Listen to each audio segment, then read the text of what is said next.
Hi,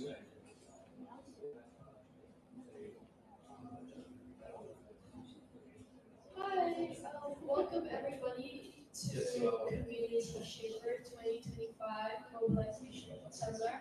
Can everybody hear me okay? Okay, that's good. Thank you, everyone. Distinguished guests, esteemed speakers, and respected community shapers. It's our great honor to welcome you to the Community Shaper 2025 initiative and to our Mobilization Center. We sincerely appreciate your presence as we dedicate ourselves to advancing youth mobility into the fields of innovation and technology. Today, we have the privilege of hosting two insightful panel discussions, focusing on educational technology and technology for climate. In addition, we have also organized a series of interactive games and networking activities designed to foster meaningful connections and other participation amongst all attendees. At this moment, it is my pleasure to invite Principal Jonathan Lai to the stage.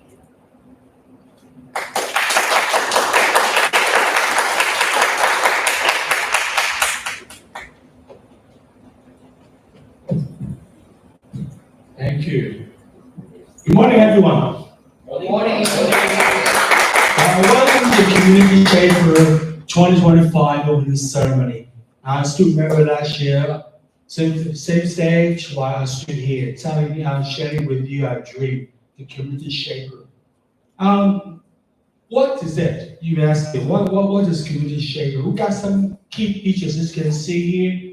Is we have mixed teams, right? Mixed teams, you see that we have high school students working together with university students. And we talk about university students, we have students from overseas as well to work together. Why do they have to work together? Because these days, no matter how small you are, you have to be a team player in order to walk your dreams into reality. And as you can see here, we have some focus areas. All these words you find there's a common suffix, tech, TCH, with fintech, with agtech, with this tech or that tech. What does that mean? We're talking about, this is a word talking about fusion. If you work in education, well, you have to look at how you can make good use of technology to make education reaching the target audience of yours. If you are looking at financial management and investment, you need technology to help as well. So you see, this is what our associates try very hard to do, fusion. Getting coaches of all kinds, sets of all kinds, professions of all kinds into a big boat salad to make things happen. And you see, this is yellow support. What does that mean? Okay, this is just the start of the Community Shaper 2025. It is going to be a year-long activity program. We have activities of all kinds, well, not just in Hong Kong. We have excursions to GBA, the Greater Bay Area, like Dongguan. And we're going to have another seminar at Hong Kong University of Science and Technology in October. We'll let you more details as time goes on. But have a look, what's the purpose of having so many activities organized? What's this for? Now, we have some goals here. The goals is that we want to engage 1,000 strong young innovators across education levels. As said, we are not just focusing on undergraduates. We would like to invite postgraduates and high school students to join our scheme. Because today's high school students will be tomorrow's uni students and will be future pillars of community. So focus one is that we're going to foster 1,000 strong young innovators across education levels, from undergraduates and high school and postgraduates. And we would like to see, we're determined to develop 100,000 prototype solutions for real world challenges. Oh yes, as Professor Wong just mentioned before the start of the ceremony, it seems that we're facing a downturn in the economy these few years. And everyone knows that we don't have to be pessimistic because the world is spinning this way with ups and downs, just like your life and mine.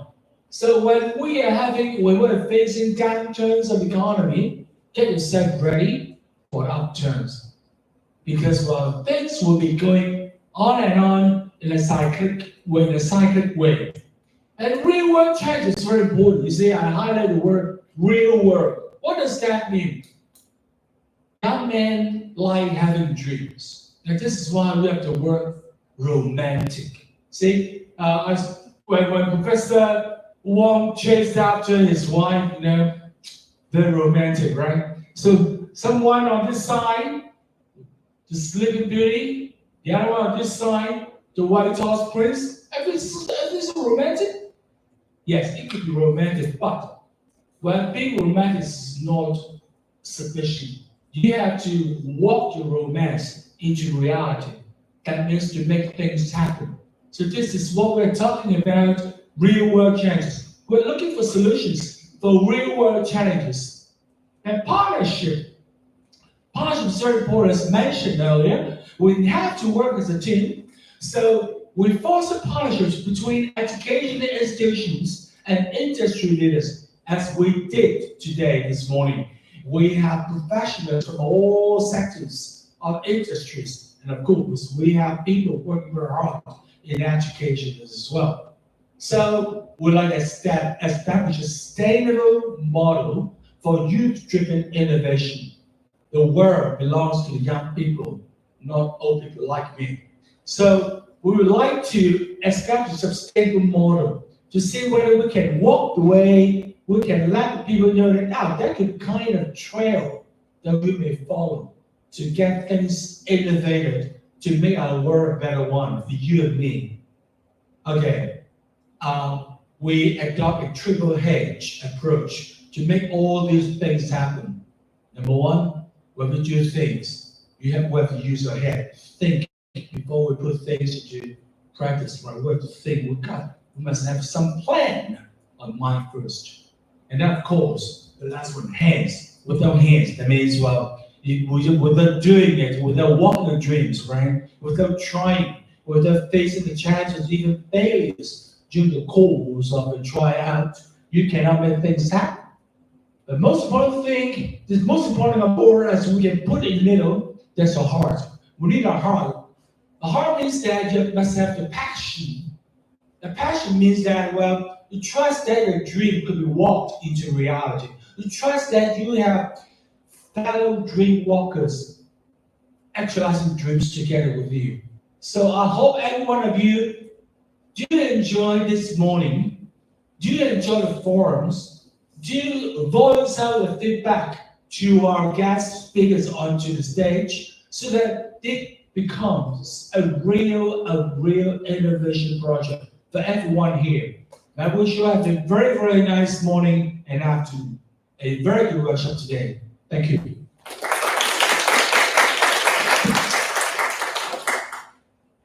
Thank you, Principal Jonathan La, for your insightful remarks. It is now my turn to again welcome another esteemed honorary guest, Professor Wong, to deliver our keynote address. Please join me in welcoming him to the stage.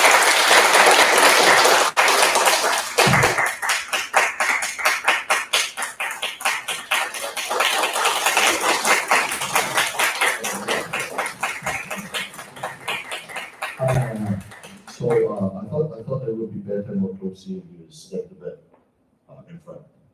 So I think I just introduced myself earlier. I actually come from the Chinese University of Hong Kong. I spent 32 years teaching there. So I have been receiving a lot of questions from the public, from my from my graduates. I started off about 40 years back when I was doing my PhD in artificial intelligence. I could dare say that I may be one of the few scientists in this area in Hong Kong. And I'm also one of the few who actually started a company based in using my research back in 1997, before some of you were born. But when I was young, probably at your age or even earlier, I have the heart, just at the heart. I have the heart for technology, and I've been studying technology. Very keen. More, if you had the time, look back to those days, looking at me, I probably look like a nerd. I was a nerd, really. And this is the thing that people was wondering now, because I wear different hats, you may know. I am a computer scientist, a teacher in artificial intelligence. I also serve the public in 2 dimensions. I was in 2018 elected as a member of the Consultative Party in China, JD. So, and then in the year 2021, I think, I actually elected as a member of the Legislative Council. When you look at the natures of the 2 different jobs, they are very, very different. And then people said that, would it be very difficult for you? How could you actually split your time or manage your time? Do you feel very tired working on 2 different, distinctly different jobs? And I said no. And I said that I have the heart. I love it. I like it, and I found it very manageable, very manageable. And the reason that is that because I think when I look back into the title of this project on community shaper, I think I am one good example, and I'm now supposed to shaping the community in my way, involving in politics. I've been working in the Legislative Council by promoting technology policy, and in particularly technology education policy. Again, questions come to me that this job is very different. Yes, indeed it is different. But again, I said, I have the heart. And building up my heart actually comes from my early age. I was a nerd when I come to Hong Kong, and I'm pleased and I'm honored that I actually work for the Chinese University. I'm in Chinese University for 32 years. I've never thought about switching my job. And for many of you here, or for many of you here who actually somehow studying in the Chinese University undergraduates, and I guess that you appreciate the way that we sort of the education culture in the Chinese University. One of the things that we promote most is general education. I'm saying that not that the other universities are not doing that, they are, but in a different way. But when you first come to the Chinese University, you will know that this is something we label ourselves. That's our culture. That's the way that we promote, that we push education. So what is it? So I guess that you know well that, for example, like for 100 credit points that you have to take over 4 years, then about a quarter has to be other subjects than your own discipline. And that is very important because we believe in whole person education, and we believe in, yes, everyone should be very dedicated, should be very specific with one set of skills. But I think that set of skills, like me, knowing how to do programming is not everything. My programming skill or my knowledge is used to shape the community or shape the business. But to do that, you have to know more about your surrounding. You have to know about your friends. You have to know more about your family, or not even know more about. You have to care about your friends. You have to care about your community, and you have to care about your nation. Okay, so this is what I have learned in my time, or I'm still there, in my time in the Chinese University, and I know some of you are still there. Let's sit back a little bit and think about why you are engaging in general education. Okay, so for example, like we encourage you to stay in hostels, we can encourage you to do exchange, to go abroad. They are not just for convenience and they are not just for fun. They are part of education and we call that non-formal education. By participating in these different activities, what you can achieve is that you will meet people from different disciplines. And by now you should know that different fellow students, one from business school and one from education and one from engineering, facing the same problem, they approach it differently. And you have to appreciate what other people think.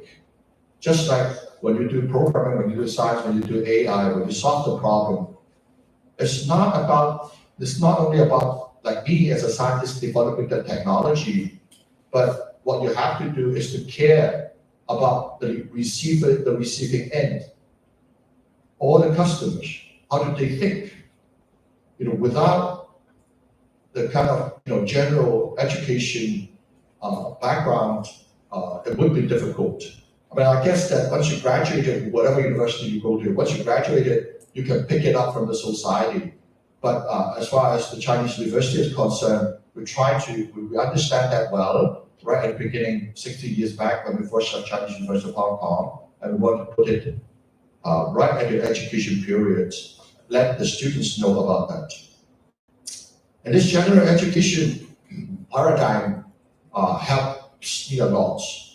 And then go back to my original question, over the 30 years, I see, I have the heart to see the advancement of Hong Kong, and I have the heart to see the advancement of the nation. And I think that I always believe in whatever I have learned in computer science, logical thinking, artificial intelligence, they are good skills or knowledge that can help to shape the community, to shape the business. So then I hope that, by telling you a little bit about my background, and then I hope that you should appreciate what the organizers have been doing for you. And I hope that you put your head, your heart, and your hands into this very wonderful project. Thank you.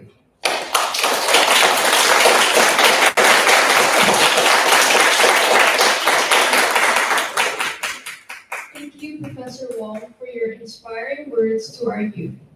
It's with great enthusiasm that we will now officially start the Mobilization Seminar. To begin, we will have the Introduction to Educational Technology panel, which will be presented by Mr. Ivan Chong. Please join me in welcoming Mr. Chong to the stage.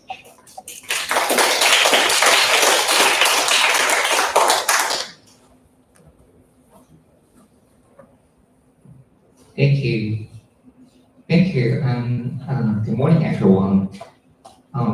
First, maybe we warm up a little bit by starting with a quick question. I would like to know which learning mode do you like most? Because today I will kick off this educational technology presentation by a topic, free EdTech tools to unleash learning potentials. Because I think that education and learning are closely related. And then I would first like to know which way that you prefer to learn. How many of you like reading texts or books or blogs? How many of you? Okay, nice. I also like reading books. Next, how many of you like listening to podcasts? Okay, nice. And then watching videos? Oh, multi-mode, right? And then playing games. Oh, okay. I will start my presentation today actually relating to some of these questions. How about building something? I forgot about this. How many of you like building something to learn? Okay, nice. So my objective today is to share 10 free tech tools that may help you to become more enjoy in learning. So a little bit about myself first. I graduated from the King's College and Chinese University of Hong Kong, and I'm very deeply appreciative about the education from these two institutions, which King's College gave me the opportunity to learn harmonica, which I later turned this interest, this hobby into my career. And for Chinese University of Hong Kong, I actually graduated from the business school, and then I also learned a lot and got a lot of flexibility to learn whatever I like to know, I like to learn, because I can pick many different subjects that I like. So for harmonica, I talk a little bit about it. I started my hobby back in secondary school, secondary one, and then I got, you can see from the picture, the opportunity to participate in local and international competitions. And later, I got a world champion in the World Harmonica Festival in 2009. And then I started my hobby to become my career and teach in different educational institutions. But until COVID, what do you think about COVID affecting my career? Do you think I can put on a mask to teach? No. So my income dropped significantly. But I really treasure the days that I can coach these students and very smart students. And then, so I faced a really challenging period during the COVID. And by that time, I have to struggle and find a way out or find another income making alternative. So after I done some research, I found that one of the career path may not be impacted by COVID, which is cloud solutions, cloud industry. The cloud industry is actually booming at that time, right?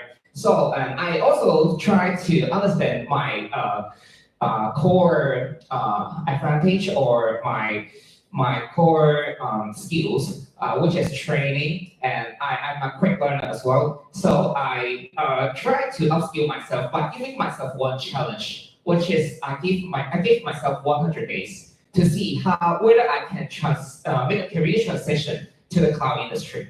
So what do you think? After 100 days,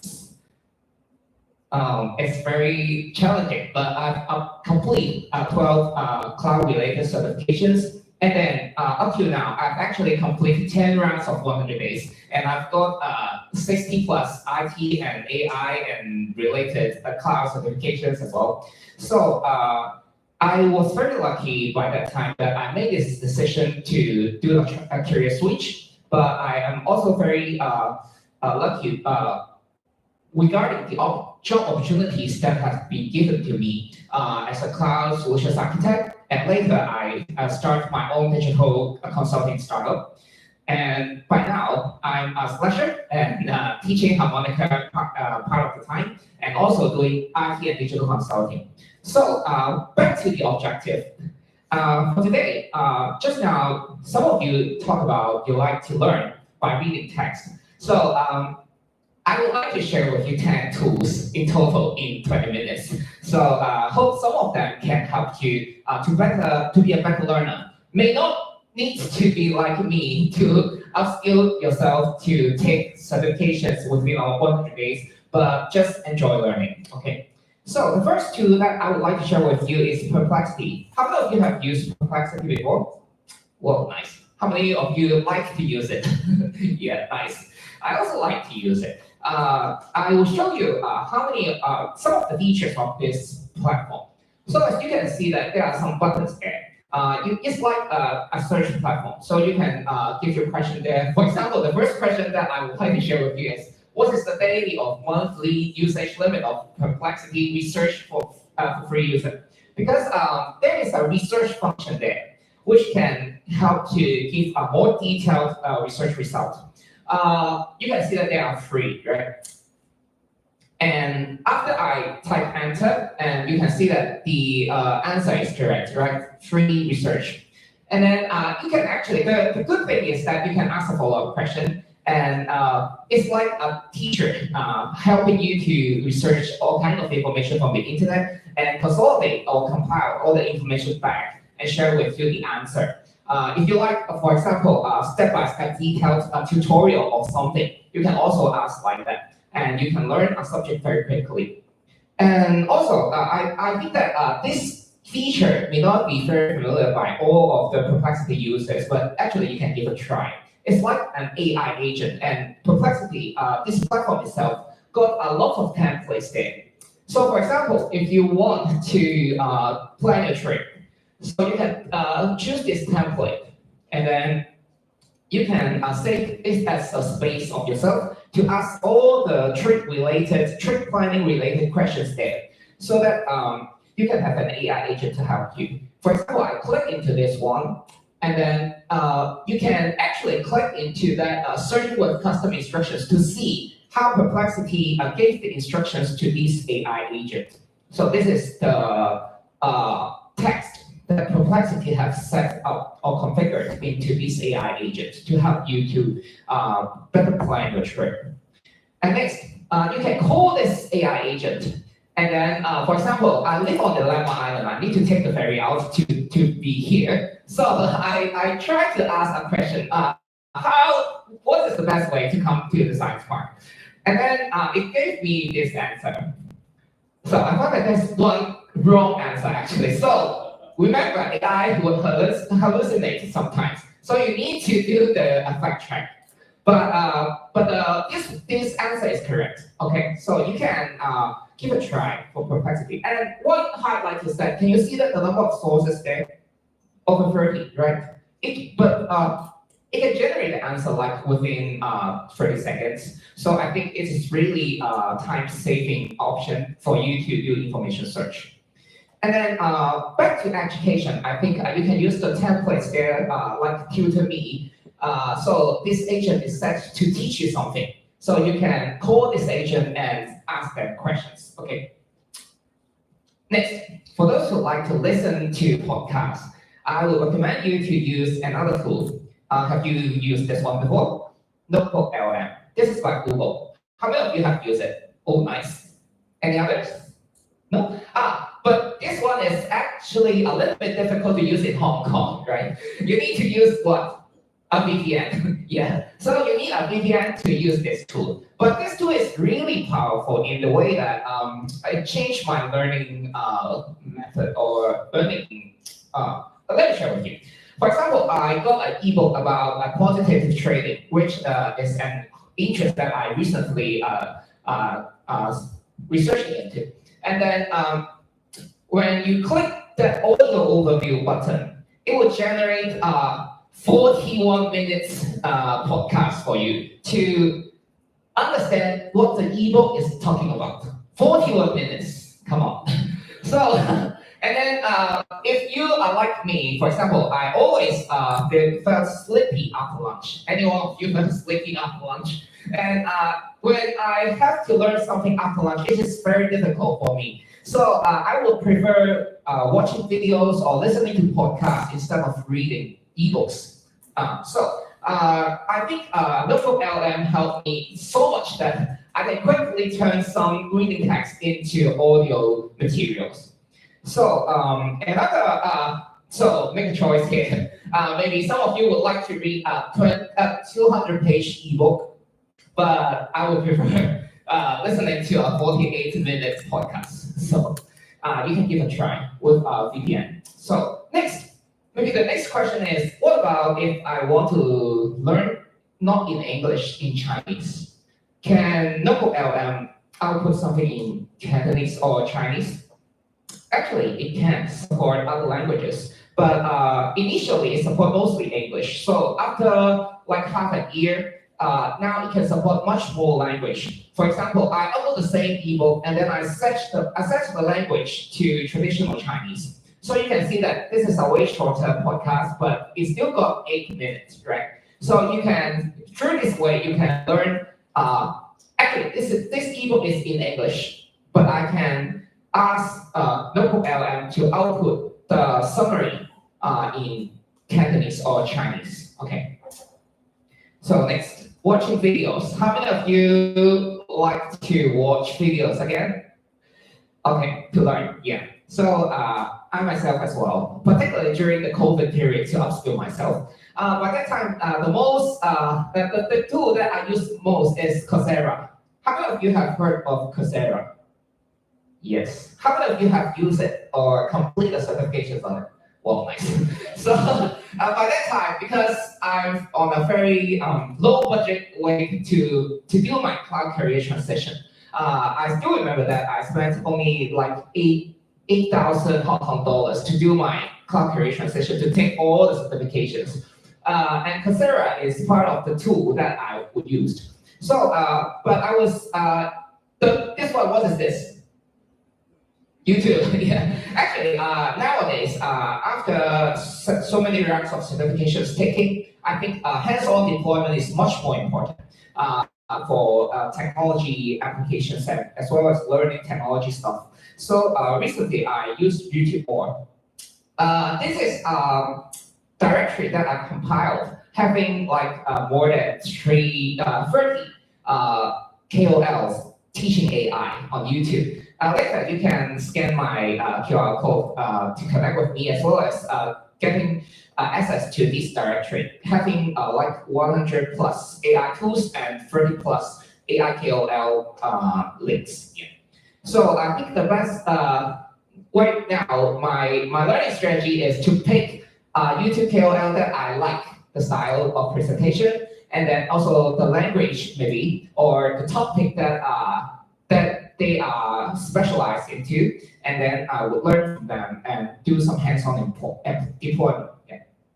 As for Coursera, I think the best thing about Coursera is that it is supported by many different educational institutions. Some of them are very famous, like famous universities. You can see, and also you can actually take courses of different subjects, from AI to digital marketing to cybersecurity to whatever that you can think of. So these are some of the certifications. For example, this one is from university. This one from another university about AI. And these ones are, you can see that I completed several courses, and this is called a professional certification scale. Can you make a guess? How long does it take for me to complete these particular certifications? Make a guess. Actually, I completed it within the 7-day free trial. So I don't need to pay by the time. So you can also adopt the same strategy, because Coursera is adopting subscription-based model. Okay, so as long as you are a quick learner, you got a pretty good edge there. So also, not only from universities, but also from famous business institutes and companies like IBM and Google. Yeah, so you can see that not only about AI, but also data analytics. So, and other very important thing about taking certifications is digital badges. I think recently, many of us, or many of the certifications offering institutions will also offer digital badges. So, like this platform called Credly, if you take certain certifications and if your employer want to know or want to verify your certifications, you can easily share your credit link to them. So this is the number of digital badges offered on Coursera platform, over 500. And this is my own Credly platform, the screenshot. And then you can see that, for example, this one, generative AI for data engineers specialization, I've completed this. And you can see that this is issued to me on a particular day, and then by which institution, and then the potential employer can verify your certification there. So I think it is a really nice design or good business model for Credly. And also a very nice integration with Coursera itself. Next, you can, just now, as I mentioned, you can share your own portfolio or a credit link to your potential employers so that they can easily see all the certifications that you have got. Next is TED. How many of you have used TED before? Okay, may not be using this platform, but listen to TED Talk, right? So I think TED is also a very good way to learn from watching videos. Particularly, this one is my favorite TED video. And I think it's very inspiring. And you can actually on the tech platform you can find inspiring speeches from different industry leaders. And I highly recommend you to go there if you want to improve your English. And because there is also some typos in different languages, so you can make good use of this platform to learn. Next, playing games. How many of you like playing games to learn? Some of you, right? So playing games, I recommend something different because for the middle one, Duolingo. How many of you have used Duolingo? Yeah, I've also used Duolingo. I'm currently learning Japanese, but previously when I started, I actually learned English there. But I think just want to keep the streak. It's a very nice design. Keeping a streak so that you can motivate yourself to log into the app and learn daily. As for this one, Khan Academy, how many of you have heard about this?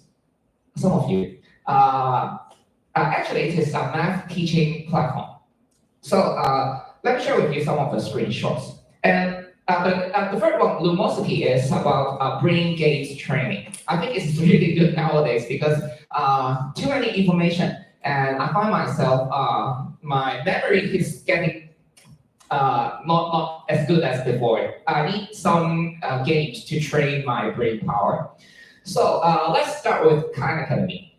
Okay, as you can see, some of the circled area, I think this is nicely designed in a way that it's a gamified platform that helps you to get motivated to keep the math learning. But not only is math learning applicable on Khan Academy, but there are also other subjects like science and also some kind of, for example, medical related education also can be found there. And you can also make use of this platform to, for example, some of you like to level up, some of you like to got digital badges, and some of you like to be motivated by points. So I think this is really nice way to motivate one to learn mathematics. And the good thing is that all of the videos are like 5 to 10 minutes long, so it's very easily digestible. Next, Duolingo. So this is my Duolingo screenshot. Right now I'm on a 580-day streak, and then recently learning English. And what's nice is that you can see a clear pathway, right? So that you know what are you going to learn next. For example, this is a listening exercise. The day before I do, this is the speaking exercise. The previous day is a listening exercise. And then you can also see that there's different unit and different section, so that you can know what kind of content are you currently learning. And as for this part, for the streak design, I think it is really nice. Sometimes we may forget to log in the app to do the exercise. And it's also got some kind of allowance for you to use some tools to keep your streak. So also another nice design is that if you log in early into the app, it will tell you that, oh, you are the earliest 28% to log in and finish the exercise of today. And another part is the friend, the community. So you can connect with your friends there and then learn together. So to try to enhance your learning motivation. Next is Lumosity. Although it is not entirely free. Oh, I don't got the screenshots here. But anyway, it got three games per day. And there are over 40 games in total. So I think they are very nicely designed and you would find it quite addictive to play. But I think some of those really can train up your coordination, memorization, different kind of abilities. So building something. How many of you like building something to learn? I actually find this way is the best way to learn recently. So I will suggest a few tools that you may give a try if you want to start learning, particularly tech topics. For example, if you like to build a mobile app, you can try MIT App Inventor. How many of you have used this tool? This is very easy to use, just drag and drop like Lego. And then how many of you have used Cursor, the middle one? Oh, nice. How many of you have actually built something using Cursor and launch it? Oh, not by Cursor, maybe Windsurf or other. Okay. Yes, there are actually similar products like Lovable and other kind, right? So by that part is some AI tools because AI tools nowadays are got different capabilities, and some of them are good at making images like Leonardo.ai. Some of them are good at making generative music like Suno, and some of them are having all-around capabilities like Qianwen. Right? So you can all give a try. So let me demonstrate some of the outcomes or some of my projects are delivered using MIT App Developers. This is app. How many of you have heard of the sport? The name in Chinese is qiu man pao, like this one. Just run on the same sport and then keep running very fast in a quick piece. And it's like not sweating at all, but it is quite good to health according to some of the YouTubers. So actually, I developed this app hoping to encourage my mom to exercise with me together at home. So, and then I tried to develop this game back using the MIT app inventor. So you tap, whenever you complete 10 steps, you tap on the button and 10 steps, 10, and then you find that it is quite motivating.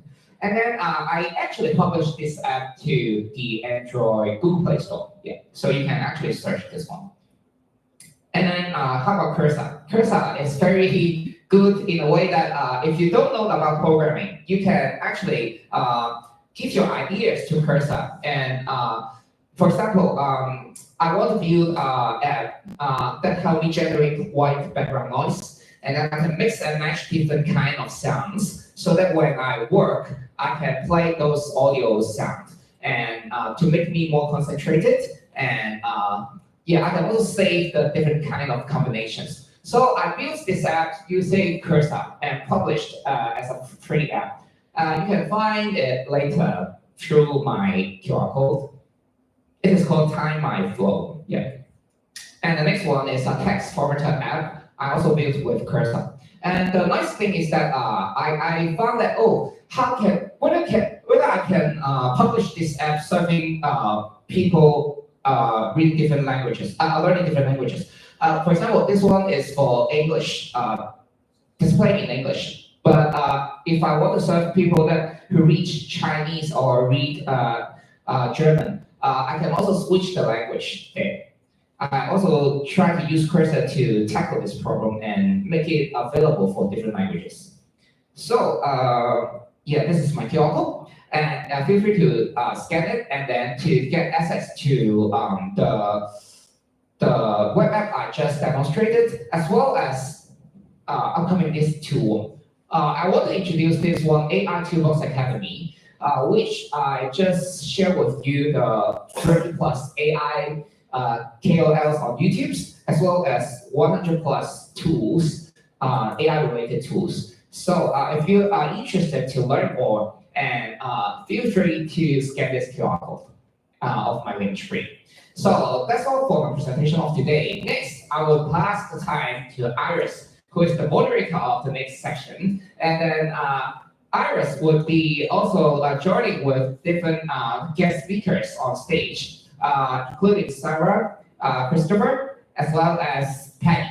So welcome all the guests of next session. Thank you.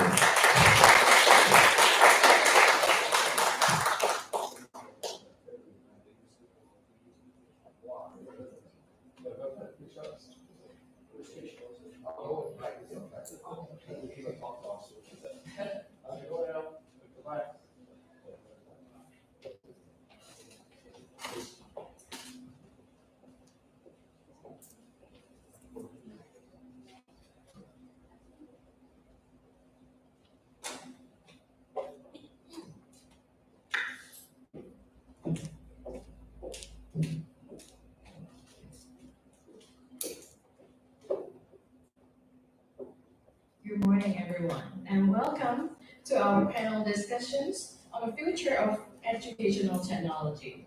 Over the next 45 minutes, we'll hear from leaders who are shaping how technologies can support teachers, inspire students, and transform learning experience. My name is Iris Wong, and I'll be your moderator today. And I'm the co-founder of Space Theater, an edtech platform that helps schools give more personalized grading feedback to students while easing the workload for teachers. It's a privilege to be here to guide today's conversation. Before we begin, you will see a QR code on the screen. This links to a Google form where you can submit your questions for the panelists at any time during our discussions. We will select 2 to 3 questions towards the end, so please feel free to send the questions as we go. We are joined by 3 incredible panelists, each bringing unique expertise and experience. First, Dr. Christopher C., lecturer and researcher in medical education at the Faculty of Medicine, CUHK. Dr. C's award-winning work blends AI, gamification, and academic teaching. He is a leading voice in AI education across Hong Kong. Next, Ms. Peggy Yuen. Ms. Peggy Yuen, co-founder and CEO of Peggy is CEO of Make Omnia Limited, a pioneering 3D printing solutions company operating across Hong Kong and Australia, recognized on Forbes 30 Under 30 Asia 2025. Ms. Yuen is advancing STEM education and innovation in additive manufacturing. And finally, Ms. Sarah Tan. Ms. Sarah Tan, co-founder and CEO of NovaLearn, an edtech company bringing AI-driven gamified learning experience to thousands of students across Hong Kong, the Greater Bay Area, and beyond. Ms. Tan is also a strong advocate for girls in STEM and an active mentor in the community. We'll explore 5 key questions together before taking the audience questions from the Google Form submissions. I'll direct each question to our panelists, and our speakers may also respond to one another ideas so we can make this an engaging and dynamic discussions. Let's begin with the first discussion questions. Stories are among the most powerful expressions of human experience. We're delighted if you could share your personal journey. What sparked your interest in educational technology and how has it shaped your life career? Dr. C, maybe start with you. Sure. Well, hi, morning everyone. Nice to be here and colleagues as well. I wish I had a very inspiring story about overcoming adversity and sort of challenging it with technology. It's not that at all. I actually had a wonderful university education. I studied medicine in Cambridge University, where I would meet my university professors with a 2-on-1. So 1 professor, 2 students, 3 times a week. It was fantastic, actually. I thought it was a very nice way to learn.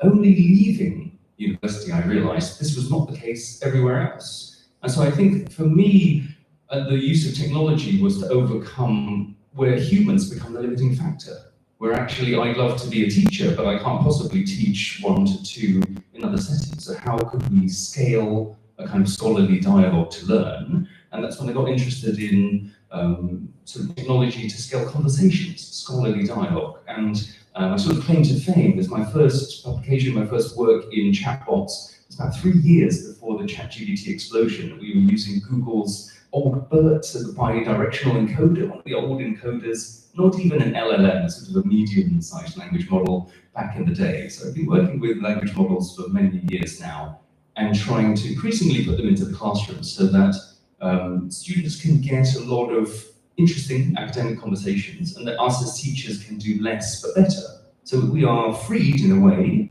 to deal with the important things while most of the students deal with that. So that's my story, I suppose. Thank you, Dr. C. Ms. Yuen, I'd love to hear how your path in that tech began and how it shaped your work. Thank you, Iris. Our company Omnia is focused on the 3D printing solution, and I checked on the BR today, which is today is our 10 years anniversary of our company. So it's very exciting for our team members. At first, in 10 years ago, we find 3D printing is very professional and very it is under organized in education world. in 10 years ago. But at that time, the 3D printer is very huge, very complicated, and very expensive. And then we find out we need to find a way to make the 3D printing more common and in STEM education. So we're manufacturing our own 3D printer, which are very low cost. And then in these 10 years, we make 3D printing more common in most of primary school, high school, or even in university. And also along the way in our education journey, we find that actually the SCEM students, which is very perform a remarkable talents in STEM education. So we find that for Magnolia, we changed the career pathway, not just providing the STEM education. We are not just selling the 3D printer or doing 3D printer education. Actually, we are trying to bridge the gap in the STEM education, in the universal STEM education nowadays in Hong Kong. See, awesome. Thank you, Miss Yin. Miss Tan, could you share your journey with us as well? Congratulations, Peggy, on your anniversary. Thank you, Sarah. That's a milestone. For me, it's more of an entrepreneurial journey. So after graduating from finance and accounting, I went into my first startup, which was a healthy food tech solution for busy employees. So after exiting, I then joined the founding team of an immersive learning startup, building content and labs for schools. So from that side, I think for me, technology is amazing. You could bring kids to see the northern lights for those that couldn't afford it, or even instead of drawing a volcano in 2D, you could be in the volcano and draw it out. So with that, growing up, due to limited resources and expertise, we were quite constrained when it comes to interest-based learning. So for a child, we believe that exposing them to as much interest as possible, and then for them to decide what is their really particular interests, that would be one of the vision that we had for Novaland. So combining the experience and entrepreneurial journey, having an idea and really wanting to try it out, build real world solutions, get it out and going. So combining that together with that vision, eventually I started this EdTech journey. And I think one of the main takeaways for me is actually just to pursue my yes when it comes to, because technology it's not you will figure out everything along the way. It's a lot of times like trying, failing, trying again. So I guess like that's the driving factor when it comes to like EdTech for me. Yes, thank you so much for the amazing stories. Moving on, each of your works has impacted educators in different way. Could you share an example of how your research or business has empowered educators in a real educational setting? Ms. Yin, would you like to start us off of an example from your experience? Sure. During the last year, the STEM education, it is a very meaningful memory from last year, which is primary school students from a group of them. They developed Husky Lens AI with the 3D printing prototype to prevent the flooding in Hong Kong. Since last year, you know that there is a black signal storm very heavy in Hong Kong, and then they found in the Kowloon area many the car is got flooding, and they think of the idea to make Husky Lens with also the 3D print prototype and put it in the streets, and then actually can sense the flooding situation, and they can notice the government for handling the flooding. So at the end, this project won the competition last year. But for us, our team is trying to build the idea become true. Because actually sometimes we know coding, we know AI, but actually we don't know how to make it into a hardware that can be applied or deployed in the actual society situation.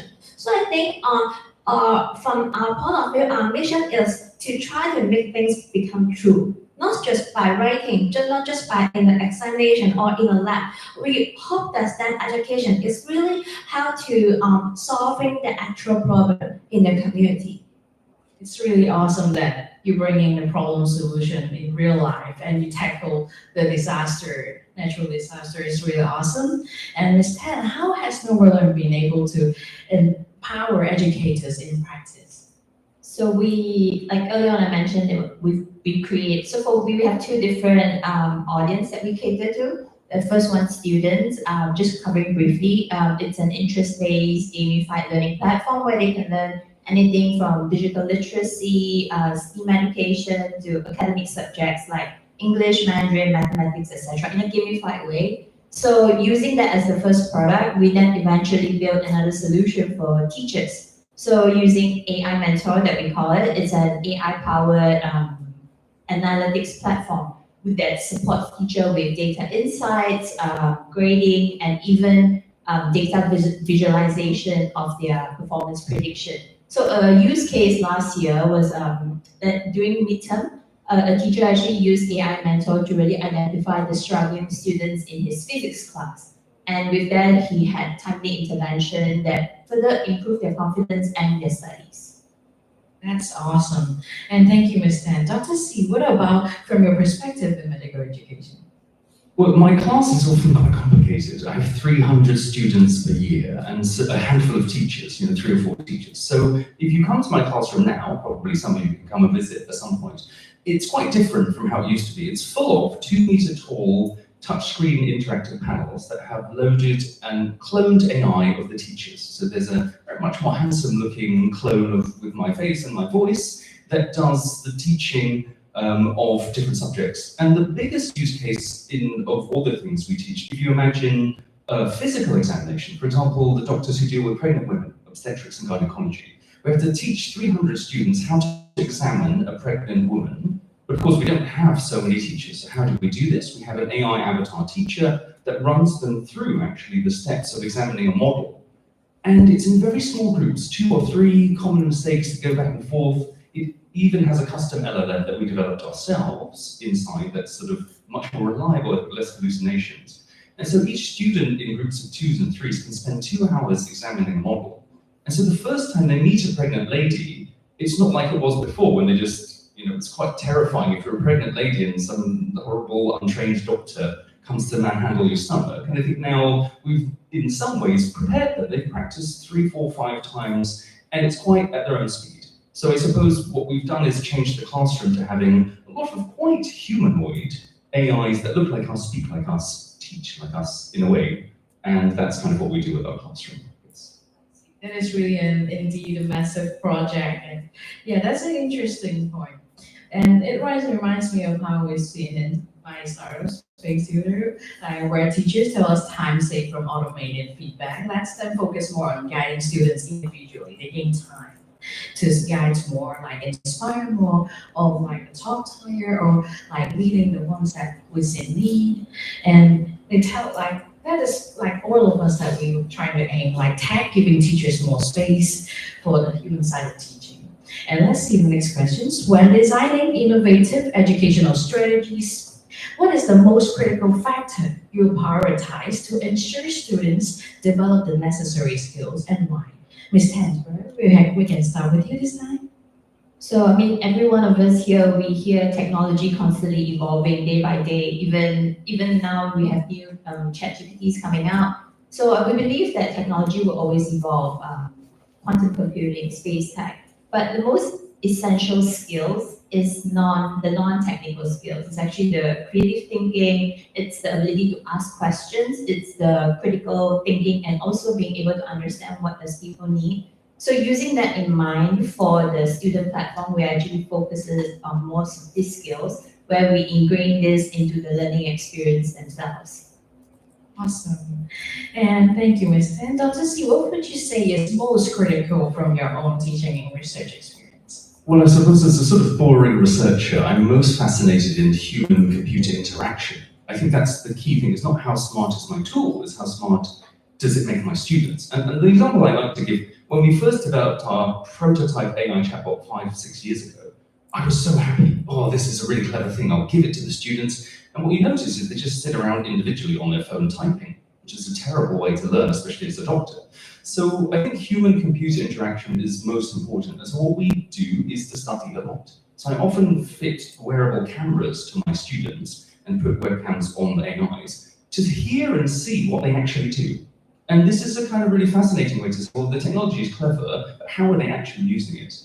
And I find oftentimes as a teacher, as a sort of old teacher with a beard, what I predict the students will do and what they'll gain from it is not at all. They're probably getting something quite different. And I think just to be a little bit humble and to say, well, I hope this works, but I'm not sure, so I better check with data. And I suppose that's my philosophy, I suppose.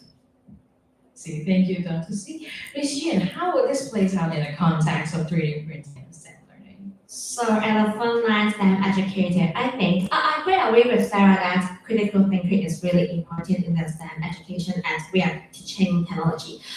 Also, one of the HR skills that we really treasure is problem-solving skills. As I just mentioned that the Hercules device for the funding area is talking about sometimes we teaching 3D printing, we saw most of the students thinking they are printing some cool things. For example, there was some design on the open source try to print out something they think it is very cool, but it is not related to their society or even not addressing any problem. So I think this is one of the key mindset that we are training our students to be.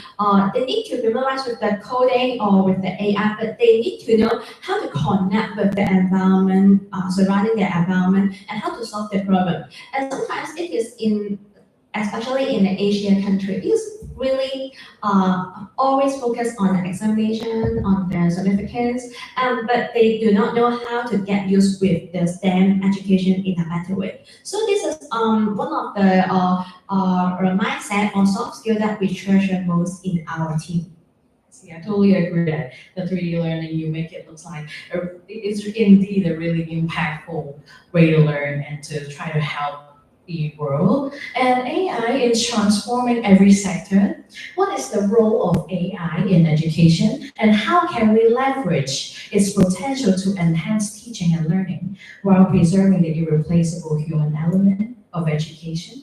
Dr. C, would you like to begin with your thoughts on AI roles in the classroom? Sure. So I think for me, the most important thing is to not make every, AI is the hammer and every problem is a nail with AI. I don't think every problem needs AI. And in particular, for my discipline, which is medical education, there are some aspects which are very hard to teach in a summarized way. Just for example, if you ask an LLM chatbot, what should I do in the case where a patient is angry about something that you've done and you need to admit a mistake? And the chatbot will say, well, you need to do the following 5 steps. You should be calm and settle down and explain to them clearly. Now, if you read that, this in no way prepares you for being faced with the terrifying Hong Kong patients. They can be a little scary sometimes for me. And I think you need something else other than that. And so I think it's really important to have this idea of role modeling. The teacher, for me, plays a really important role of showing by doing and being a doer and to bring the students along. And I think AI can't really do that. So it's sort of saying, well, if I think that's the A1 most important thing, how do we, as you said, make space for the teachers to do other things? Things like routine information provision is something that I really don't like to do anymore. It sounds very lazy, but actually it's something to make room for what I believe is quite important. So I suppose for me, it's always assessing the value and trying to put the lower value items onto an automated process, which can be AI or even a simpler technology solution. Yes, I totally agree that. So that's why our company is doing the automated part, and you human elements, including your amazing AI model that you build on your own. That is really amazing and massive project. And thank you for sharing that. Ms. Yun, how has AI touched your field, and how do you see it evolving in education? I think for AI, when AI coming these 2 years, is we start questioning, our team start to questioning what's the role of AI and what's the role of educators and what's the role of the students. The answer is that the AI is just doing data analysis. They're just helping us to collect different data and give us some of the analysis that we can choose to use. But most importantly is the human judgment. We need to know that who is the decision maker is finally is human. So, and then we need to know that instead of how to do, what to do, we can seek help from AI. But can we do this or should we do this about the ethic issue? It is more important that how we put AI in the appropriate role. And also this is very, we emphasize that that's why critical thinking is more important, why educators need to emphasize on it. I totally agree with that. Thank you, Ms. Yin. Ms. Tan, what's your take on balancing AI with the human side of education? Yeah, so we do get a lot of questions about like educators being quite hesitant in using AI, especially a few other concerns like safety, for example. So how we maintain it is like what both Dr. C and Peggy were talking about, using AI as an assistant when letting AI do the mundane data analysis work. Because for a day-to-day teacher in an international school or even in a local school, they do not have insights to this data. It's all in their head, it's all in the years of papers. So with data, you can actually understand at a glance like this class, how is it doing? And this particular student, do we need intervention? So removing all this mundane tasks and passing it to AI, the teachers that we see working together with us, they have more time in designing engaging lessons. And it goes back to the human touch, you're right. It's more of the intervention with the student, understanding which student needs help, and really intervening then. So that's where we try to think of AI as a PA, your own personal customized PA. And it's also like a teacher assistant that helps us do the reading routine. And our final key questions: what practical advice would you give to students or educators who want to contribute in the future of educational technology? And what should they be aware of when starting their journey in EdTech? Ms. Yin, could you start us off on this one? Sure. To make it short, I think, especially we are running a technology education startup, we find that technology evolves every year, every moment. Sometimes if your psychological, the energy is not so strong, you will be hesitant, you will be fighting how to go on our business, how to keep promoting our STEM education in Hong Kong. But at this time, we really need to focus. We need to focus that our main mission is to empower the students, to empower the mindset, not just by using the very cool technology in their education. So if we keep this in faith, I think it will ensure the EdTech startup to be more a match with the humanity, and also it will make the startup more long-lasting in this society. That is really awesome. And how about Dr. C? Well, I think for me to make an impact in educational AI and technology generally, you kind of have to be a bit of a consumer, even if you're an academic or researcher like me. So one thing I often say, I was quite curious actually, does anyone here play video games? Right, I got a few very strong nods and a few different nods. I would say, for example, I actually play quite a lot of video games, not just for entertainment, but as primary digital education research, as I say to my boss. Importantly, I noticed, even as a player, I noticed there's a big difference between like different families of games. So, for example, has anyone here played Cyberpunk or The Witcher or those kind of games, sort of solo games? A few of you nodding away. A few of you. I think the experience of a single-player narrative game is very different from something that brings multiple players together. So, people who play League of Legends and Dota, for example, there's quite a different dynamic. And I learned a lot from playing the two different games, because I think when you play a multiplayer game to solve a problem, or in some cases to beat another team, there's quite a lot of the human collaboration that goes on. So actually behind the scenes, there's a lot of peer discussion.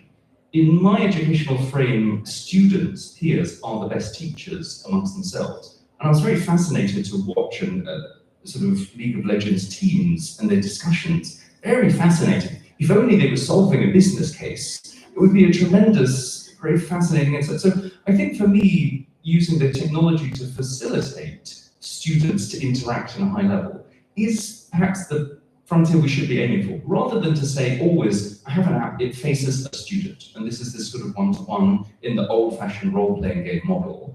I do like this idea of a facilitating game that says it's a problem to solve. There's 5 of you here, can you do it together? I love that idea. So this is something that I learnt only by being a game player and not by just reading the papers. So I think for me, if you want to contribute to technology, I think you better be a consumer as well. And it's certainly not just an excuse for my wife. Thank you, Dr. C, for the advice. It's really refreshing, and it's really inspiring. And how about you, Ms. Tan, any final advice from your perspective? I really enjoyed your feedback because I used to play games when I was in college. And that brought me back to the World of Warcraft days, because when you strategize and you're in the battle real time, you gotta really figure out and communicate. So I think from there, like collaboration is one really important factor as we go on forward. I also wanted to share a lens on the other side, like when you build an ad tech product, for example, like being the consumer is definitely quite crucial, and at the same time also observing your users and really listening to them. Is this an idea that I have by myself that my users don't really need? I think as as all these fellows, as you go forward, and if you want to work on something like that, you might want to consider and really understand your focus groups, understand the users, if what you're building is really what they need. And I think from the entrepreneurial side, I would also challenge everyone to look at challenge as play, because it is not every day like just sunshine and roses. Some days it's going to be quite challenging, like what Peggy said earlier. And chiming in like how Professor Wong was talking about, like it's quite important for you to have that open mindset and to really make friends along the way, because these people that you meet and the people that are outside in the community, these people are more than happy to help and actually help you grow as well. So I think this is some of my thoughts. I see. Thank you all for the insights. It's really inspiring. And I found that we have received more audience questions than I expected. So I hope I can pick 3 questions. And let's see, I will pick 1 question on my own preference. And I like these questions. What technologies or trends do you believe will redefine education in the next 5 to 10 years? And how should educators and institutes prepare themselves to adapt effectively? I think we have time to hear from three of you families all. And so let's start with Dr. Z. Technology I think for me, transformation of information from one form to another, that is from long to condensed, from text to speech to so on, is probably the macro super trend, if you like. And I think for me, it's wonderful with one small thing to be aware of. I think people love to super summarize nowadays, and it's very interesting. I loved Ivan's, I hope he's still here, it was such a wonderful talk. A lot of it was saying, can we summarize data down, and you can do it in less time. And I think that's true to a breaking point, particularly in concepts of medicine. And the analogy I like to put is, if you want to learn anything from Marvel's Avengers story, you could do a very LLM summary and say, oh, okay, well, Tony Stark has some attitude problems, he's very clever, creates a suit, saves the world, and overcomes his personal issues to become a very generous person at the end. And you can understand that, but I think you miss out, if you don't watch the movies, you miss out on the quite emotional and impactful journey that he goes through, seeing everything. So I think there's some things that one would not wish to condense to help the students understand. So I think something to be aware of as we condense more and more, just we need to be a little bit aware of not over-condensing everything. Faster is not always better. I think this is my view. So how about Miss Yu? Do you have any thoughts on this? I think for this question, I have just get into my head, my mind is talking about the creative thinking, especially when we have AI. Because some of my students, they start to use AI to generate the design from AI. But why we need to get use of creative thinking about design thinking, the first step is observation. But for AI, the AI do not observe what we need, what human need. For example, we are coming across some product design courses in university. Some of the students didn't think about what their customer or even elderly or even their children or SDN students they need. So sometimes the creative is just from AI and it is not really match the topic or even can cater the needs of what we need for them. So I think in this generation, with the involvement and development of AI, we really need to treasure and need to emphasize the teaching of creative thinking. And we need to teach the students how to observe the need of your prospect, your customer, and how your design can really align with their need. And this is, I think, for us, the educators is really emphasized and really treasured on. Yes, I totally agree that creativity is actually even harder to replace than the physical labor work. Yes, how about Ms. Tan? Do you have any thoughts on these questions? Yeah, I agree with both of you. Creative thinking is definitely one.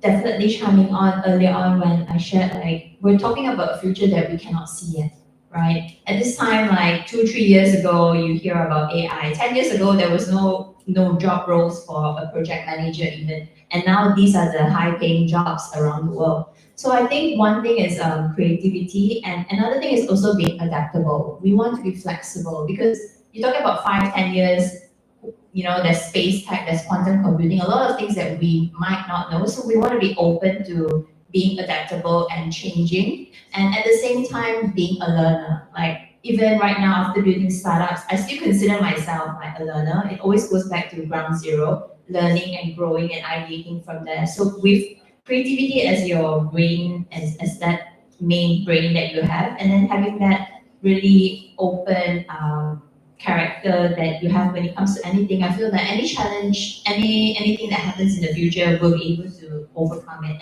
and adapt to it.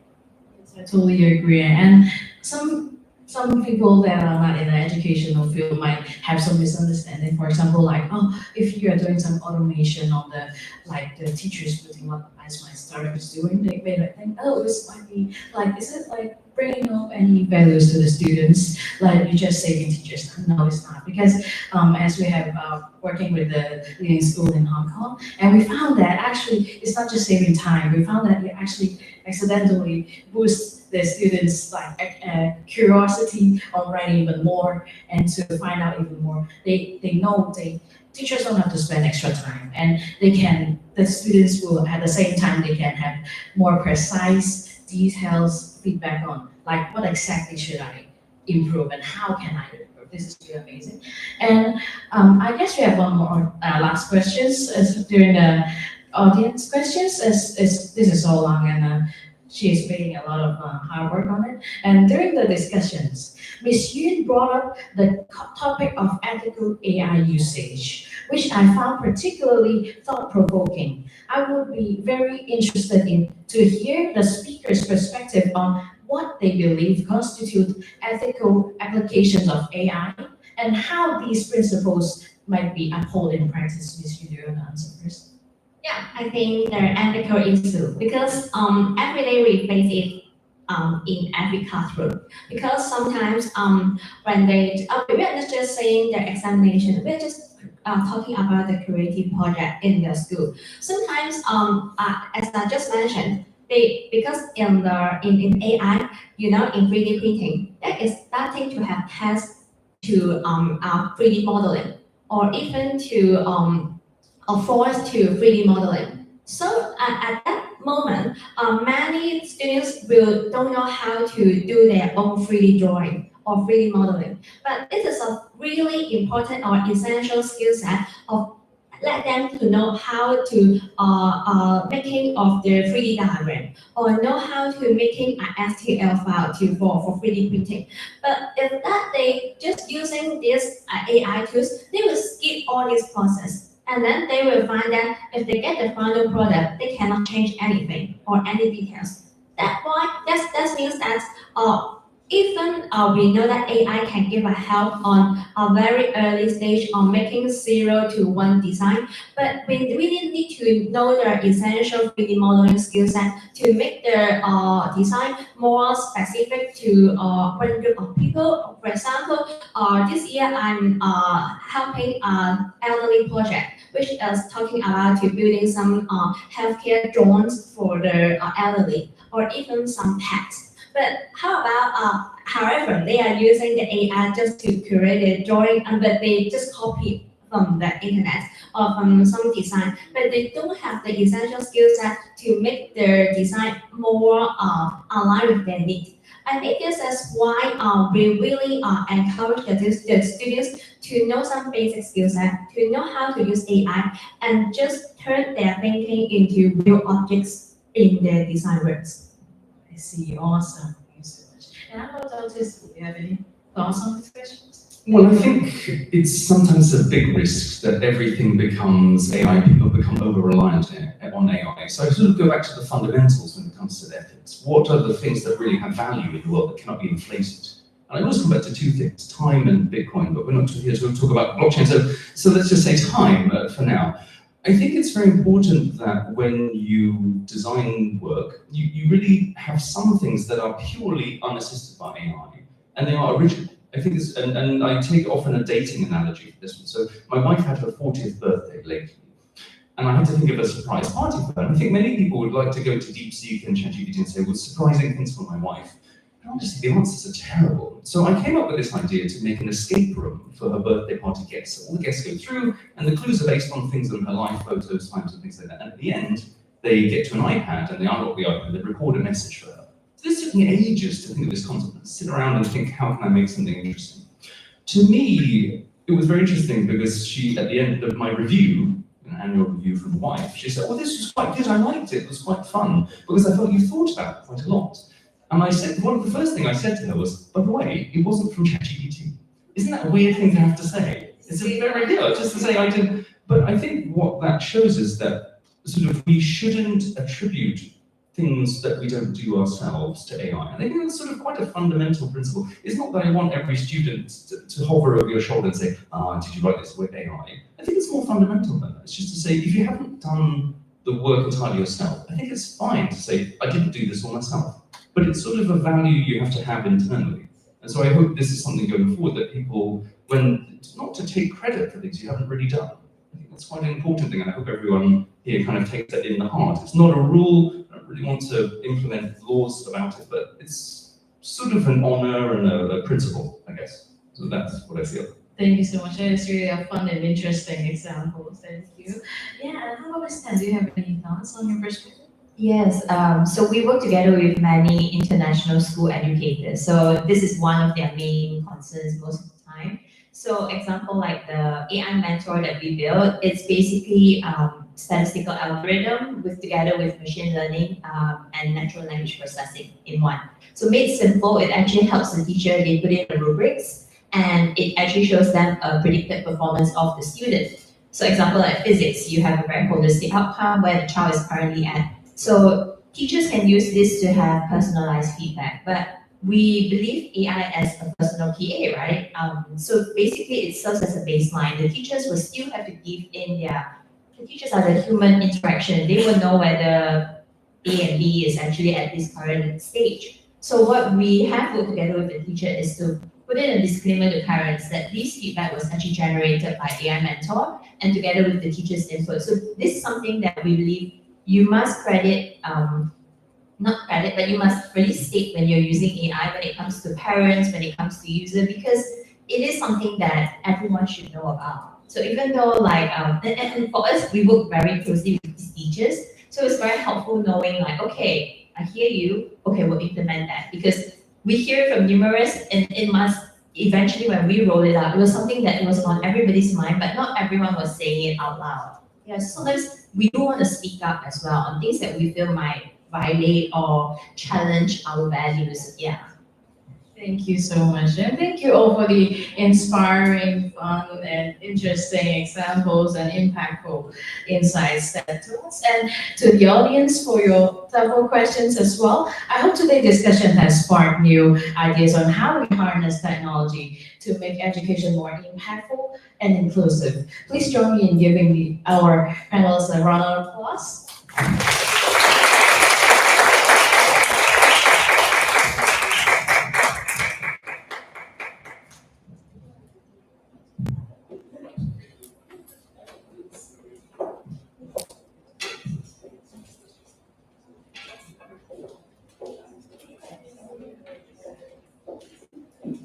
Thank you to our distinguished panelists and moderator for such an engaging and insightful discussion on educational technology. Your expertise has truly enriched our understanding and sparked meaningful conversations to come. As we take a moment to celebrate this inspiring session, this lucky draw is actually going to be postponed until the end of the Climate Tech Seminar panel, just because we want to make sure we're still on time for the other events. So we will now proceed to the Technology for Climate and Sustainability panel. Please join me in warmly welcoming Ms. Hildegard Lee, who will be our facilitator for this upcoming session.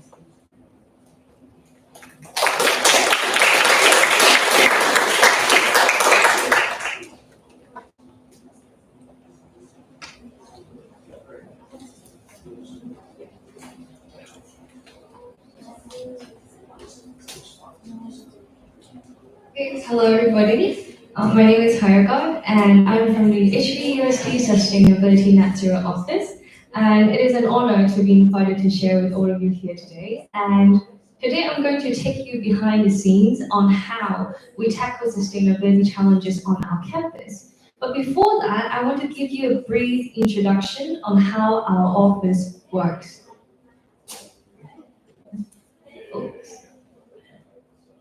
So, at HPUSD, our sustainability work are guided by two main frameworks. The first one is our 2028 challenge, where we set specific goals and target in 5 priority areas. And the second framework is our net zero action plan, which actually serves as a strategic guide for us to realize our commitment to net zero greenhouse gas emission by 2045. And so all of our operations, policy makings, and strategies are actually guided and evolve around these two main frameworks. And our team also operates in quite an interesting way. You see, we are a team of just 11 people actually, but we are specialized in 4 different teams. And we have the net zero team, which take care of the policy and the infrastructure. We have the living lab team, which connects research and operations. We have the experiential learning team, which targets student learning experience. And we have my team, which is the engagement and operation team, which focus on making sustainability operational and also relatable through initiatives like community engagement and staff partnerships. And the interesting thing is, we are a very small team, right? So the way that we work is also quite interesting. We work like detectives. We observe and we design solutions. And this can happen anytime, anywhere. It can be a walk after lunch, it can be a chat with the cleaners, or it can be our meetings with other colleagues. Oops. Yeah, and that's also how we discovered this very specific target that we want to start working on, which is, where is it? The waste challenge. It's very down to earth, but it's very critical and it's a huge issue in Hong Kong right now. And this graph here actually shows our waste to landfill from 2014 until today. And you'll see that since 2014, we have done a lot of different measures to reduce our waste to landfill by 50%. And over the time, we have increased our recycling to 17 material streams. We have eliminated the sale of small plastic water bottles on our campus. And we have implemented various sustainability procurement policy. But you'll see that after 2020, there is still an increasing trend in our waste to landfill, right? And we have set an even more ambitious goal for our 2028 challenge. So the question is, how do we solve this part?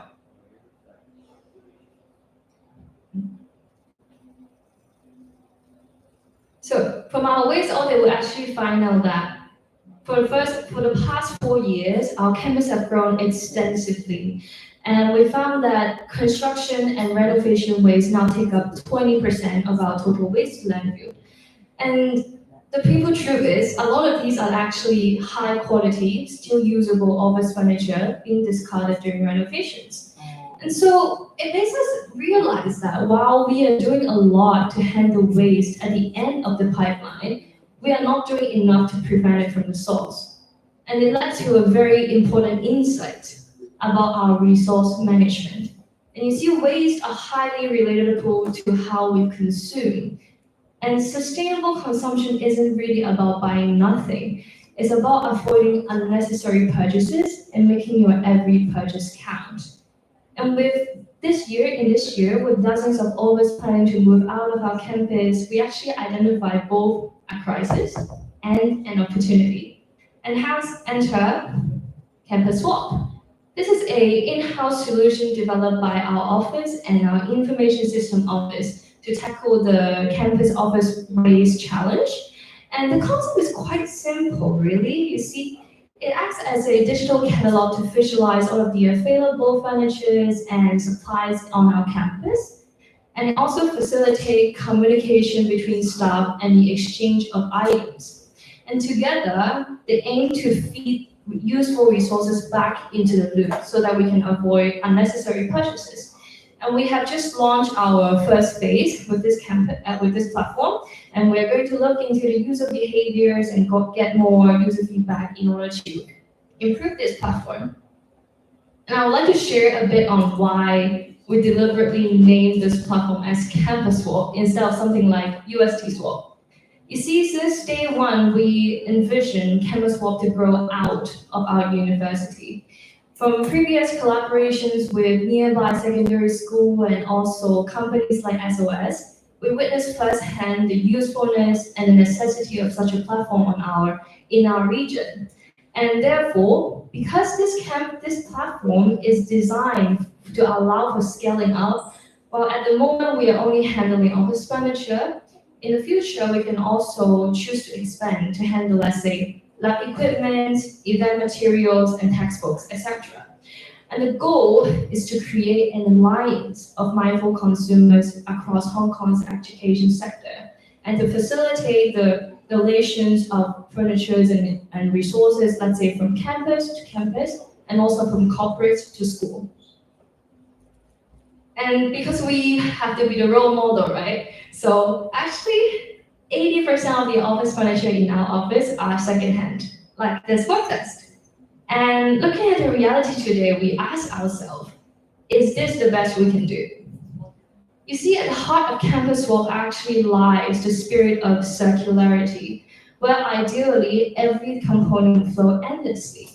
And therefore, while we are trying to solve this issue by reusing furniture, we are actually also exploring the possibility of modular designs. And this kind of modular furniture actually improve flexibility in both functions and style greatly. And they're extremely sustainable because these adaptable pieces can still be used even after renovations when your entire space layout become different. And they can be swapped around between offices to maximize the utility of the resources that we invest in. And the concept of modular design is quite interesting as well. It's actually an adaptation of something called the circular economy model. And so, what is circular economy? It's two fundamental changes in our designs really. The first is design out the waste. And second is keeping materials in play. So you see in this butterfly diagram, if you go from the top to the bottom, this straight line is how the usual life cycle of a product is. So it goes from raw material extraction to manufacturing to use and then to disposal after your use, right? But with circular economy, what you do is you actually feed the material back into the loop. So you will see that at the end of the product life cycle, the material in that product actually becomes the perfect input for a new product that is designed specifically to absorb those materials. So we can't really just recycle our way to circularity. We have to start from our designs. And what it does is that it reduces waste generation at the end of the life cycle, and it also reduces the need for raw material extraction at the beginning of the life cycle. And to make this more clearer to you guys, I'll give you another example with our office as well. So in our office, we actually buy carpet from this company called Interface. And the reason why we chose them is because the carpet are modular tiles, meaning that meaning that we can actually replace each tile once they're worn out instead of replacing the whole floor. And this can greatly reduce our waste generation. And the second is that their tiles are actually designed for easy disassembly. So through their re-entry program, they take the old tiles back from you, they disassemble it, and they put this material back into their production cycle so that they can reuse these materials. And in order to make all of this happen, they have rebuilt their entire manufacturing line so that they can make sure that the old material can be absorbed into making new carpet, which have at least 60% recycled content. So unlike our traditional take from nature, make the product, dispose after use kind of linear model, circular economy actually creates a circular closed loop system where the resources are continuously being repurposed, reused, or recycled. And this, what it achieved is that it can reduce it can minimize waste generation, and it can also help with resource optimization. And this is the kind of systemic redesign that we need. And we do try to put this kind of mindset in our infrastructure design as well. At the moment, while we are unable to achieve full circularity with our buildings, we can still have the opportunity to choose the better option. So with this new innovation building, we decided to choose this green steel bar instead of this virgin steel bar. And this green steel bar actually has 90% recycled content from scrap metals. And this can greatly reduce our scope 3 emissions because it doesn't need as much raw material extraction. And I'm sure like in the next panel discussion, you'll go more into the green buildings as well. And ultimately, what we want would be a building that is designed with every beam and tile in mind and their next life planned. And that's how we achieve full circularity. But obviously, this transition is not going to be easy. It requires change in every step, in every level, and from every stakeholder. So starting from manufacturers, they will have to redesign their whole product and also how they acquire their material and the logistics. And as consumer, we will have to start to rethink our relationship with the product that we have. Whether we will be comfortable with, let's say, no longer owning an item, but rather leasing them for a set period of time. And for retailers, they will have to shift their focus from primarily selling an item instead to maintaining customer connections and providing continuous support throughout the whole product lifeline. And for policymakers, they have a very important role in terms of adjusting regulations and the tax structure in order to support this kind of transition. And lastly, for researchers, including those in universities like ours, we have to start with thinking new innovations and development of designs that can use old materials instead of new. And I'm sure every one of you has a role in this one of these five. And before we can do all of this, we can at least start by thinking our role as the consumer and what we advocate for. So to all of you here today, you are the community shaper who will take these ideas further. Maybe you create the next canvas walk for your organization, maybe you design product for disassembly, or maybe you simply look at that chair going to landfill and ask, can someone else use this? And that's how real change begins. Thank you.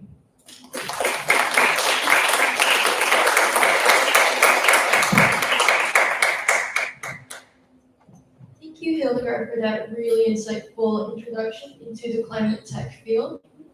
Now, please join me in warmly welcoming our distinguished panelists, Ms. Olivia Wong, Professor Edmund So, and Mr. Adrian Lowe. This session will be skillfully moderated by Ms. Elsie Gibb, which is also my coworker.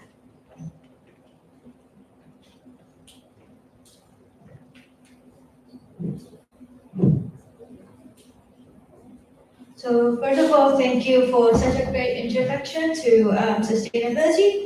So we will be moving on to the panel discussion, which is the technology climate panel discussion.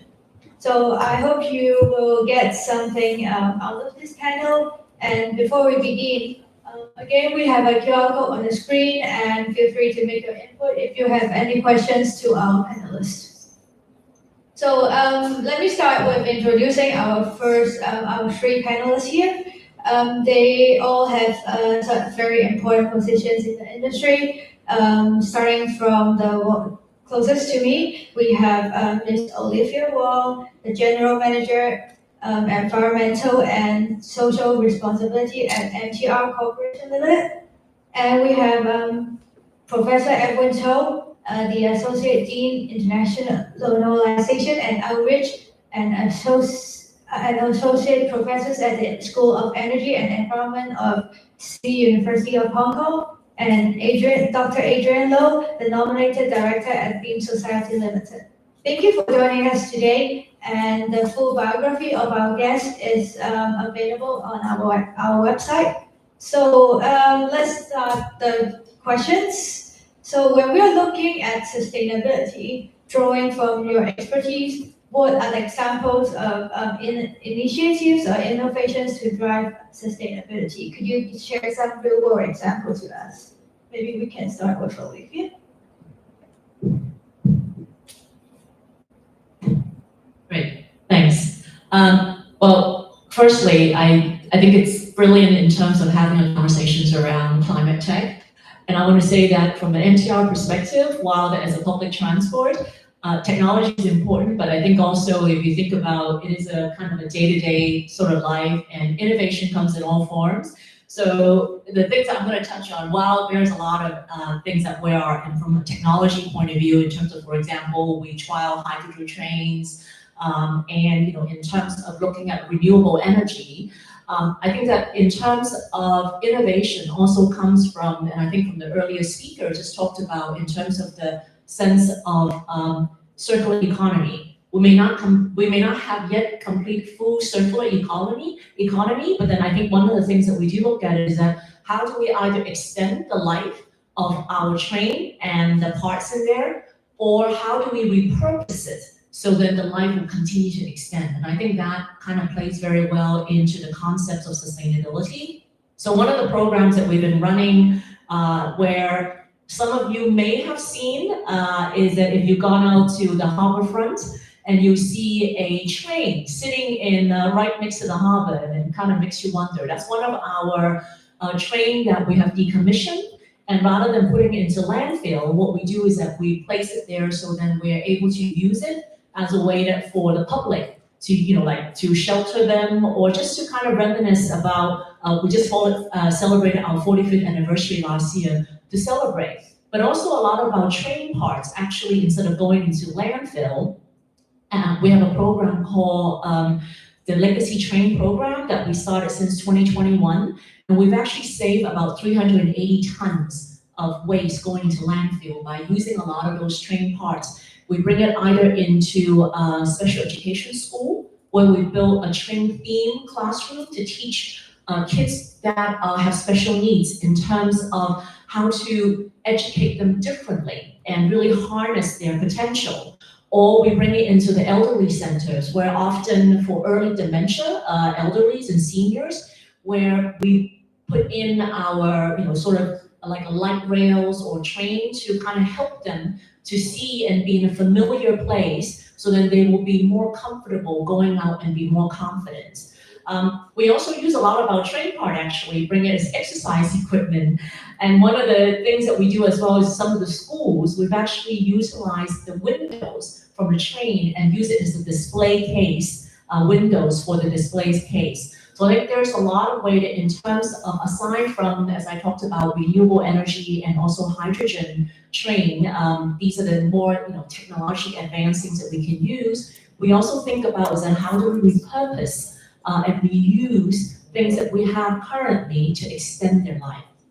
Thank you, Olivia. Of course, we know that NTR has contributed a lot to our societies. And moving on to Edwin, from your research, can you share some example or your innovations that could contribute to sustainability?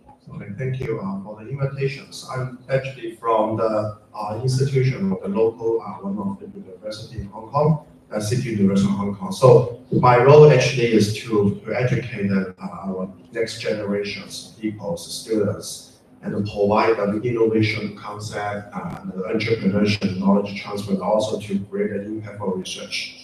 So typically, I would like to read the slide shown on the screen. I would like to quickly talk about those my research works, or how my research from moving from the laboratory, and now finally we co-founded a company, established a startup, and with the current value of more than 1 billion Hong Kong dollars, and they have already sold those kind of the product in more than 30 countries globally.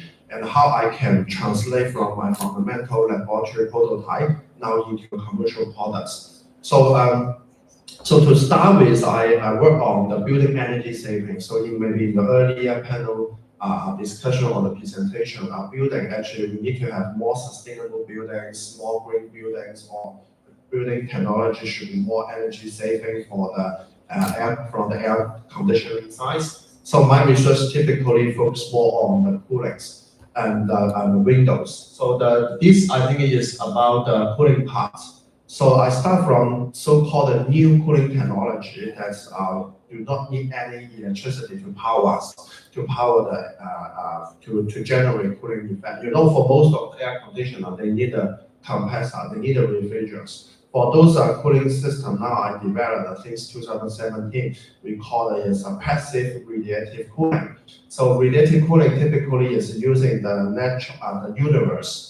Our universe of the cooling source, because the temperature of the universe is negative 270 degrees Celsius. So our Earth's temperature is about 20-30 degrees Celsius. So it exists about 300 degrees Celsius temperature difference. So through this temperature difference, we can mitigate the heat to the cold universe for coolings. So we start from this passive radiative cooling since I joined the CTU in 2017. And the working start from the fundamental optical science to understand those fundamental, how light scatter, how to emit the heat to the universe, etc. And we learn from Sahara sulfur ants. These ants, why this ant can be survived in hot Sahara desert, because they are particular hair structure that can strongly reflect the solar radiation, and simultaneously can emit the infrared radiation to the cold universe for coolants. So we learn from this Sahara sulfur ant and develop the first generation of those kind of photonic-based passive radiative cooling, but in a size of about 20 centimeter for the cooling. Initially it's cost more than 100,000 Hong Kong dollar. So it's impossible for the customer to buy this kind of cooler for usage. So that's why I lead my teams and my students to translate how to cut down the cost to extend the lifespan of these cooling products. So through a couple of years of research, and we successfully developed electricity-free cooling coating. So now it's about the cost is down to 1 meter square. It's only about less than 70 Hong Kong dollars. So we can very similar to the commercial cooling coating material, not cooling coating material in the market. And that's most importantly, 1 meter square coating can generate about 100 watt cooling powers. So it can provide totally without any electricity input, it can generate cooling. So we have, through this technology, we have co-founded a company called i2Cool. And we, early this year, the Xia Wang, the director of Chinese government Hong Kong Macau office, also visit our company and try these kind of materials and found this cooling technology is very fantastic and also game-changing technology that can save the world, saving the energy in buildings. And then this is our company's background. You can see we have several co-founders, and then one of the co-founder, maybe you know, is the co-founder of the DJI. That is Professor Li Zheshang. He also invests our company and interested in technology, so spend the money, invest our company, and we would like to integrate with his robotic technology together. And we also have another important guy, maybe you're also aware, that is Dr. Peter Li, is the chairman of Henderson Land. He also invests our company. Why? Because I collaborate closely with one of his established NGO and to do ESG sustainability related issue. Because my direct company now, I would like to take back to 2 months before, and we have submitted a proposal to United Nations, UNESCO, and then one of the over 1,000 proposal submission, CTUHK, the team led by me, my research team, has endorsed by UN to fund this first program. That is our cooling technology to help those people, students in the underprivileged countries. And then we aim to supply those kind of materials and coating on those remote village schools. They are particularly in the underprivileged country like Cambodia, South Sudan, and also those countries in the South Africa. And UN appreciate our efforts spending on theirs. And I talked to Dr. Peter Lee, and then he is also very interested in this project, and then he is now collaborating with us. So we have already as I know, more than 500,000 square meter area in the underprivileged country. So we went to one of the city in Xinjiang, Tulufan, and one of the school there is very poor in condition. They are family member. They told me that in 1 year their income is only about 1,000 RMB in a year. So they don't have a very good facility to study, particularly during the summer. There, the temperature of their building can go up to like 40 or 50 degrees Celsius because the climate there is very hot in summer. So we provide our cooling technology working together with the NGO founded by the Dr. Peter Lee, and we have successfully reduced the temperature, indoor air temperature by more than 10 degrees Celsius in the school in Xinjiang. So this is one of the charity and community project that we done in the last year. And also we went to Malaysia. We helped those Chinese school, those to help them to also improve their living condition and the environment. So with this UN project endorsed in the coming 10 years, this is about 1 decade program.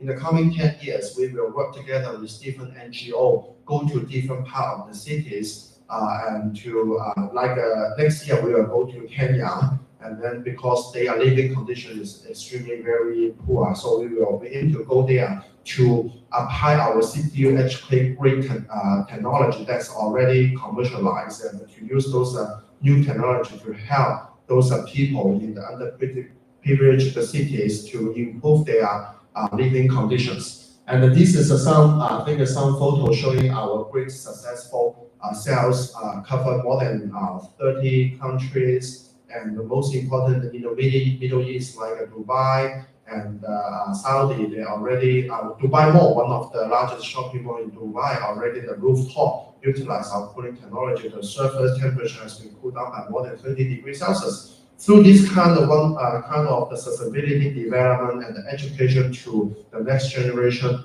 and more people will utilize our technology, and we got a lot of different kind of award. So this is I think no matter from the environmental impact, because we can save the energy from the air conditioner, we also create a social impact as we conduct a lot of the community project together working with Dr. Peter Lee. And also we have the last year, I think the policy address from the chief executive also mentioned this technology in the policy address, and we also I mentioned by Hong Kong Invest Hong Kong, and Hong Kong Urban Council's annual report also mentioned our technology. If this technology can be applied in building architectures, whatever, it can help to reduce the carbon emission of the building and to create more sustainable environment. So this is what I did in my career from the university perspective to educate the people in terms of the ESG concepts, sustainability, and also innovation technology. Thank you.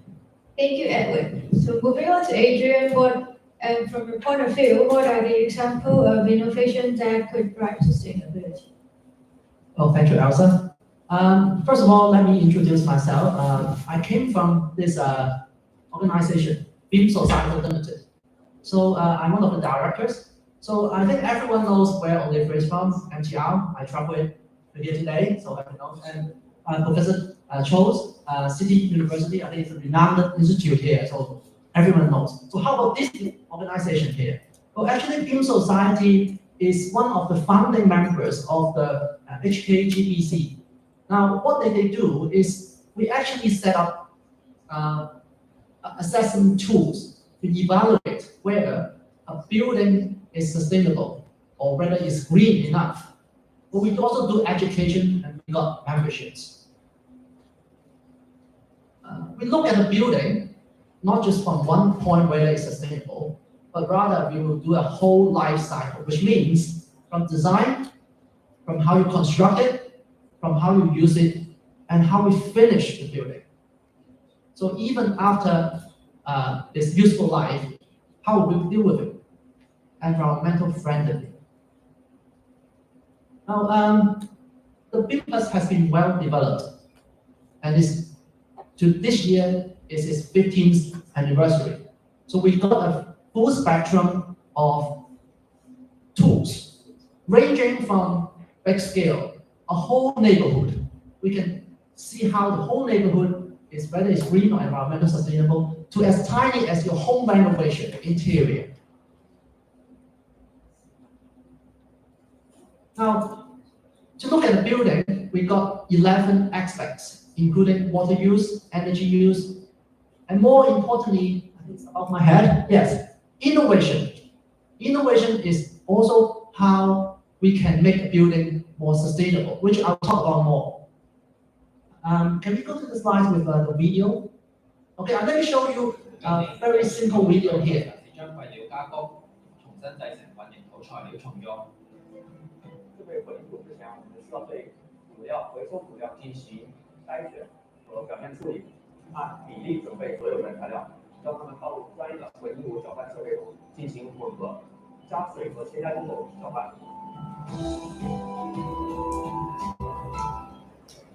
陳詞碎紙，骨料粒徑要均勻，質素一致，即。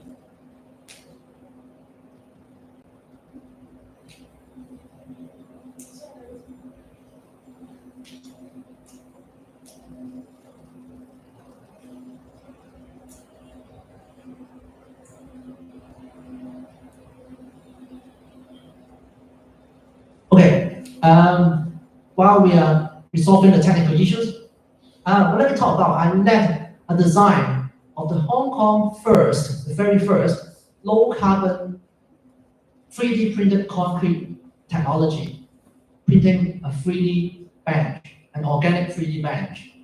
Well, it's now cited as the central government office hubfront. So even if it's a very small project, I think we, as a designer, can lead the change. Well, can we go to the video with maybe just at the very end showing what the thing is?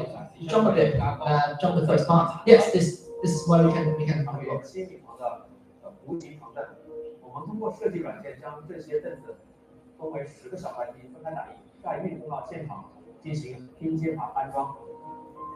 呢種含有本地回收材料嘅低碳混凝土，能夠最大限度減低碳排放，特別適合設計複雜形狀嘅建築元素。製作過程冇需要模板，提升咗施工嘅便利性。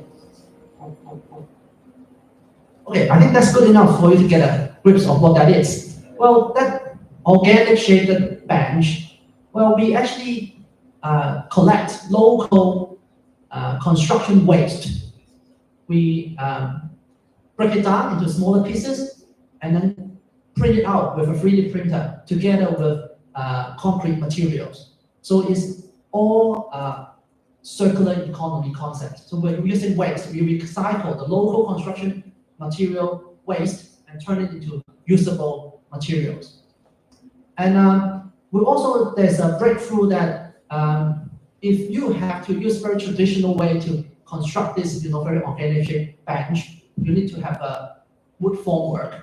So you have to make a box and then pour in the concrete. But then with this technology, we are 3D printing the whole thing out without any formwork, which means we save a lot of wood. We do not need any wood format anymore. So with just one single project, there are two aspects of sustainability that we can do. So I think I can show you some more later, but I will give the mic back to Elsa first. Sure. Thank you, Adrian.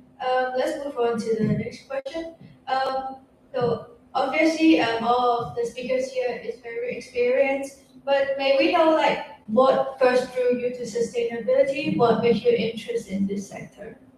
Maybe we can start with Olivia. Firstly, Adrian, I do know Beam Plus. Our Hin Keng station is awarded. The Beam Plus award is from the build stage until now is sustainable, and we have all the green in terms of credential of that. So that's one thing that we generally try to show people. If you ever have a chance, and you happen to be taking the MTR, you're out in the Hintang station, go and take a look at the way that we design and how we kind of work with the neighborhood as well. So, which is great. I probably, sitting on the, on this stage and probably including Elsa, I'm the least qualified to talk about in terms of environmental and sustainability. I do not have a background in that. What I have is kind of more of a general management background. When we look at ESG, S is where I specialize in. I come in from a very strong social impact and social responsibility background, also a general management background when I used to work for the Swire Group for many years. Environmental piece, on the other hand, I have to say that I've been very fortunate that in my very last role, when I was really specifically looking at diversity, equity, inclusion for the Swire Group, my next door neighbor, he is the chief sustainability head for the Swire Group. And he used to come and share with me a lot around, why is it when we talk about ESG, or sustainability, we often don't put the two together. We don't put the E and the S together. I'm so happy that as I'm sitting here on the stage with my two fellow panelists, is that they talk a lot around the social piece as well, which makes me extremely excited that I think people are now getting ESG is including not just the environment, but also social impacts to the community as well. So I guess part of me, in terms of my interest on the environmental side, is that I happen to be a qualified scuba diving instructor. It kills me when I see how our ocean is being destroyed, not only because of climate change, but often it's because of human, in terms of how little respect we give to nature. And this kind of brings to also part of is that from an MTR perspective, climate change, not just MTR, but I think for any sane human, climate change is a real issue.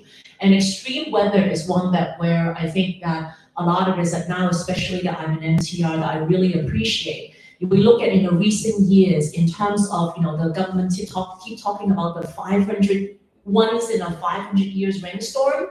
We nowadays, when we look at environment and look at climate resilience, we are now talking about preparing once in a 300 years rainstorm. That means that the frequency is coming a lot shorter, the time span is a lot shorter, and the extremity is a lot greater. And so, so for example, you hear that just, the black rain we just had, right? So you hear the MTR already closing a few of the entrance to our MTR station, solely because we actually have to deal with those kind of issues. So I guess a lot of, going back to your question again, Elsa, in terms of what brings me the interest is that the importance of looking after our environment and the importance of recognizing climate change is because at the end of the day, those people that are going to be most impacted are those that are least able to be impacted. For those of us that have the privilege of sitting in an air-conditioned room, working, when the black rainstorm comes or when Typhoon 8 comes or whatever, we'll be sitting at home, working from home. Many of the people that actually are least able to afford to work from home or because of the work are the people that are going to be impacted. And hence, I think for me, the importance of bringing the ESG element together is why I am doing what I'm doing today.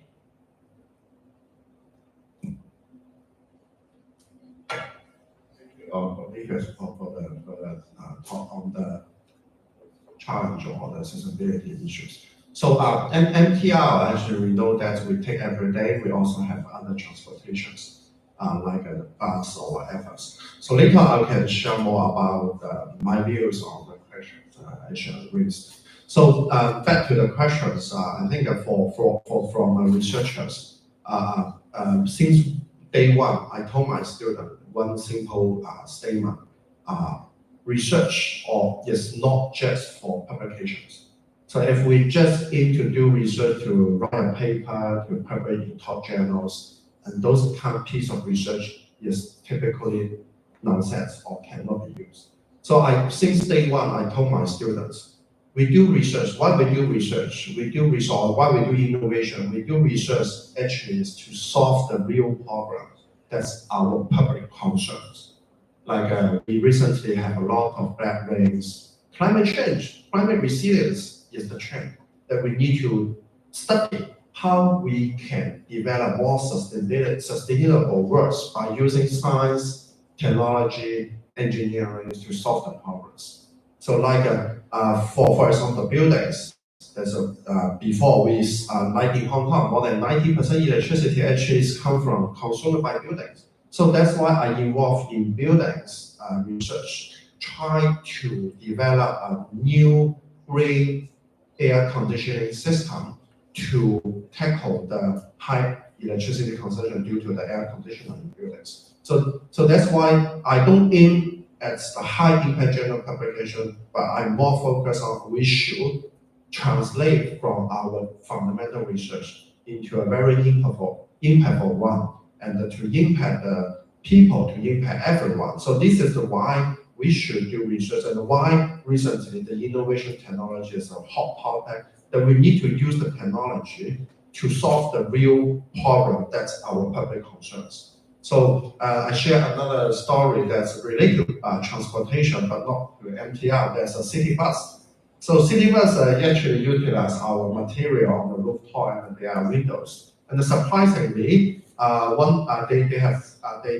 they coat one rooftop, the city bus, with some technology and travel between the Hong Kong airport, the Kowloon sign, and the save. They told me that save about 7 liters petroleum per day. So the payback is about half year. Then because they don't need to switch on a very high air conditioner for the bus, and those save the petroleum and the gas can be used for extending the mileage. So this is one of the examples to how to create a more green and sustainable cities. Well, first, what drove me to sustainability? It's not a theory, it's nature. Well, I'm a hiking lover, and same as Olivia, I'm an advanced open water diver. So I witnessed the Hong Kong ecological double-side story. Well, in the coral track, it's a voluntary work that I dive down and look at the corals. I'm very sad to see the corals are bleached. At the same time, I was fascinated by the biodiversity that we can find in Hong Kong. So next, I realized our choice is deciding which future wins. Well, as an architect, I think I started asking the question, how do we build? But instead, we'll ask, how do we heal?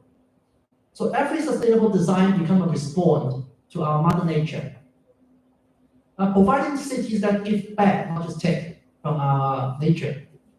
Well, renewable energy, low carbon materials, zero waste systems, green spaces. They are not just technologies, but they are the promise to our world and nature we depend on.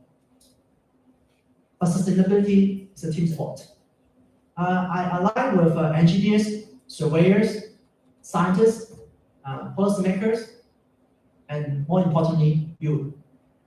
Because youth doesn't, join the event, but you will lead it. The future is yours. So climate strikes, your startups, your vital demands of change. They will be the fastest ties to progress. So here is my challenge. Stay angry about the damage we have done, but stay hungry what we can change. Thank you. Thank you very much for your input. And just moving on to our next question. What are the examples of sustainability-related challenge, and how, as an expert, how can we manage it?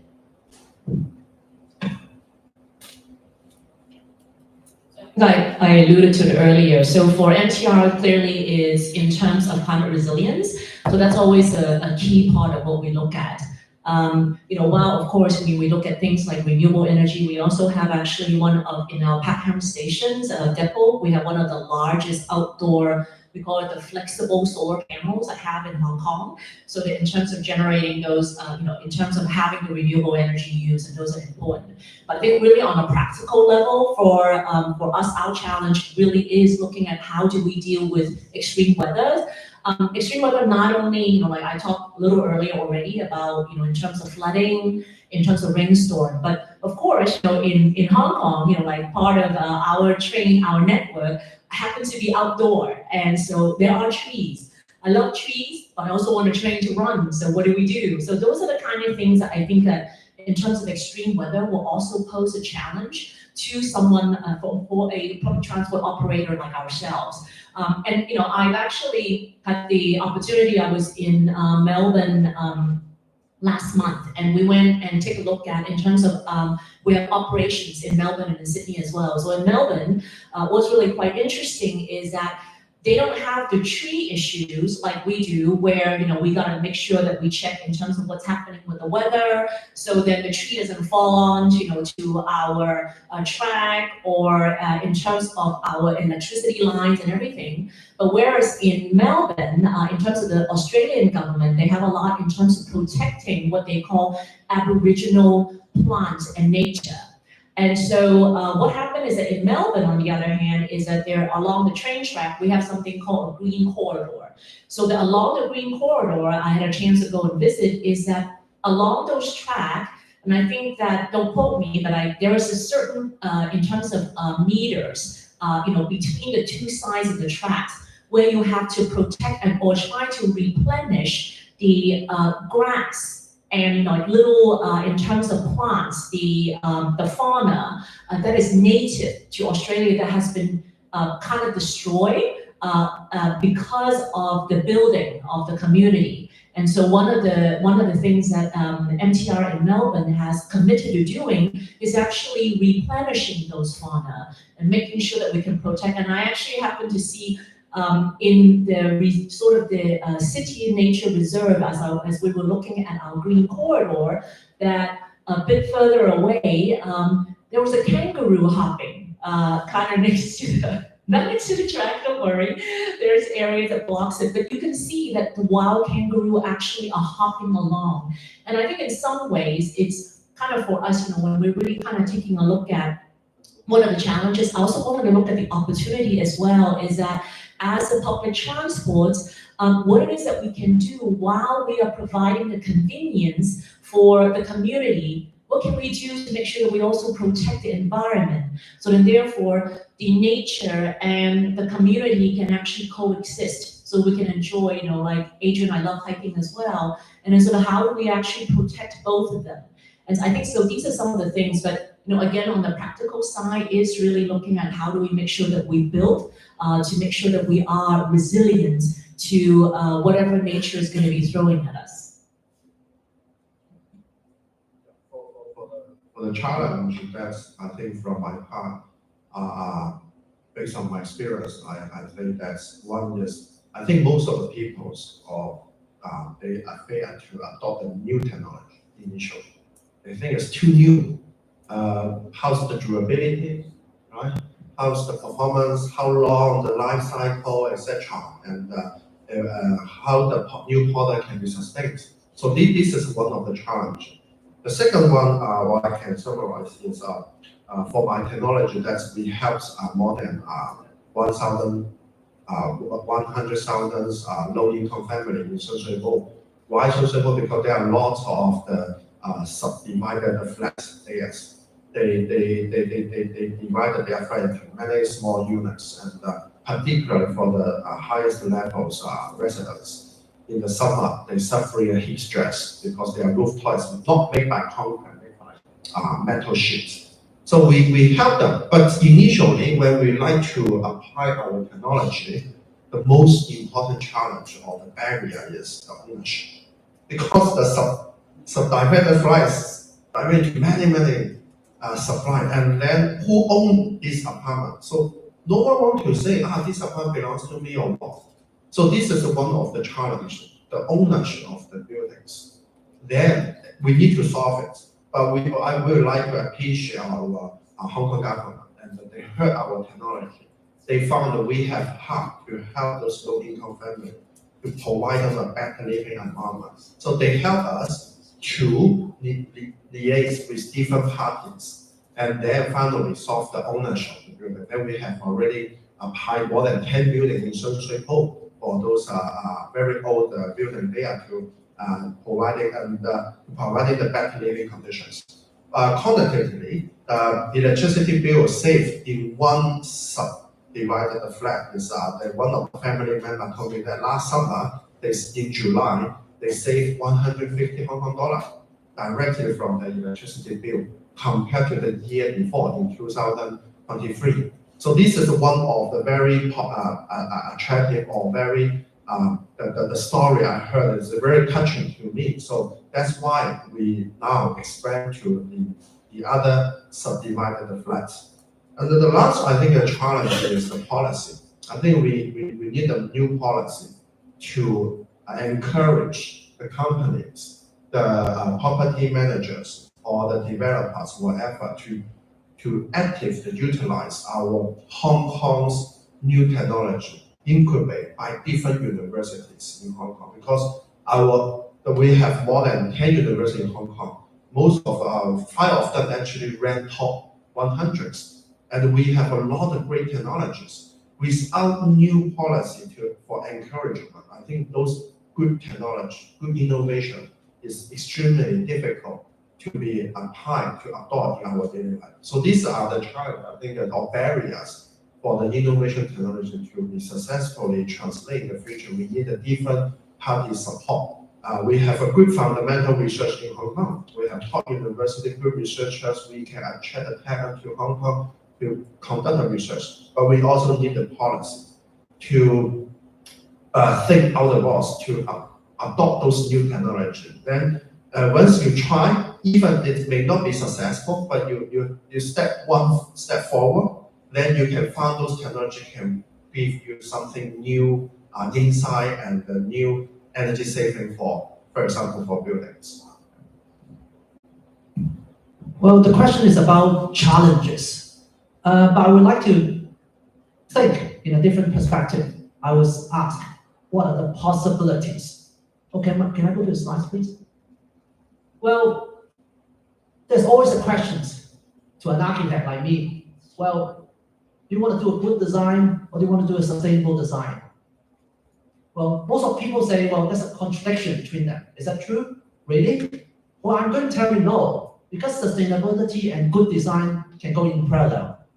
Well, like this is a toilet at the Timma Harbourfront outside the CGO. So you can see this was how the toilet's like.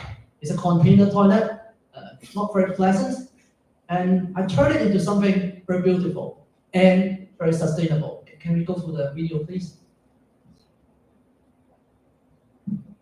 Buildings account for 70% of the city's carbon emissions and 90% of its electricity use, which contribute to extreme climate. The advancing net zero urban hub refurbishment brings a paradigm shift in innovation sustainability. Agricultural waste, palm fronds, was repurposed into building elements. Cubicle boards are made from 40% palm fiber together with other recycled minerals, which are 40% lighter than traditional options. Each square meter of board reduces emissions by 5.7 kilograms of carbon dioxide. The overall production process is carbon negative, promoting a circular economy. This project uses solid surfaces made from 35% post-industrial waste, achieving a cradle-to-construction reduction of 2,700 kilograms carbon dioxide equivalent. These panels were used to replace wall slate, resulting in a 29% reduction in embodied carbon while diverting 1.5 tons of waste for every 100 square meters installed. In collaboration with the Nano and Advanced Materials Institute and Hong Kong Polytechnic University, we created an aesthetic 3D concrete printed bench using a low-carbon mix with about 30% local recycled construction waste. Robotic printing optimized concrete use and brings 100% reduction in formwork needed. This innovative approach enhanced productivity and achieved over 30% carbon reduction, exemplifying a robust circular economy through technological advancements. A solar tree with 26-watt peak flexible photovoltaic leaves and 7 100-watt vertical axis wind turbines were installed. This artistic renewable energy installation powers site lighting, advocating renewable technologies. Roof translucent air improving photovoltaics, diffuse daylight, improve air quality by decomposing PM 2.5 pollutants, and generate energy of approximately 16,000 kilowatt-hours annually. Walkable R12 anti-slip PV with microcrystalline silicon cells, generating a maximum of 664 watts during the day. Energy-efficient LED lighting and sensors further enhance performance with real-time energy displays. By retaining existing structures, we reduced embodied carbon by over 10%, avoiding 45,000 kilograms of carbon emissions from construction waste. This landmark certified a 60% reduction in embodied carbon through structural reuse and circular materials, and an almost 70% reduction in operational carbon via renewable technologies and passive design, surpassing World Green Building Council benchmarks. Green Good Design Award, Hong Kong Institute of Project Management Sustainable Project Award, A Design Award are just a few of the international recognitions achieved. With public education programs, including one with Tsinghua University, the project celebrates innovative sustainability. So echoing Professor Cho's idea, the use of new material, our Hong Kong research, I think is very key elements here, and we are recycling what are called waste, are now making to building materials. So this is a very good step that we step on. And also we are using renewable energy systems. So the buildings are not just consuming anymore, but rather they are now generating. So you can see the example here. And I trust you can see the awards that we achieve. So sustainability and good design can be together. Thank you. Thank you very much. As time is really limited, I will just move on to one question from the audience, which is, as a student, how can we get into a career in sustainability, and what challenges would we expect to face it?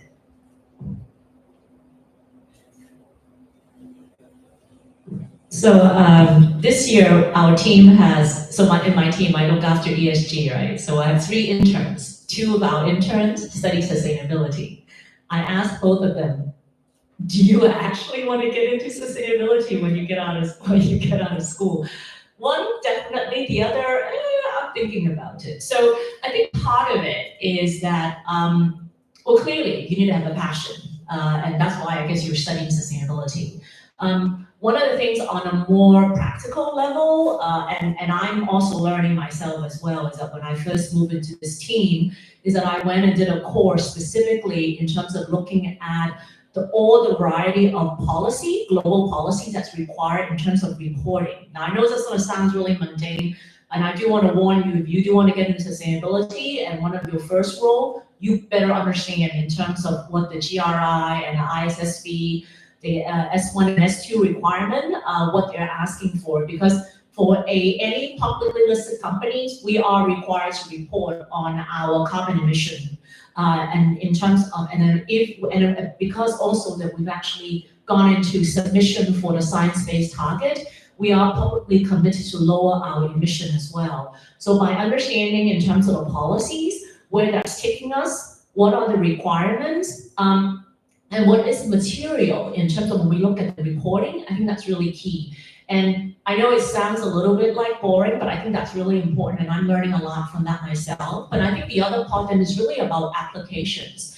As you go into the sustainability field and as you're going into organizations, you want to look at is that which side do you want to be on? Do you want to be on a side that where, for example, where our team, we really provide guidance and strategy for the organizations, and having that understanding. But then our team don't actually practically do things.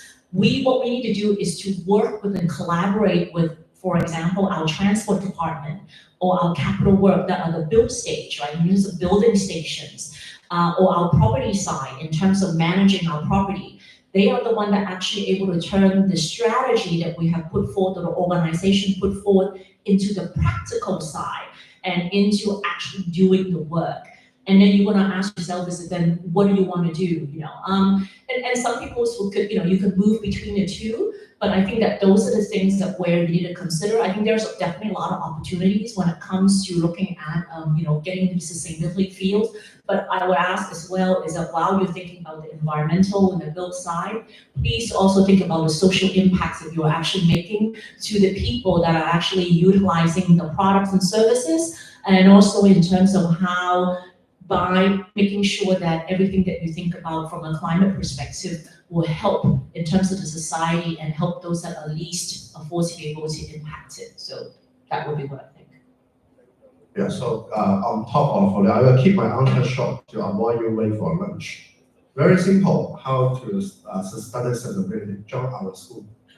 Because we are School of Energy and Environment, so we provide energy science program, environmental science. Most importantly, we also sustainability. ESG courses newly established and developed a few years ago. And then in join school, we will educate you the ESG, will provide you the internship about the sustainability companies, and also to add on a few more, that is I think it's global mindset. So for students, for sustainability development, you need to know what happened outside Hong Kong, not only in Hong Kong, but also you should know what happened outside Hong Kong, and also you should have some STEM-related background. So this is what I would like to say for the if you want to study sustainability, what criteria skill you need to have. Well, earlier I studied a course in Harvard on leadership in creating public value. I think it's very important that the two speakers has mentioned. Well, it's a social value that we are bringing to society while we are doing sustainability. So this is the core, and we don't need average people to do that. We need leaders. So you, bright eyes looking at us. Now you are the one to be the one handling our future. So please join our force to make our world more sustainable. Well, can we jump to slide 19? Or just give a very quick Building. answer for you have to jump 19. Well, actually, if you are professional in building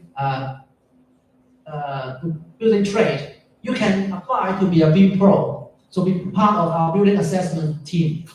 Well, but before that, I know most of you are from different university or studying.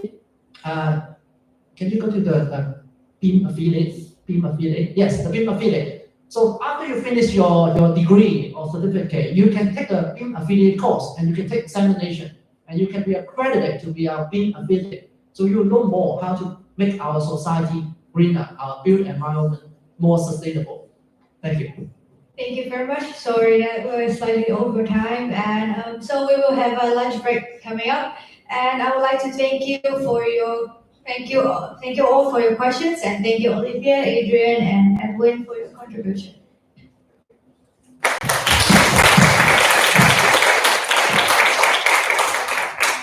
If the panelists could possibly stay on stage while we present you with a token of our appreciation for coming here. Awesome.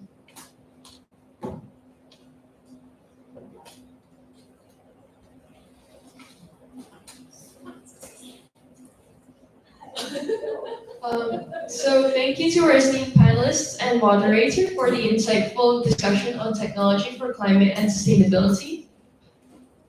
While they are taking the photo, I will remind the participants right now that we will now take a lunch and networking break until 2 p.m. All participants are kindly invited to proceed to the lobby area outside the auditorium, where light refreshments will be available at the buffet for your enjoyment. Please be advised that the lunch at 1:30 p.m. or 1:15 held at All Room Inn is exclusively reserved for our speakers and distinguished guests. You should know if you received an invitation. We encourage everyone to take this opportunity to connect, recharge, and engage with fellow attendees. We will reconvene promptly at 2 p.m. to continue with the next segment of our program, which is the Kahoot and Lucky Draw, so that's going to be really fun. Thank you, everybody.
OK，呢位嗱，呢個係啲新同學，呢個中大係啦，又做呢個科大係啦，呢個教大係啦，個教大。OK，咁我哋一齊去食個晏晝先，好嘛？係啦，你識唔識路先？10W 係啦，你幫手打大路，係啦，打大路先，打大路，打大路先，就一下咗一下佢先，係啦，好轉頭，一二。我哋食上收啦，我 OK 好嘛 ？OK 好 OK。你啲嘢啦，你可以都整下先 OK 啊，我可以做嘅，我哋有人喺度。OK 而家喺度。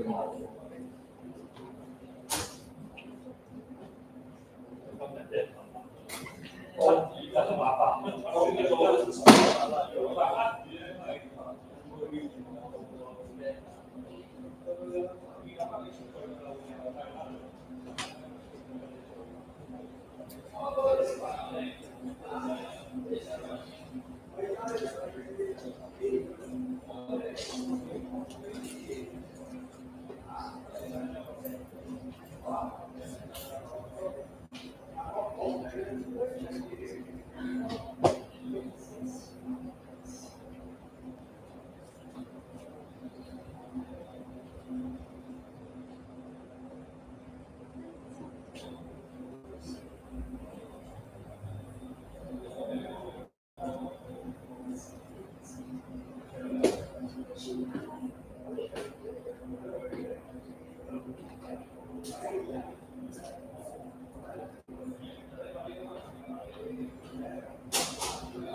see the YouTube live stream.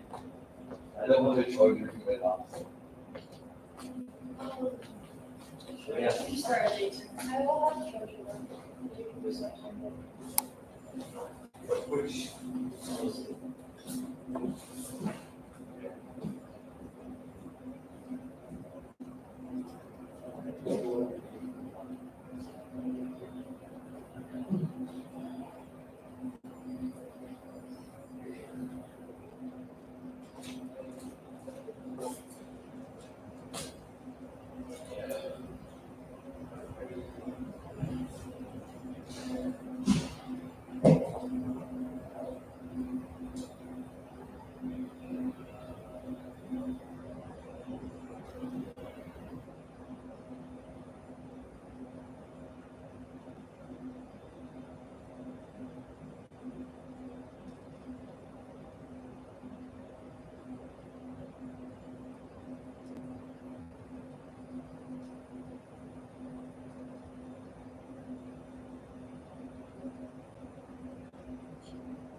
your laptop to present for your presentation? Yes. You just test that.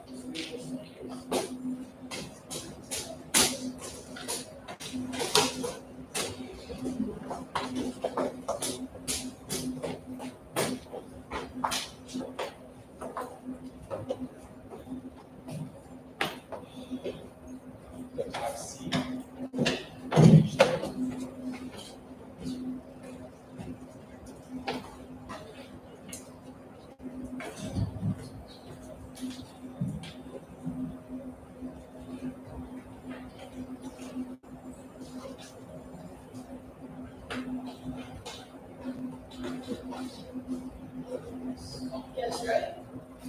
First group. Hi, like randomly? No, it's because we decided you guys to use it. There.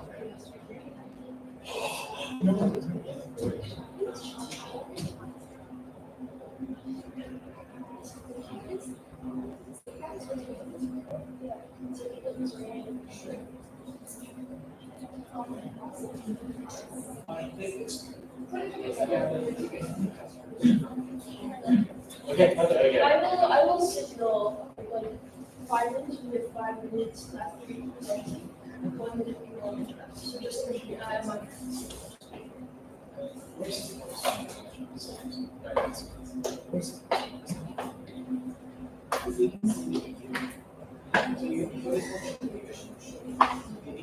Yeah, the judges have to take it.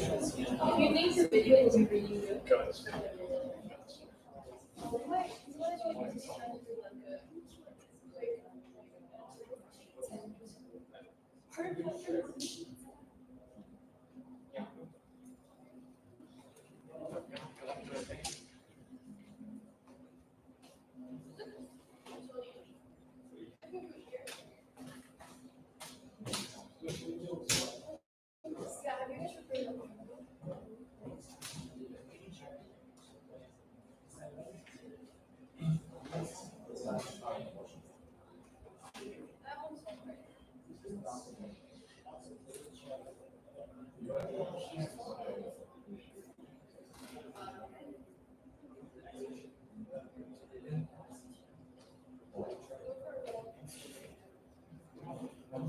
Yeah, they are good.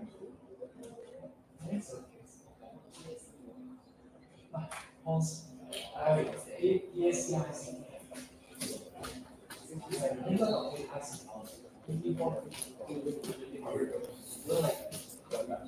Is this still live? Yeah, it's live. Yeah. Oh wow, wow, okay. Hello, guys.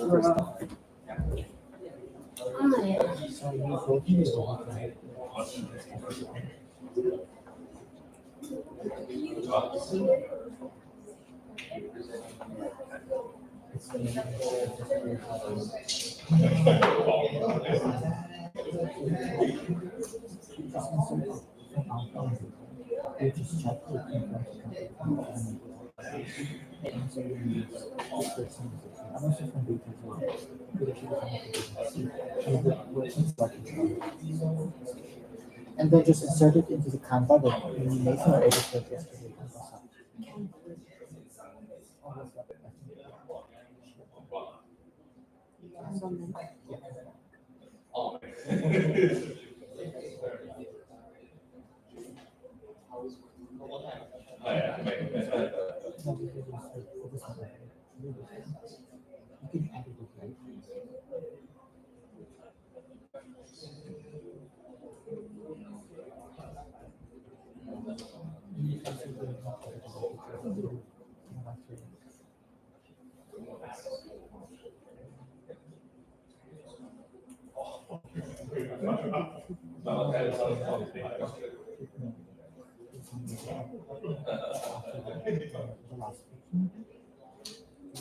Yeah. And we use the website not to draw. Yeah, I think that also sounds pretty good. It's good to be, yeah, this one. And you just share. There's a button called share. Yeah, so just insert the link. Okay, Ma.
I linked it to the lucky draw.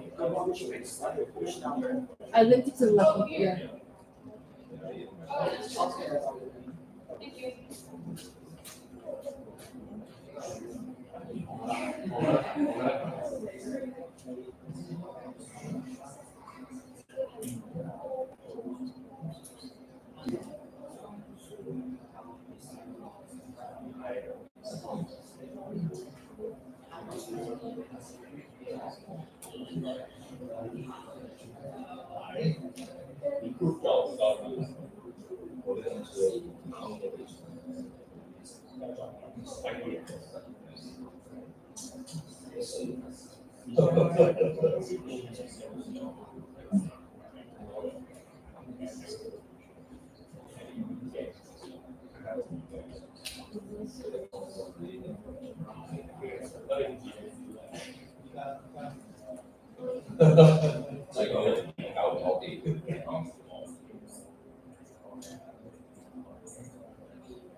you.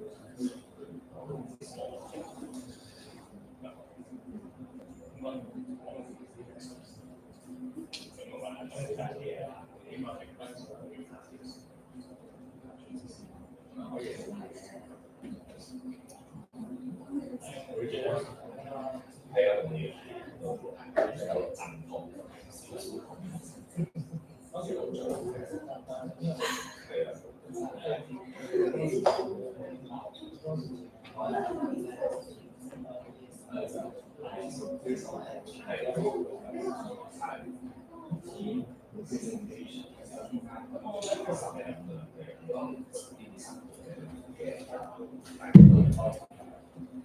guys, so before we're going to start with the project presentation, while some people are coming, we have prepared this welcome book for all the attendees who were here earlier, and the winner of this Kahoot, so it's based on the content of the EdTech and Climate Tech panels. The winner will get a Haagen-Dazs ice cream mooncake box. So all you have to do is pay attention, and now you will get free food. So please join, and we will start in 2 minutes.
Hi, sorry.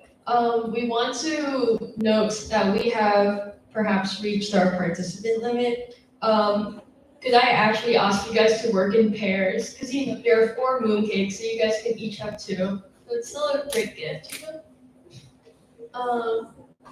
Is there a way to?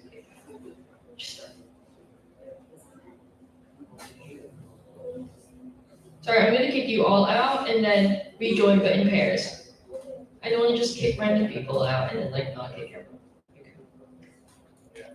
And also, if you guys have any questions about your upcoming presentations for Hackathon Alpha participants, please let me know ASAP. Just to clarify, so there's going to be 10 minutes for your presentation, 5 minutes for questions from the judges or the audience, and 5 minutes for feedback.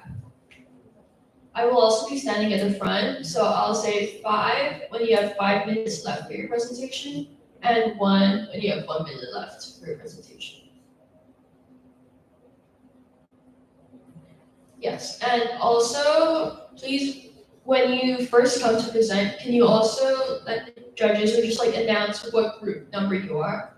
So we have group 1, 4, 6, and the online group will be saying group 1 online, so.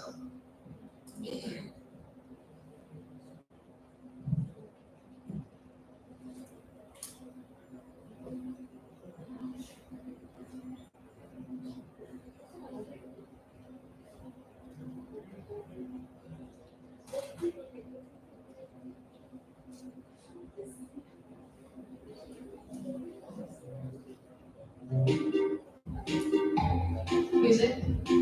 We're gonna start now. Just just to make sure we don't overrun. Because we also have lucky draws, so like more free stuff for you guys.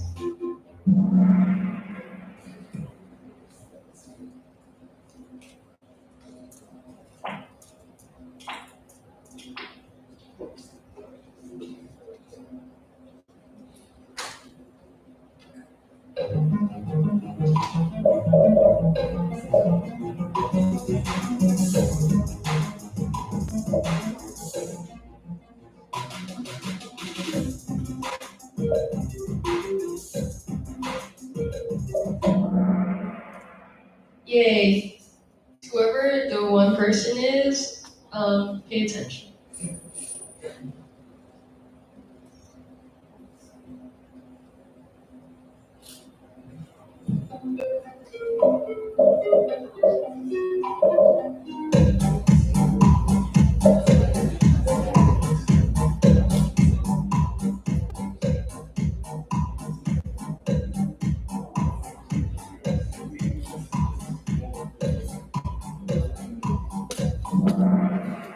Okay, this was a bit more challenging. I don't know if I can manage that correctly. Well done. 4.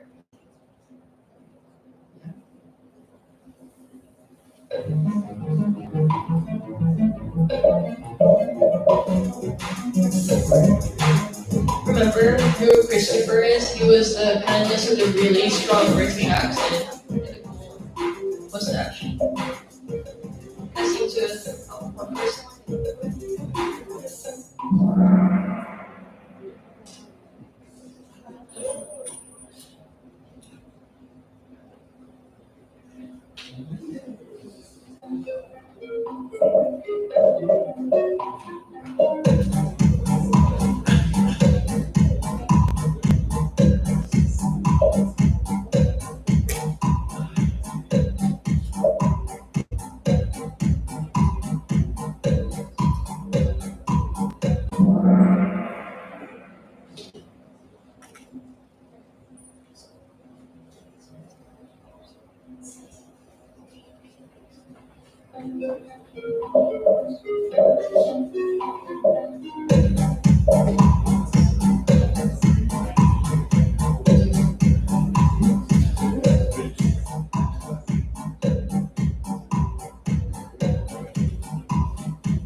So is the one from the CTU University, Professor working CTU for climate tech panel.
Hello? Congratulations to Group 4 for winning the Kahoot. Thank you for paying attention to today's talk. We have your coupon here for your collection. Please come up.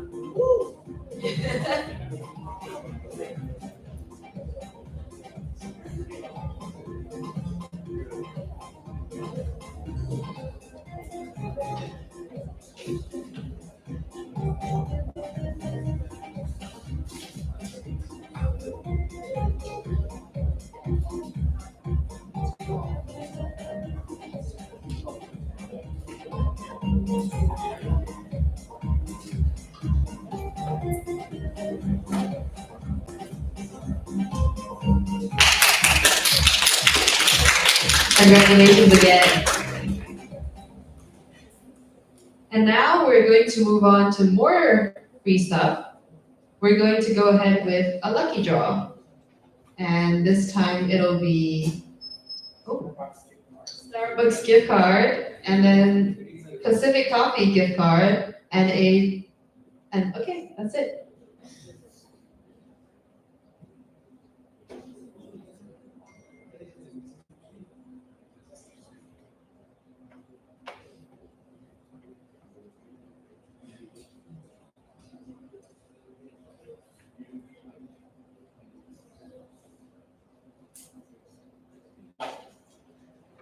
Are you guys ready? Drum roll. Yes, thank you. Okay.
And we're going to have one more lucky draw because earlier we missed it, and this time we'll be giving away a Pacific Coffee gift card. So do we want another round of applause? Sorry.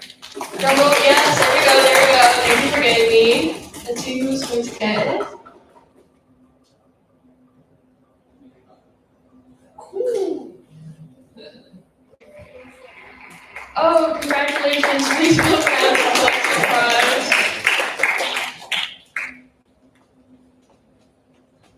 While Alvin is coming to collect the prize, if Group 1, who's about to present, wants to get ready to come here.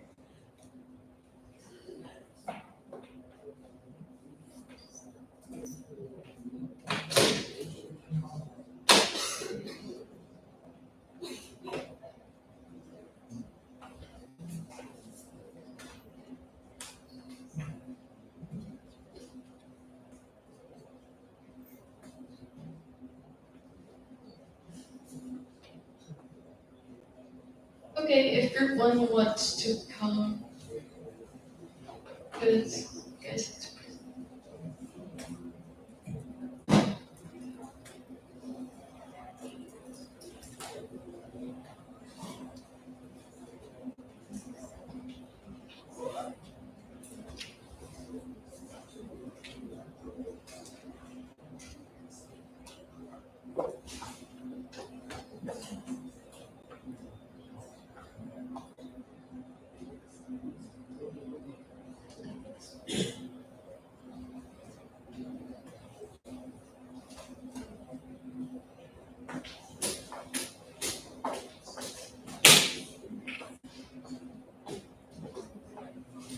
So now we're about to begin the presentation segment where a selected team from Hackathon Alpha, held on August 9th and 10th, will showcase their innovative ideas before our distinguished panel of judges.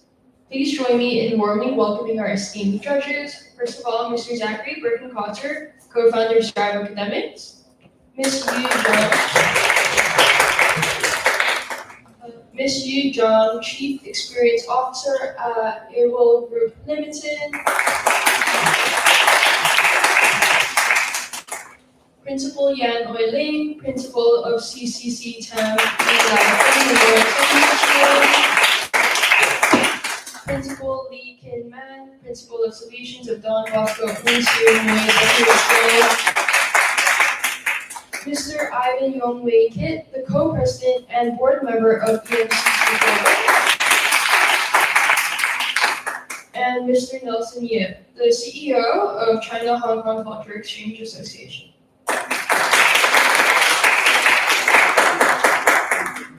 Please join me in welcoming one who is already here.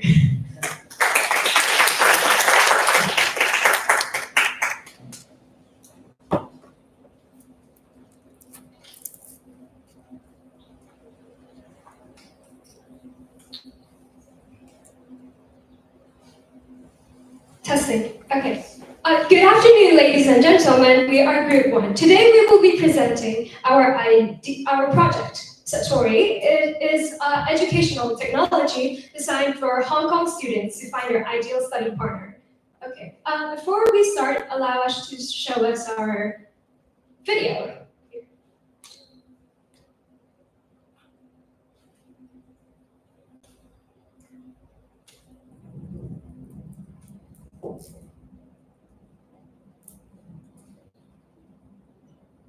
今次又唔合格，次次都係咁，唔通連個天都唔中意我？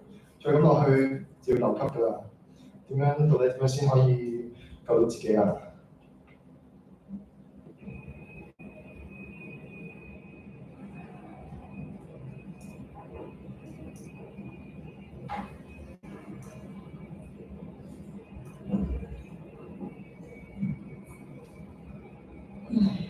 得個40分點算啊？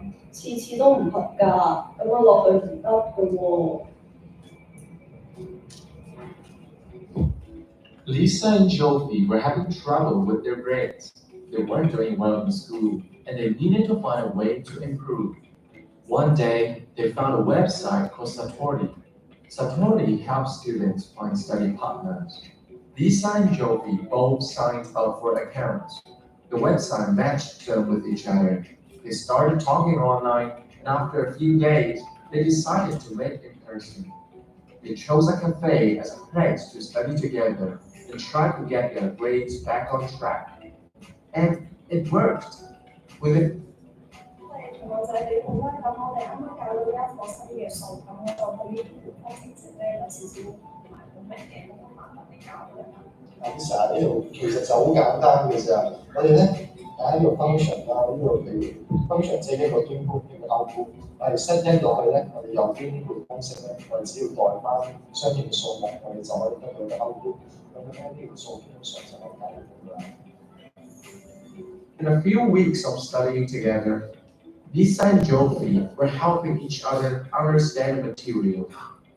When the next test came around, they both got good grades. They were very happy with the result. Find your 5-star, ace your marks.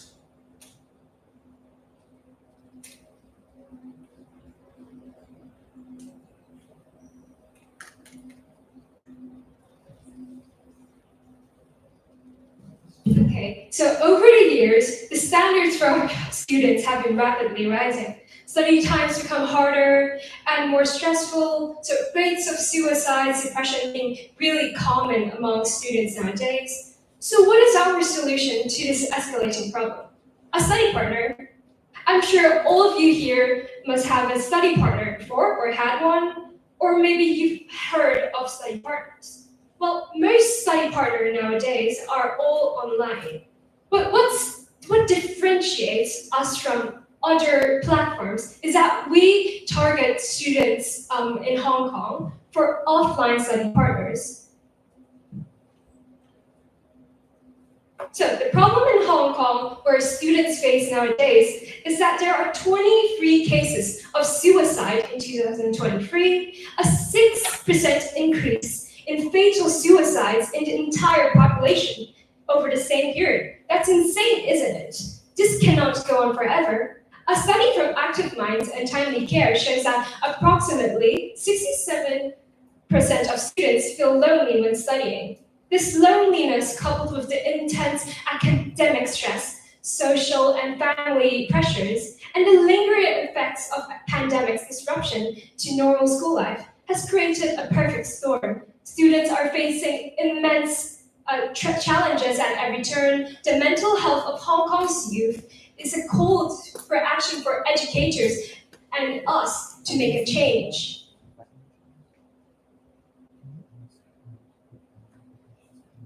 Okay, and our solution is Satori. It's just a simple step of registering your Gmail and creating an account and to match with a local student.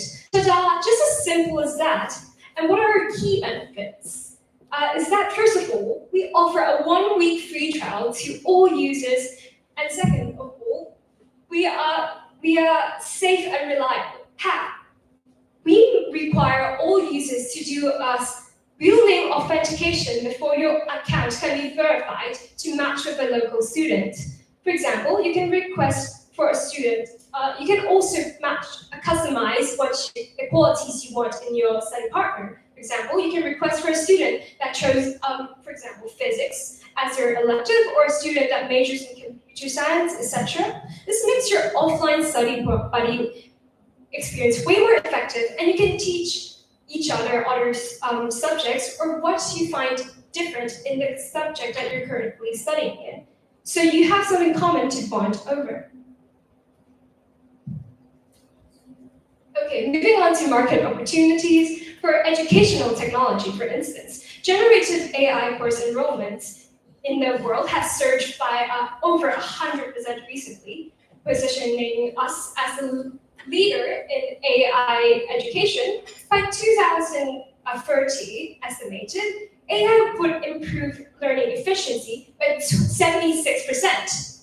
Now, how can we attract these investment tools using what we have right now? Is that people are evolving and we have to keep up. We cannot follow the traditional ways of teaching. That's why we have to adopt AI into educational tech.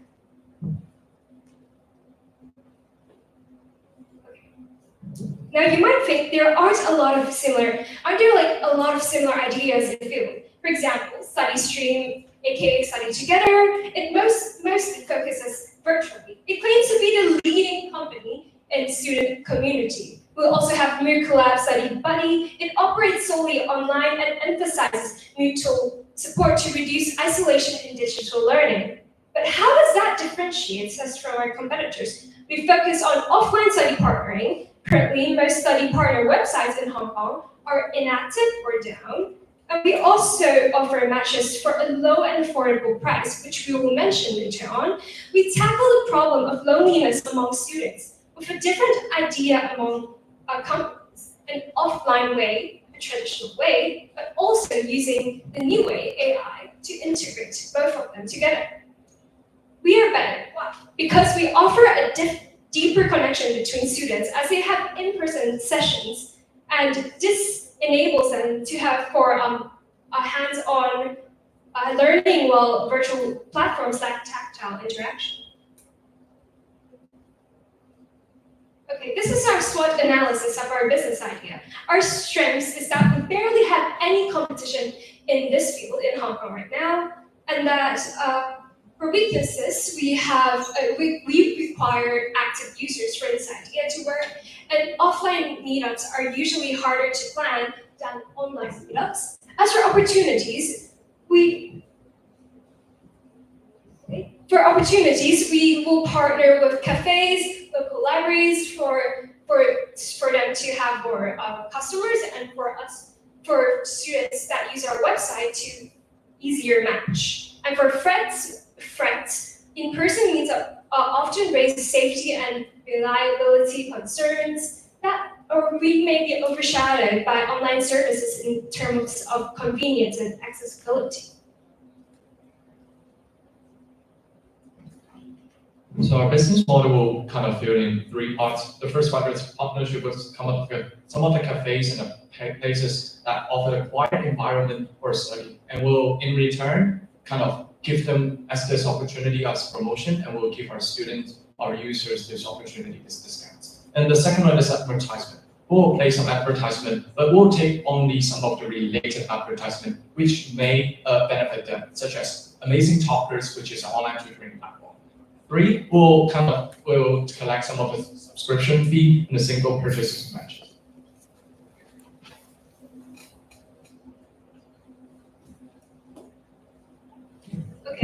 For our business model, we operate on a subscription-based model with price starting at just barely $20 Hong Kong dollars per month, and our primary revenue streams from partnership with cafes and places that offer a quiet environment for studying, advertisement displayed on our website, such as companies that offer tutoring services, study materials for purchase, etc.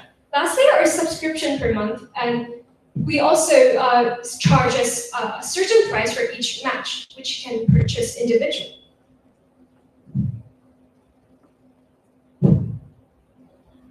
Okay, let me explain why are we better than our competitors. First, we have made advantage which make us stand out from our competitors. First, we make use of AI-powered algorithm to connect users with the perfect study partner based on the specific preferences. Second, our users are required to complete mandatory identity verification step. And we also have three significant features. And first, our platform focuses on offline matches instead of online. So, and based on research, there are no other competitors that focus on offline. And second, we allow tailor matching for our users, which they can customize qualities on the field of study, for example, subject, location, and time slots. And third, we allow scalable monetization, which we offer a miscellaneous set of items for our users to select from. How do we launch our idea into market? We are going to adopt the go-to-market strategy. First, we are going to promote our idea through digital marketing. We're going to promote through social media platforms such as Instagram, Threads, etc. And second is partnerships. We will partner with local cafes and places that offer a quiet environment for study. And third, we will hold school talks. These three are all some of the very common but pretty kind of useful marketing strategy. But I'll turn to my solution first. We'll talk about the algorithm. We'll kind of match each other with their kind of corresponding subjects, interests, hobbies, etc., etc. And we'll make a system with certain weighing of specific things, especially when we're making 3 tiers. For the silver or the gold, they'll have different weighing that they are most likely to kind of purchase for our products. So I'll take a demo on our application right now. We make this using Cursor, an AI programming platform. So I'll introduce from the homepage. So as you can see, the design is pretty clean, intuitive, and focused on the user's experience. And the hero section immediately communicates our value proposition and it takes that welcome to study partner platform. And the navigation menu at the top is the persistent and user simple emoji icons for intuitive access to all pages. And the prominent call to action button like get started, read, and try demo are also guided user's journey. And technically, supporting helper is built on a modern lightweight stack like HTML, CSS, and Valena's JavaScript. And this means that there is no external dependencies, and critically, the platform works entirely offline once loaded. And all data is stored securely on the user's device using local storage, ensuring complete privacy. And turning to the study partners page, which is our main feature. Now, this is where Satori Helper truly innovative. Let's walk you through the process. So first of all, a student creates their study profile, which is through here, and the student creates a study profile and they input key data points like their subject, study level, and time zone, and weekly availabilities. And this rich data in the field of matching algorithm.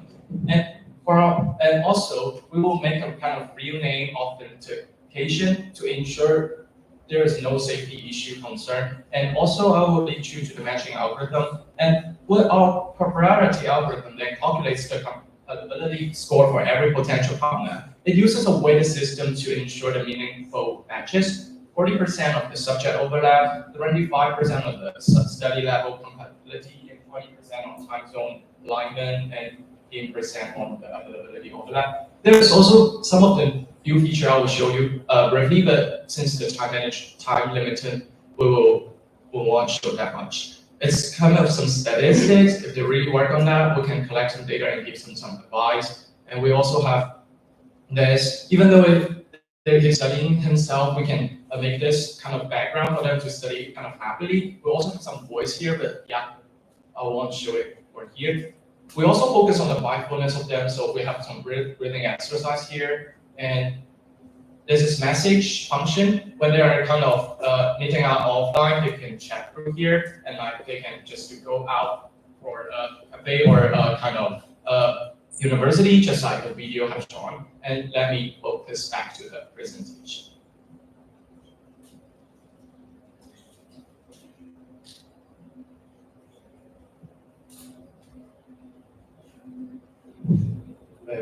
Three major steps we are going to introduce. First is initial planning, where we have brainstormed this idea. And second, we are going to make a video, PowerPoint, and website making. Also, we have just showed you the website that Tom has shown. And last is the test run. We'll find we'll have picked the prototype and we'll try using the website to match it and pair out. And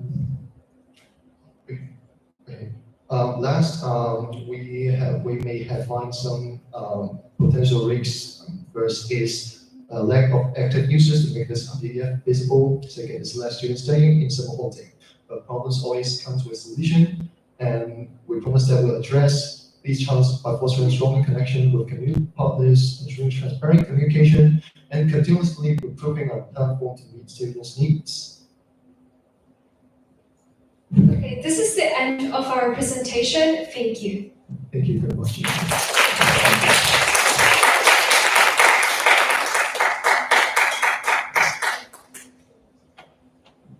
Thank you, Group 1, for your presentation. Now I'll ask you to go to stay on the stage as I ask for any Q&A, like questions from the judges. I know we have a lot of esteemed principals here. Oh yes, it will give you a microphone to anyone who has a question. Thank you, good one. I love your idea and also like your webpage a lot. It's very clean and very clear. But I have one question about your problem. What kind of students are you approaching? College students or high school students or both? We are approaching secondary school students and university students in Hong Kong. That's our main target. Thank you. There's a question over there.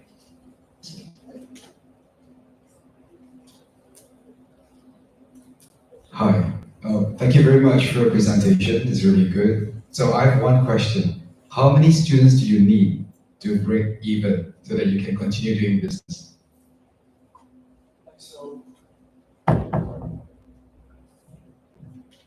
Like we haven't really estimated the amount, but through our observation, we need about 100 students, which are kind of 10% of them are using the first tier, which is the gold function, and 50% of them and 40% of them respectively are using the silver and bronze function, so that we can make the whole program sustain. And also because we have other kind of we gain our revenue, generate our revenue also through advertisement and kind of collaboration. So we think we can operate the whole project using kind of pretty small amounts of assets. Yeah, thank you for your question.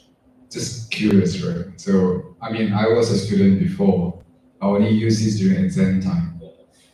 Maybe 1 month before exam, I'll pay for this. But after that, I may not pay for it. I mean, for me, at least. So how do you overcome that problem? Because advertisers will want to just pay if there's active, because you identify that the problem will be inactive users, right? So I'll be one of the inactive users. I use 1 month. So how do you overcome that problem? Thank you. Okay, so like for example, during the summer where we have S6 students, they will be doing the DSE exam. So they may need this website during summer and maybe throughout the year until they have their examination. And for like other students, like from different grades, some students may decide to study earlier and they will subscribe for a longer period. But if like students like you who will only use it for a month, then you can only use it for a month. But I'm sure there are many students out there that start studying earlier. Also some further elaboration, like I think most of the students won't just be a deadline fighter at the last second because they can't find it, they do not enjoy this process of studying and they just put all the thing on their examination. So I think with a study partner, like they're encouraging each other and kind of engaging each other to study. So I think it's more likely for you to kind of continue study using this platform rather than just finish studying 1 month before the examination. Yeah, thank you for your question.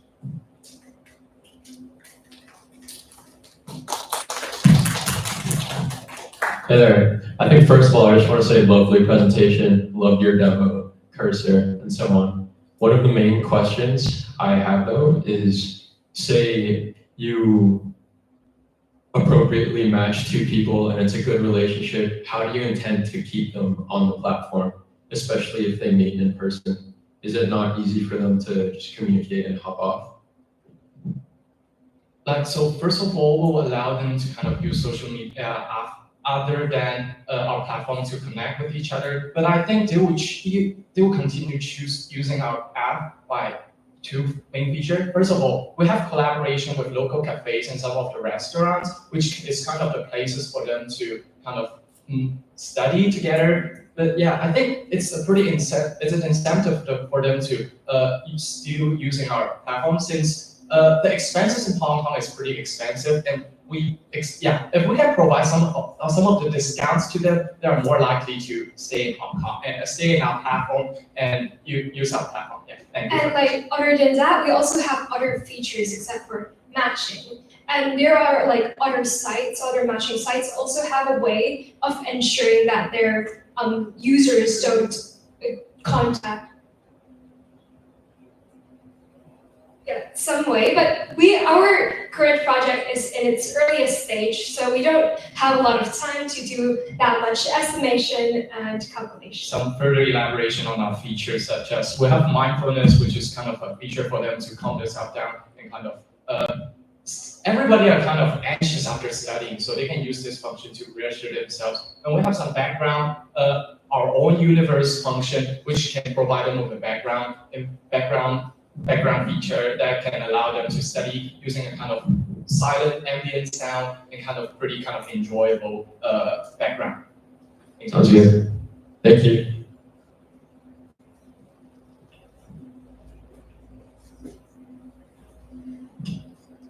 First of all, thank you for your innovative ideas. My question is, how can you recruit the right tutor? And how can you manage or monitor the quality of the tutor? First off, our site is mainly based on matching students, like local students, to meet other students and peers that are studying similar subjects, etc. And for the tutoring part, I guess that is not the main point of our website. Yeah, we have a function called AI Tutor, but it's like a community function. They can post their difficulties, like they have a math question, they do not know how to do it, they can post it on the community. And some of the kind of more experienced students, such as a senior student, may be able to kind of answer the question. But tutor itself is not our main feature. Yes, but since you are matching different students, I see it is just like more like a peer support. But in fact, I do think that you have the intention of having some academic improvement during those processes. Am I right? I get your idea. Like we will match using our algorithm, we will match some of the kind of relevant, like we will using the compatibility, such as the student is kind of weak in math and kind of is strong in Chinese and English. We will kind of match them with the kind of a student that is stronger in the subject he's not good at, so that we can make this compatibility. But we haven't just mentioned in our presentation, but yeah, it will be one of the features and algorithm behind it. Thank you for your question.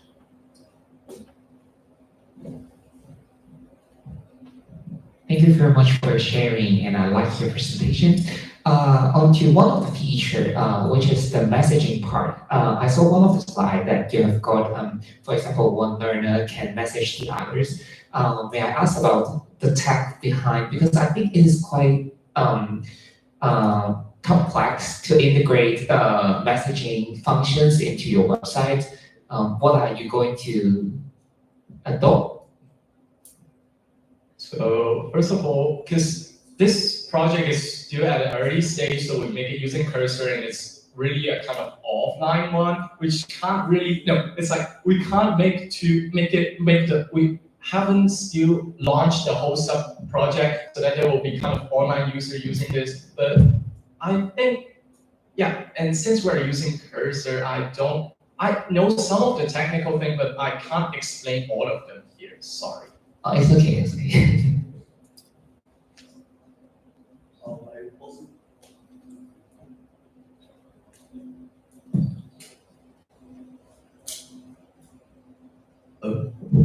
I also really liked how you talked about the loneliness epidemic, but I was wondering how your your service is actually a better alternative to the current studying partnership companies that are already in place. And I was also slightly curious about the safety aspect of this little service that you're providing, because obviously there's going to be danger involved with meeting strangers straight up without any kind of prior contact or prior communication. Yeah. Okay, so you mentioned that how are we different to like other similar site partner things? Can you name one? Name one in Hong Kong that is active In Hong Kong, and accessible to all students. I know there's a lot of studying services on Zoom, and Zoom, exactly. But right now we're offering offline study partners where everyone reduces procrastination because it's better offline. And for Zoom, you can just like play games on your tabs. I'll give them further elaboration since I've observed some of the kind of existing platforms, including, one of them is local. Like I've looked into it, I've signed up the account, it's like, it's already broken down. Like there's nobody texting there, and there's like a Discord one. So I think it's more likely to distract people, other kind of engage them to study rather than anything else. For the second one, we have already implemented a real name of the identification that require them to kind of input some of their kind of crucial information, Like including their student ID cards, their ID card. Yeah, their ID card, student's ID card, and their school, and all the relevant information to ensure that there won't be any safety issues. Also, yeah. Thank you for your question. Thank you for your question. thank you. Thank you. Okay. Thank you. Thank you for the Q&A. Because we're running a bit behind on time, if anyone has very, very short feedback for the judges, any judge would like to give very quick feedback. Do any of the principals have specific feedback? Because I know that since this is an EdTech related project, you guys might be.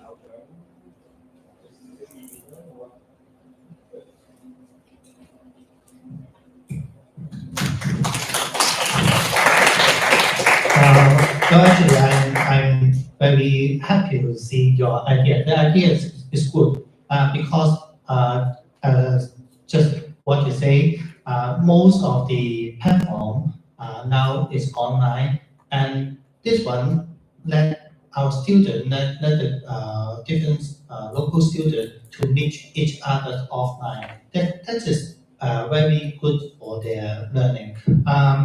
But actually, in the implementation, I just think the business model, maybe you need to think more about that, because just like what the guest said before, some people, some students, maybe they are the deadline fighter, the examination fighter, so maybe they will pay for 1 month. After that, the study partner will still study with each other, but they will not pay for you, right? That is the business model. You need to think more about that. Thank you. Thank you for your feedback. It's pretty kind of helpful. And in the end, I would like to thank some of our roommates, which is not here today, including Lisa and Xiaohan. Yeah, that is the end of our whole presentation. Thank you. Thank you. The second comes to present.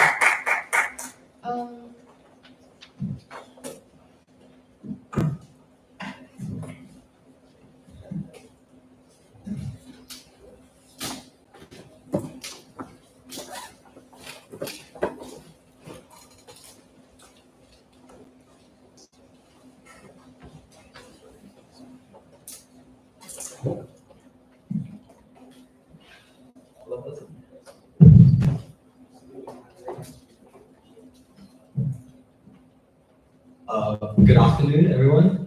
I'm Nitin Sendukumar. And my name is Daksh Pawar. My name is Hassan. And I'm Shwet Patel. Right. So far today, you've heard an amazing startup idea by them, and you continue to hear more amazing startup ideas after us.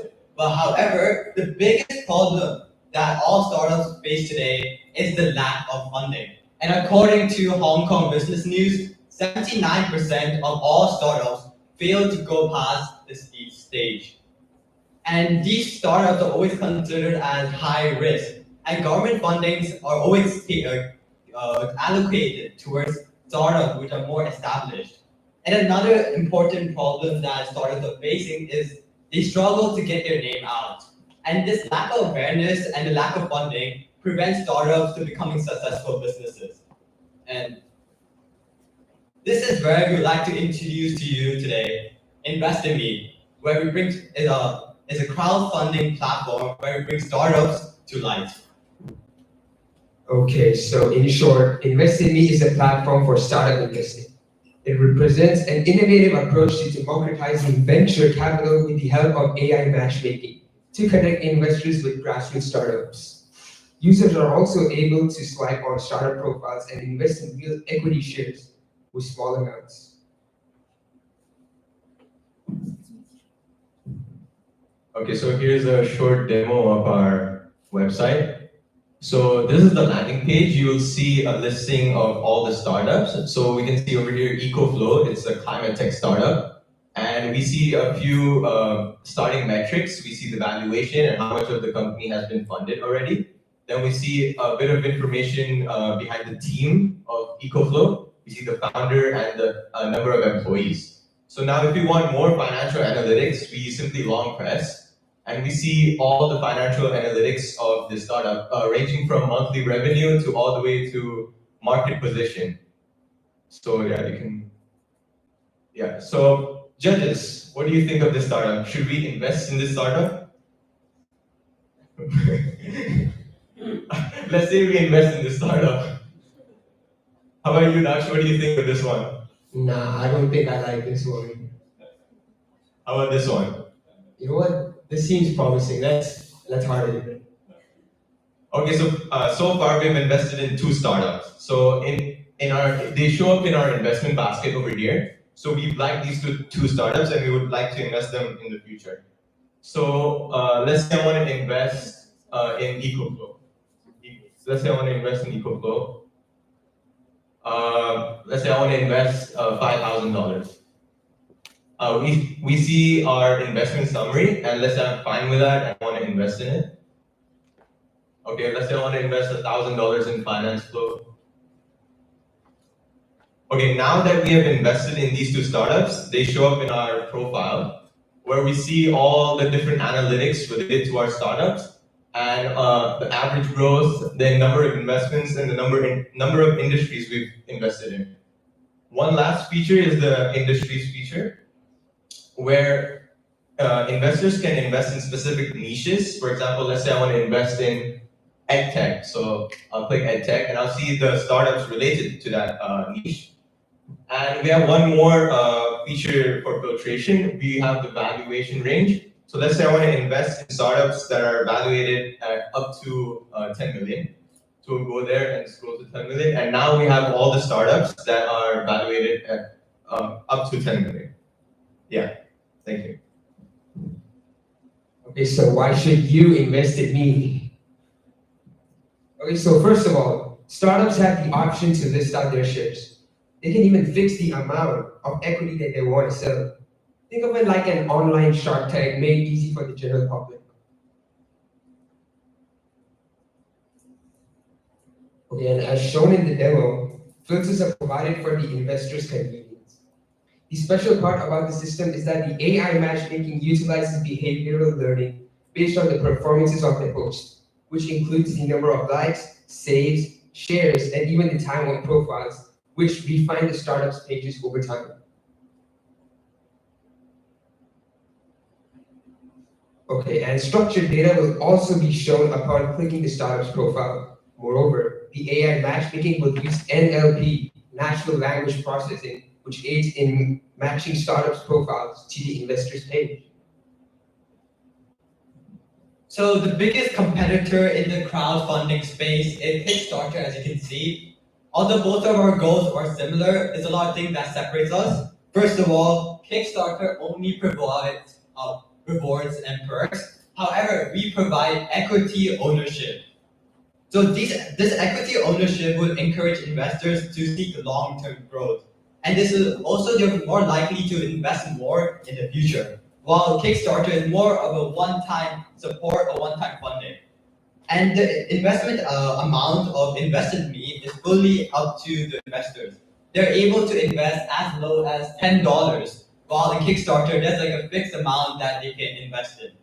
And last but not least, our discovery platform utilizes artificial intelligence and machine learning, while Kickstarter, they consist of manual searching and browsing. So let's talk about money. So we offer a premium promotional service for startups where they can boost their post in our discovery page for increased engagement for investors. And also for every single transaction, you'll take 1%. And if you look at Kickstarter, they take around 3 to 5% for every single transaction.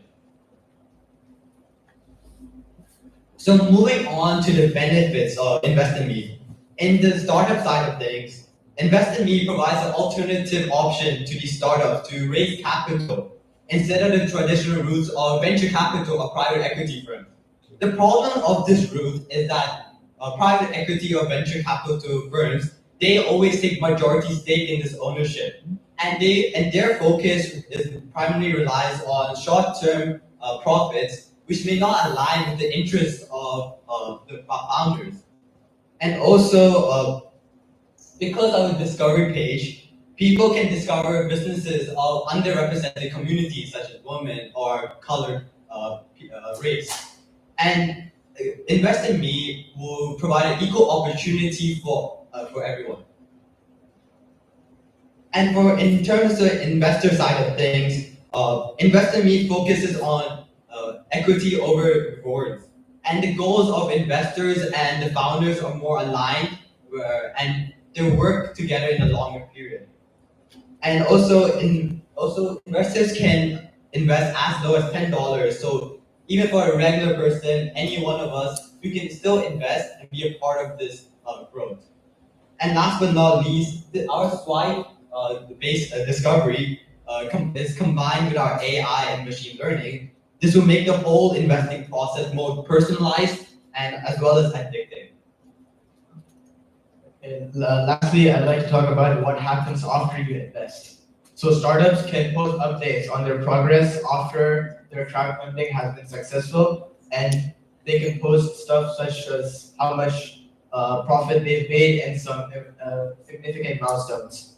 And this can help boost the confidence of the investors. And lastly, I'll also talk about some safety measures. So signing in, we will use Know Your Customer verification. So we'll take information such as full name, date of birth, proof of address, and also ID documentation to ensure that all customers are legit and are of age. And there will also be some educational pop-ups such as the one over there. Okay, so this is our team, and mark my words, because Invest in Me is soon to be every startup's destiny. If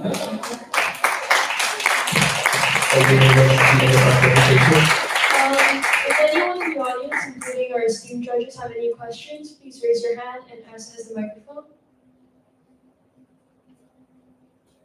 Thank you for your presentation. I love your slogan. I have one question. How do you select the startups in your platform?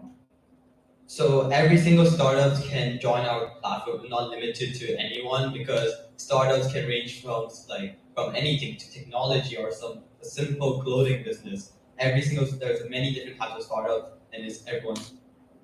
Yeah. Thank you.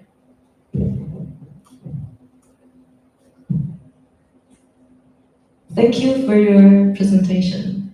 I have one questions. Echo to the guest asked previously. If anyone can join your platform, so how can you secure the investors? They won't falling in any fake startup? So So every single information that is given in the bio, in the post, will be all verified by us, and if they get accepted through that process, then they'll be shown in our discovery page for investors. Yeah, basically, we'll have modulators that check every startup to make sure that they're not a scam, and there'll also be some AI running in the background to verify all the startups. Well, invest in me. I like that slogan a lot. I like how you make investment into like a shopping cart kind of an idea. But have you checked, do you need regulatory licensing to run something like this? That's one. That's a very good question. Yeah. I can tell you, you need it. You need regulatory licensing. Number two, if you are looking at investors, you can invest as little as $10. They are not venture capital. Venture capital, they put in 10, 20 million. To explain that, it's going to be crowdfunding. Sure. So many different people, they put $10 in. Imagine 1,000 people, they put $10. Understand? Rather than one venture capital. Yeah. But you can't replace venture capital. Yeah, we're not replacing, providing an Okay. alternative Sure. option to it. And then the third thing I want to ask you is, do you know what's the difference between you and Kickstarter? As we mentioned, so we provide equity. Kickstarter does not provide that. They only provide rewards. So they give the first time batch, the prototypes. That's what they give. But we don't care about any of that. We just provide equity directly to the investors. You don't provide equity, the startup founder provide it. So you're not selling anything. You're just a middle person transacting this. So if I'm a startup founder, I have to provide my equity. I'm selling my equity. So for the startup founder, I need to know how serious are the investors, number one. So you're talking about angel investors, right? Number two, for the angel investors, we want to know how KYC my startup. How serious are they? Are they not? Are this valuation you pluck out from the air, or do you get it valued by a valuator? So those are the questions that they'll be very concerned about, because I'm parting with money, then the startup founder is parting with equity. 1% can be a lot of money if they be very successful, right? So I think if you compare it to Kickstarter, it's not the right comparison. You have to compare something else that's doing something like this. You get what I mean? You have to do more work on that area. Yeah. But I like the whole concept though. Yeah, you get me thinking. Thank you so much.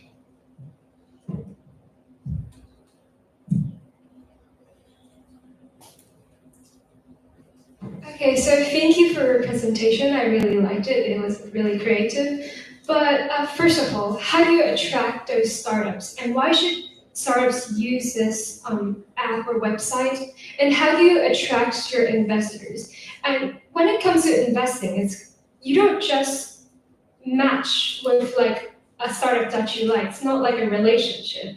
It shouldn't be as easy as that because you're talking about a lot of money. And yeah, how do you attract them? What differentiates you from other companies with similar ideas?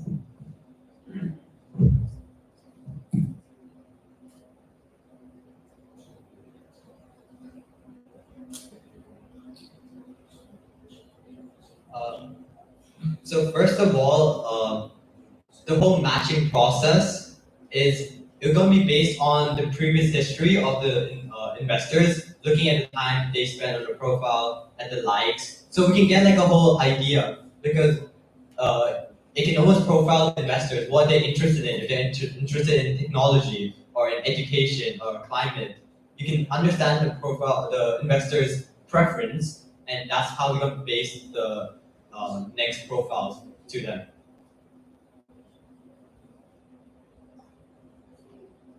What other inquiries do you have? We'll have one more question here, and then we'll move into feedback session. Thank you.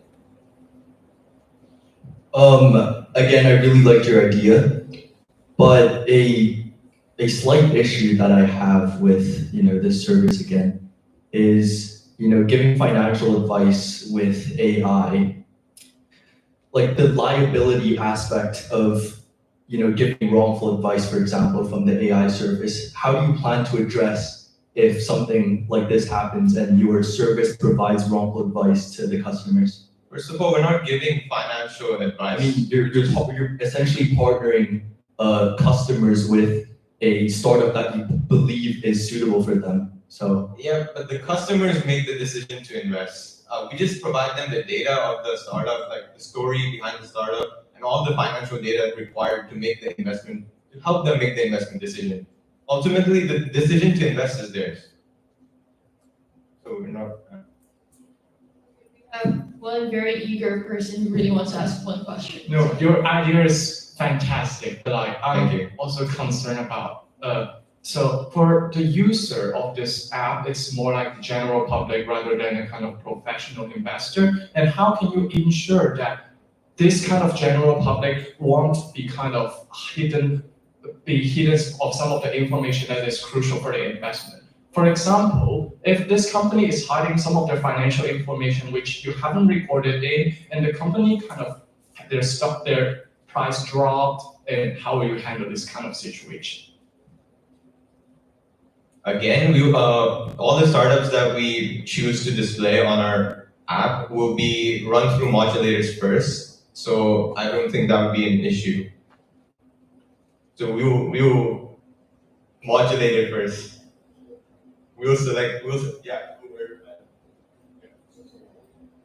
Okay.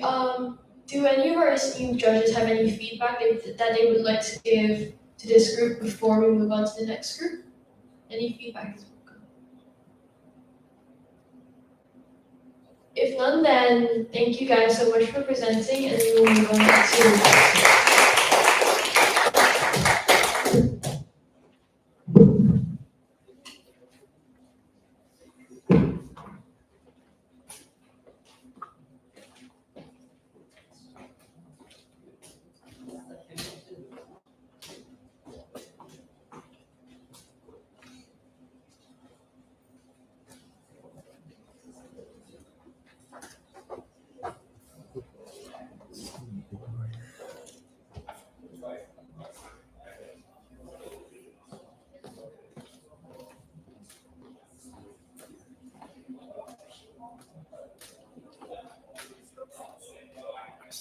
She gave them one. Get the group 6 back.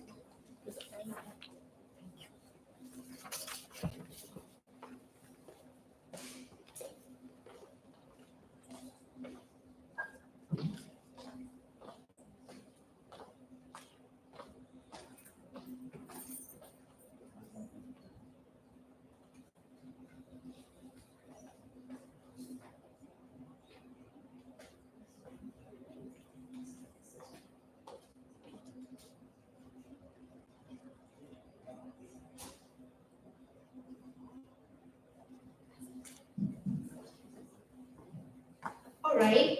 Hi everyone, this is Miranda, and we also have. Yeah, hi, I'm Angela. So after learning about what options startup can have to survive, let's have a come back to education technology.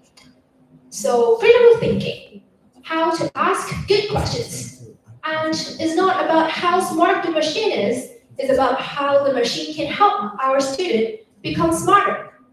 These are the quotes that I jotted down from this morning's panel discussion. So it seems to me that all our expertise in education are asking a question.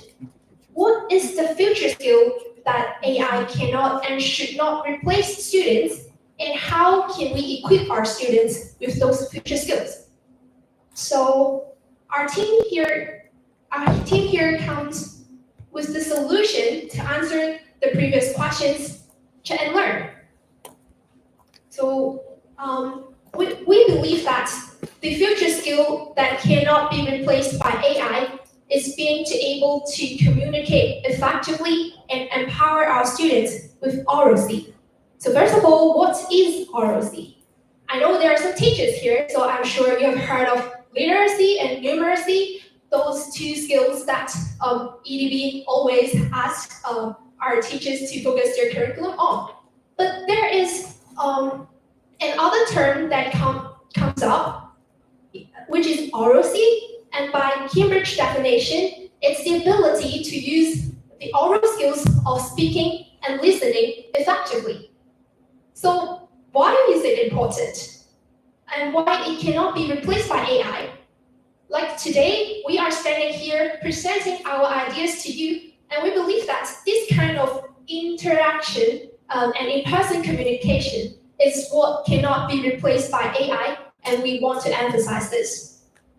So in ROC, there are 4 different dimensions, and we will explain it later why these 4 dimensions matter.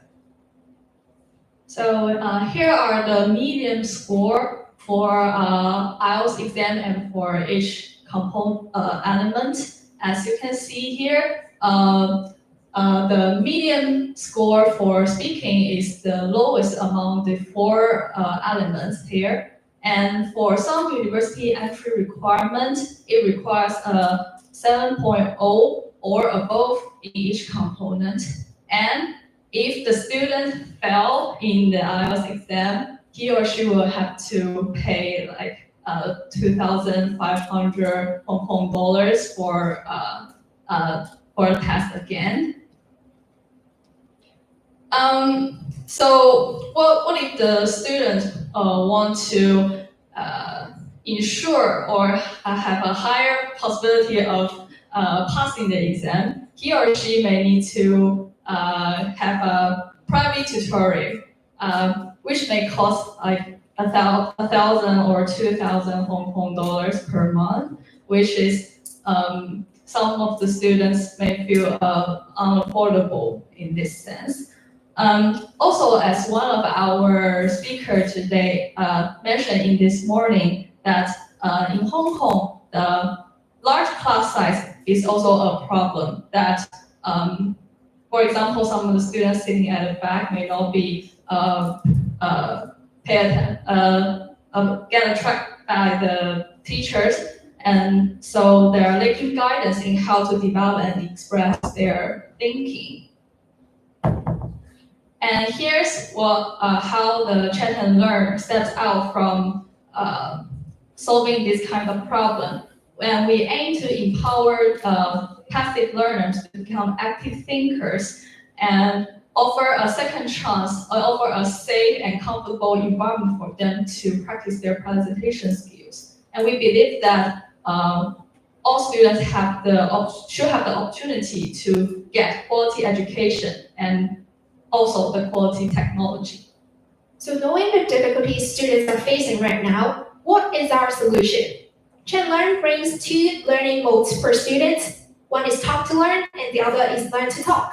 So for talk to learn, students can discuss subject knowledge with our AI tutor. For instance, physics. Maybe in that particular subject lesson, students can learn about force and motion and have a discussion with our AI. And through this process, it urges students to think about what they're really saying. And for our other learning mode, learn to talk, it's about language practice. So, for instance, we are here speaking in our second language, English. You can tell that I'm not fluent.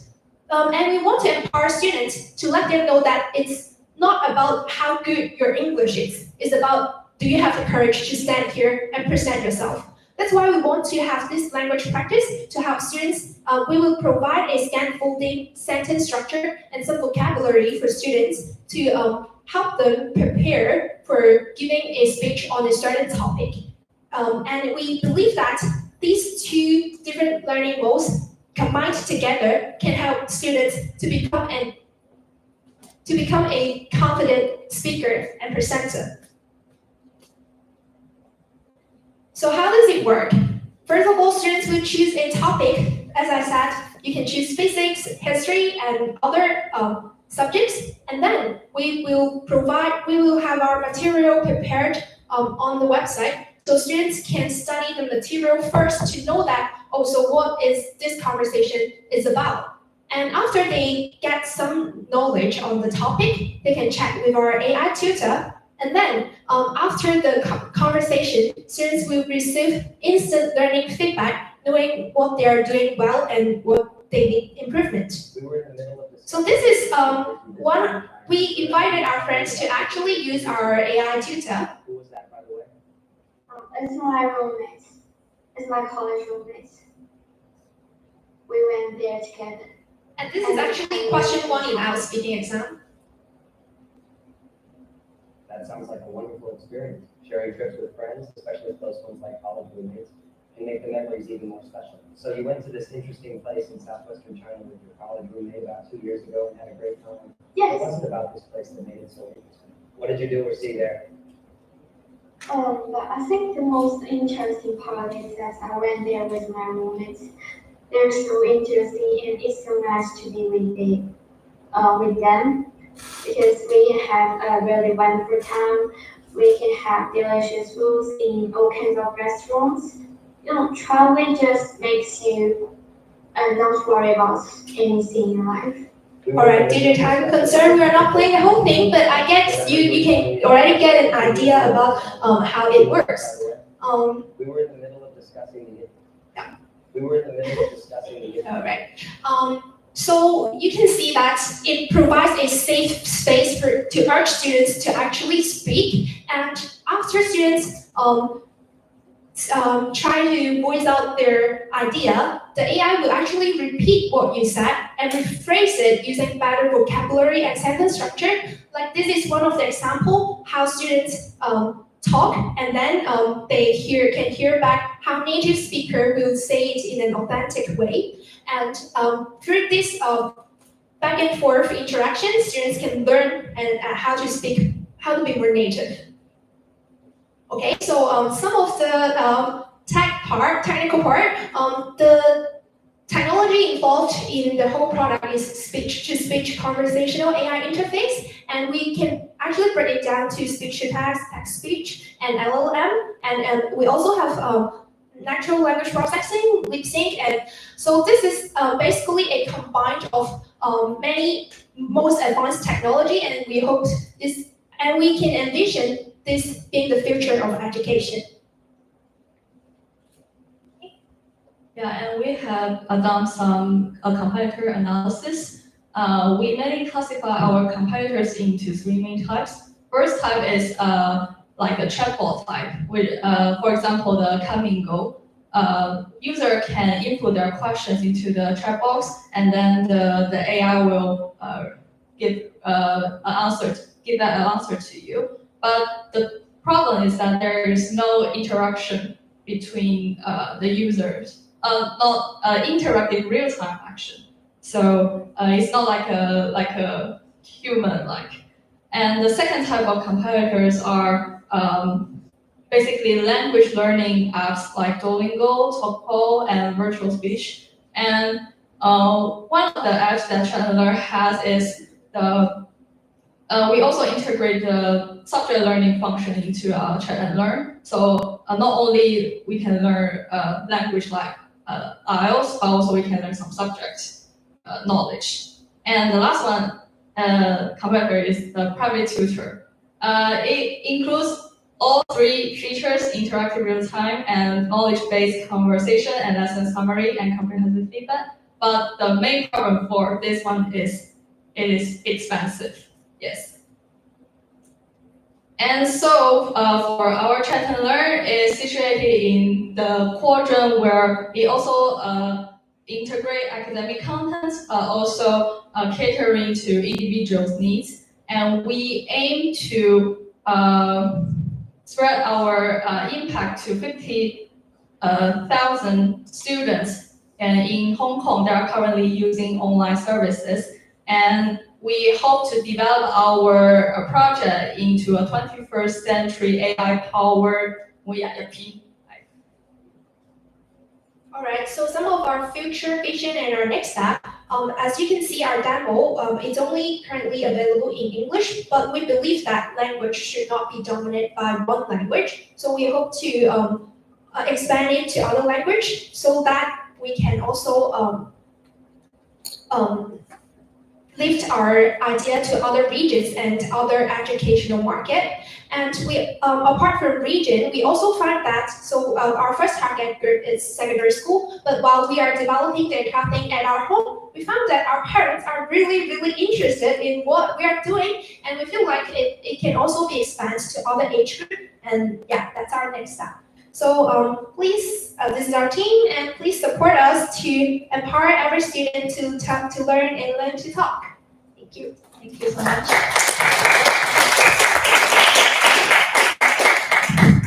Thank you, Tracksuit and Learn. Does anyone in the audience have any questions that they would like to ask this team about their project?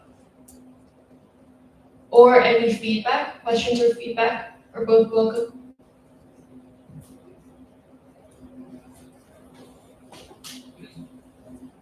First of all, congratulations, it was super informative, and I'm actually looking forward to your next releases because I'm trying to learn Cantonese. So, so yeah, but I want to ask, what is your business model? How are you going to generate revenue using your app? Sure. Actually, I have it here. So for business model, we have two different plans. One is B2B, meaning that we want to have it on available for every student to download it on their desktop. And for this is B2C for individual clients. And the end user are the students themselves, but for the people who are actually paying will be their parents. So we aim to advertise the whole thing on Facebook and on social media to let parents know that there is a cheaper alternative to hiring a private tutor. And as students are using the platform at their home, parents can actually listen to and witness how their kids are actually learning and being able to communicate fluently. And another business model is B2B. We want to pitch to school. As we mentioned, we aim to become the 21st century AI-powered therapy, and we think that it will be attractive to teachers because one of our next steps, we also want to analyze all the data, learning data from students and provide and generate a report for teachers before the lesson actually start. So we think that this model, it actually urges students to prepare lesson before teachers actually teach. So we think that it will be interesting to principals, so maybe we can talk later. Yep, I've also got a question. So, I love the thoughtfulness that you put into your project. I'm really impressed. And I like how you talked about, training oral communication and your heavy emphasis on enhancing all the 4 aspects of oracy, right? So I've looked into the 4 main aspects of oracy, and the main one that caught my eye was emotion, right? And I was slightly confused because, humans are emotional social beings, but AI isn't. So would you find it slightly counterintuitive if you use AI to train, these aspects of oracy? Because to me personally, speech is about, a dynamic, reciprocal, emotional process between 2 humans. So wouldn't you find it slightly, counterintuitive if you use AI to train emotional skills? How would you address this? Thank you. That is actually one of our headaches. So my answer to that would be twofold. First of all, actually AI nowadays can actually sense your emotion already. There are apps out there helping you to monitor your emotion throughout the day and let you know how to take care of your mental illness, mental health. So yeah, for the technical part, it's actually feasible. But then, ethically, is it really that good to have AI knowing human emotion and have our kids actually interact with AI and develop emotional attachments with AI tutor? That is one of the issues that our team has been thinking of. And one of the development plan of our platform, we want to, on top of having AI tutor, we actually want human involvement on our platform as well. So maybe the next step will be we will also develop into a tutor matching platform. So on top of daily conversation with our AI tutor, teachers can occasionally intervene how students are learning using our platform. So we really hope to find a balance on AI, human-computer interaction and human-to-human interaction. Okay, so thank you for your presentation. I really like this idea of yours, but I have a question. So the whole idea of this is that parents, they send their children to learn how to speak fluently with AI. But if that continues for like a long period of time, doesn't that limit the children or like the child that they may be afraid of social interaction because they're constantly communicating with an AI instead of an actual human being? And also that you mentioned that you want to integrate human tutors into this website eventually, but will that change the price? Because for AI, it should be cheap, but if you use actual human beings for tutoring, that's going to increase the price. Then what's the difference between face-to-face oral speaking and using your tutoring on the website? Thank you. So for your first question about whether students are going to be too attached to the AI tutor and neglect their real social life, we tested it internally and we actually have the opposite. The reality is actually not what you said, because we have tested we were thinking about how long should the duration per conversation be. And originally we was thinking also one private tutor section is around 1.5 hours, so maybe 19 minutes, and then we tried 90 minutes. But it turns out that students can't really sit in front of the table and keep talking for 90 minutes. They'll already fade out at around 15 minutes. So that's the thing that we are trying. We want to carry out an A/B test to see what is the optimal duration of talking to AI tutor. So it's I think neglecting their real social life, it's not the real problem for our product. It's more like how students can actually sit there and talk to our AI tutor. And for your second question, I'm sorry, I don't remember. Can you repeat that? Okay, so you plan to use AI first and humans later, but if you use actual humans, you have to pay them. So it's going to be more expensive. But if you're going to pay for the same price as like a face-to-face tutor, so why don't you train a child face-to-face instead of using a computer, which will damage your eyes and lead to a lot of negative effects? And offline usually has its benefits too, and it's more effective, and the price too.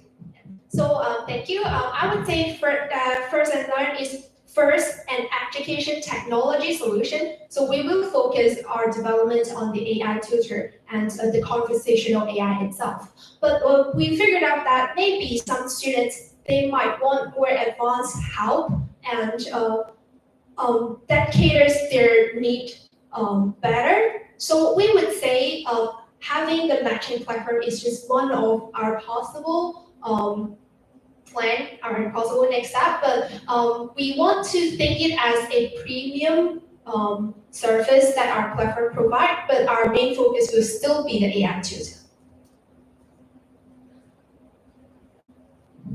Okay, I just one question. So, well, first of all, you nailed the problem. I think the problem is correct, because in the future, I mean, today I get perfect email until I meet the person.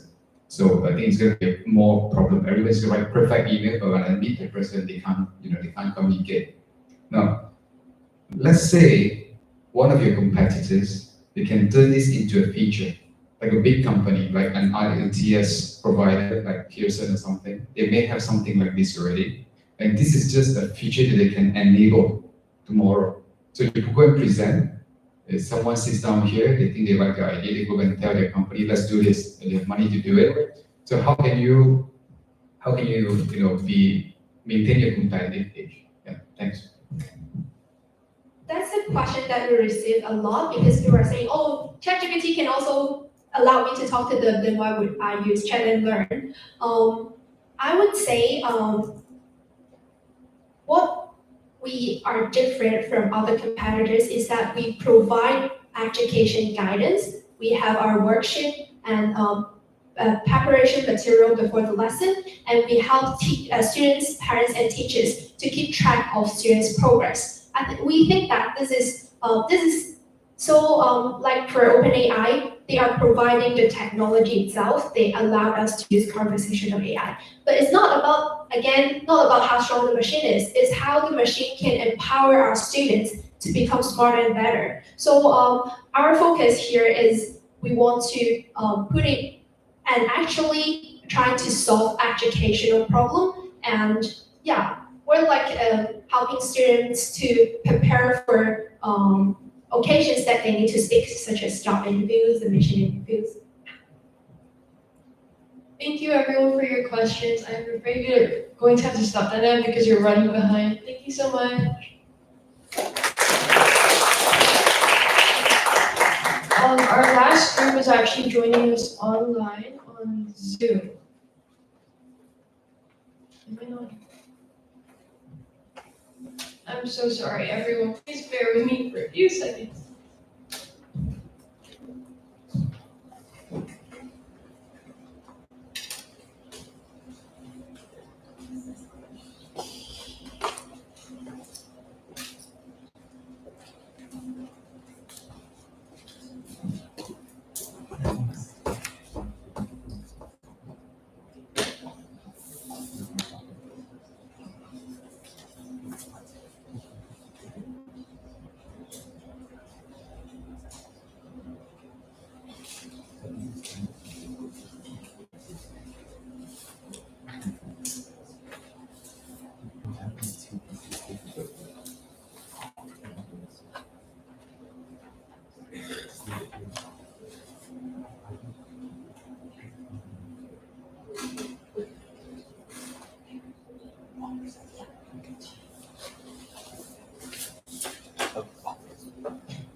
To give some more clarification on the proceedings of today, as we've already heard from three amazing startup ideas, and we're about to hear from the last one.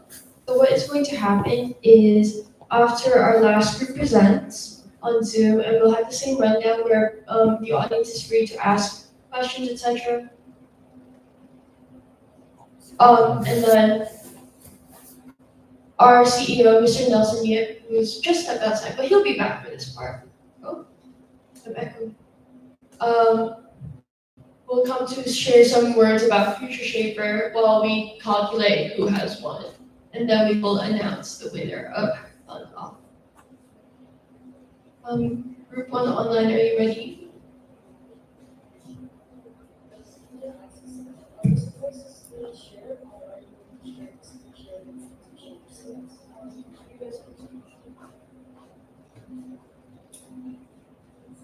You guys can screen share if that works.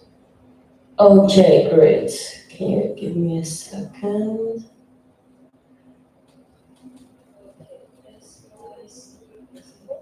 Yes, it's visible. Can everyone hear her? Okay. You guys can start when you're ready. Thank you. Oh, okay, thank you. So, hello everyone. Hope you're having a good time. Good afternoon. Unfortunately, I'm unable to be present in the event and in Hong Kong at the moment. But I hope you're having a good time and you will still be able to understand our project and communicate with me clearly through Zoom. So let's start. Before we start, by the way, my group mates, unfortunately, both of them had very unforeseen circumstances, so they couldn't participate, and I will be the only one who is going to present our project. So let me start. I'll be your guide through the next 20 minutes as we explore how OmniWell, our app, can transform personalized wellness in Hong Kong. But before we dive into the app itself and how it works, I want to take a step back and first talk about what wellness means in our current world. So first of all, what is wellness, right? WHO, or World Health Organization, defines it as a holistic state of complete physical, mental, and social well-being. It's basically when you're satisfied both physically, mentally, etc., right?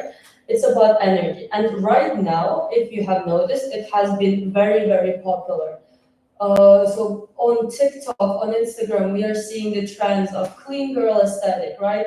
Tracking, Strava with running, etc. And we have so many different apps that have been trying to integrate themselves into our lives. For me personally, I am wearing this watch right now, right? And this Me Watch, it calculates my sleep, it calculates my activity levels, etc. So that is what's happening in the wellness world right now.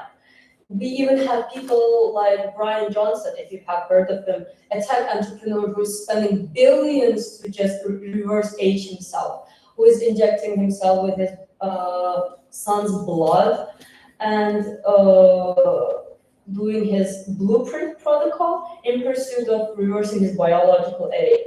So right now we see that people are willing to invest time, money, and effort into health as they have started to understand how important it is, right? And if they believe it works.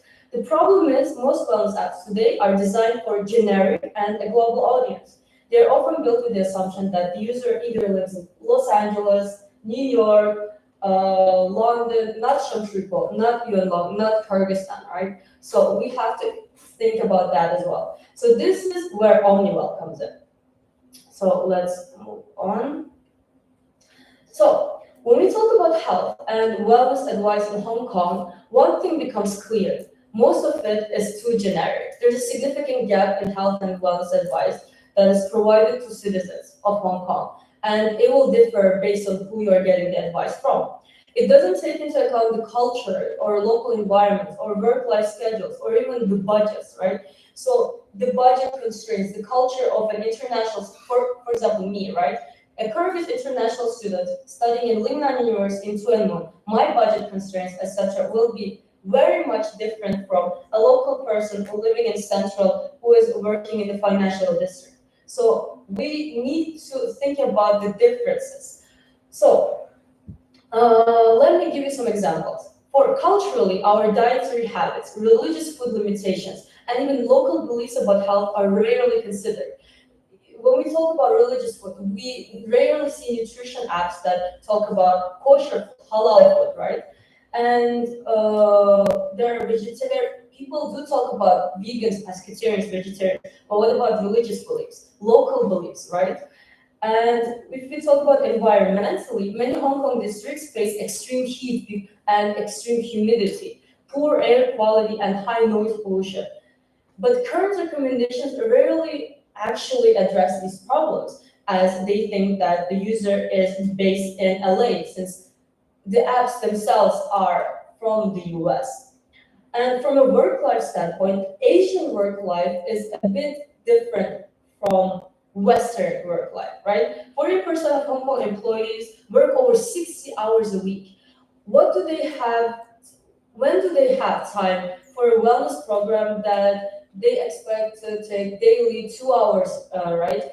Because we see influencers, we see apps that say you have to go to the gym 1 hour every day. But we don't have the time to do that. We are trying to make a living here. And for low-income families who often spend 30% of their budget just on food, wellness advice that requires expensive ingredients or gym memberships simply isn't realistic. So that's what we are trying to talk about. That's what we are trying to work with here. The result, mental health and environmental stressors worsen the existing health issues. Depression rates rise. Preventable conditions go undetected. Without tailored plans, people are left with advice they cannot follow, and health problems that could have been prevented if they were discovered on time. So, what is the problem? Who's affected by this gap? So, youth, shift workers, elderly, caregivers, migrants, low-income districts. The root of the issues are low health literacy. People don't always have the right information. Even my own parents here or my friends that, from Hong Kong, we are lacking the information. And in this modern age, with AI and with so many news sources, we're not able to think critically to distinguish the accurateness of the information and whether it applies to me as a Central Asian person or whether it applies to a Hong Kong person, as the genetics are still different. Fragmented services. You have to go to different places for diet, fitness, and mental health support. You have to, for example, I am using 4 different apps right now for my own health. I'm using Strava for running, Zep for my Me Watch, and then another one for another fitness tracking, etc. Too many. We need to combine all these into one. And at the same time, we have generic advice that doesn't apply to your life or that doesn't apply to my life. And a strong mental health stigma, unfortunately, in many, many communities. So why do we need to address it right now? Because we finally have the tools. If you have noticed in all of the amazing presentations that were given today, the ideas, we had AI. Since we have finally come to that strong of AI advancements with natural language processing and other advancements, we can integrate them into our apps to make them finally tailored for each person. And open city data from government sources. And also we have near universal mobile adaptation. And our solution focuses on being neighborhood specific. So customized by district environments like temperature, AQI, and available services. So the temperature, for example, in Wan Chai is different from Twinwood. That's exact. When I was doing my internship, I noticed it that there was a strong difference in the windiness and the humidity, the cold levels, etc. And culturally smart, the app itself will be bilingual, so it will integrate both English and Cantonese, and it will meet community needs. It will be capable offline, so people with low data plans or in emergencies can still access it. And lastly, it will be destigmatized. So offering support that feels more approachable and easy to use. So our solution, it includes both educational technology and health technology, which we call here EduHealth. Combining educational technology with health technology, and here's what makes it special. It's multi-layered, as you can see in the text here, right? Integrating preventive health, environmental adaptation, and mental well-being. It also has a multi-dimensional profile. So it will include, as the normal apps right now, does physical parameters such as weight, height, exercise behavior. So whether the person is an active person in their daily lives or not. Cognitive or cognition and learning styles, so is an active learner, a listening learner, or MBTI, culture, language, religion, circadian schedule, so there's sleep, financial budget, and so much more that is written here. And also it includes a dimension-specific solution database. So what are we talking about here? So the solutions themselves is not something that the students are just making them ourselves up, right? That is going to be a big problem. And I just mentioned that right now the problem is that there's too much information that we cannot distinguish what is true. No, the solutions themselves come from scientific literature or government statistics and local service investigation. So the health advice will come from real doctors, real research. And the solutions, they are personalized. User-oriented suggestions based on individual dimensions and individual goals. And the actions are practical. So it will be step-by-step mapped to local stores. So it will show local gyms that are available, clinics, markets, parks nearby. And lastly, it will update continuously, adapting as users' health or environment changes. For example, if I, as a year 4 bachelor's student, move for my master's to another place, for example, inside Hong Kong, right? To, let's say, CDU, which will be in Kowloon, then my environment changes and the health app itself adapts as well. How will it work? So, it starts with a personalized profile and a clear health goal. Say, improving cardio health or reducing stress. And then the app does what? Maps a profile into our solution database, matches the user to local resources, gyms, clinics, walking routes, all that we have already mentioned. And outputs clear what, when, where, and why. Still, the user needs to know why he should do this, right? So it will have a reasoning as well. Actions with safe alternatives if the user doesn't have the time or the energy or the budget, etc. And every week it re-optimizes the plan based on how well the user followed the previous week. So if last week I didn't do anything, then the app will take that in mind and change my action plans for next week. And here is more of the technical side. Data comes from user input. So the user will need to fill out the whole information part and variables and environmental APIs. We will normalize it into 10 plus dimensions using standards like FHIR and OpenMHealth. And our system runs knowledge graph mapping, safety checks, and local resource matching through geospatial APIs. We then use adaptive algorithms and rank the best for next action and find the safest time windows to do that based on AQI, so the air quality, the noise, and the heat. Environmental factors also plays here. And most importantly, we protect privacy through on-device scoring and federated learning. This is where EduHealth comes alive, finally. This is where technology meets day-to-day life. For health tech, the app tracks sleep depth, cardio, metabolic risk, and muscle strain. It offers meal substitution plans, so nutrition, right? Based on your budget, location, dietary restrictions. It adapts your schedule to Hong Kong's terrain and transport. It integrates safety thresholds. So if something's wrong, it does refer you to a telehealth. And for EduTech, it delivers 2 to 5 minutes, depending on the person, minute micro lessons on wellness, maybe short videos, interactive scenarios, calming audio guidelines, and even AR posture cues. So we all want to improve our posture, right? And it tracks your progress with quizzes and badges to keep you motivated. So, environmental strategies. Hong Kong's environment can make or break our health.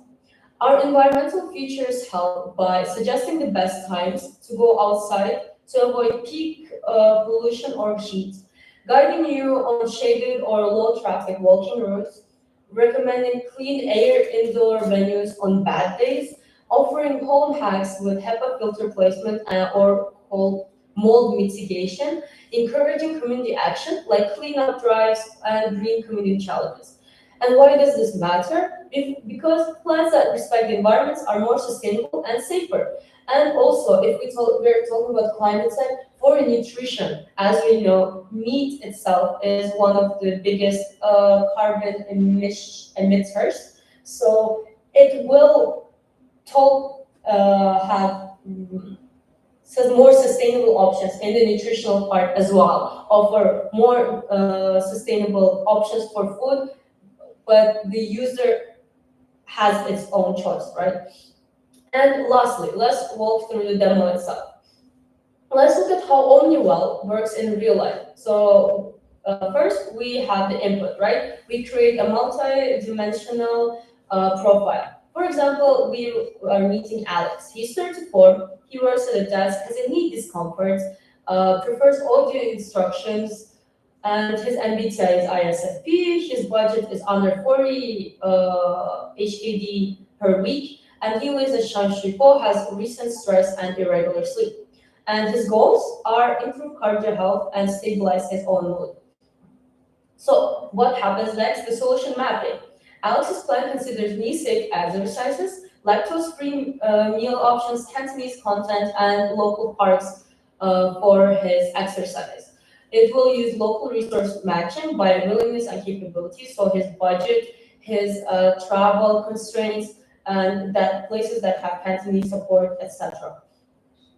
And then we have the precision output, a diet plan with specific macros, hydration targets, etc. So you can see it all here with environmental strategies. And we will have the weekly optimization, which will have the cardio health, mood, and adjusting routes, exercise times, or meal components based on weather or missed sessions.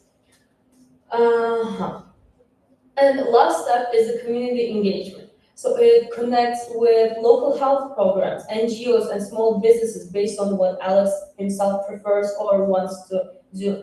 Joining friendly challenges and leaderboards and support groups for motivation. So this was OmniWell, your health, your way, everywhere. It's not just another health app that you're going to download and not use. It's all these health apps that you have downloaded but found too much combined into one. It's a bridge between science, community, and everyday life in Hong Kong. OmniWell, your health, your way, everywhere. Thank you for listening. Thank you, Linda. Does anyone in the audience or any of our esteemed judges have any questions? Thank you. I love your idea. I think it's a very thoughtful analysis. I supervise nursing students to provide health education service to elderly in Hong Kong community before. So I like your idea of using the local resources very much, especially the matching part. I have one question for your ideas. Do you have you thought about which population we will target first? We have different kinds of populations like the elderly, the caregivers, like the cancer patients in transitional care, patients with chronic fatigue.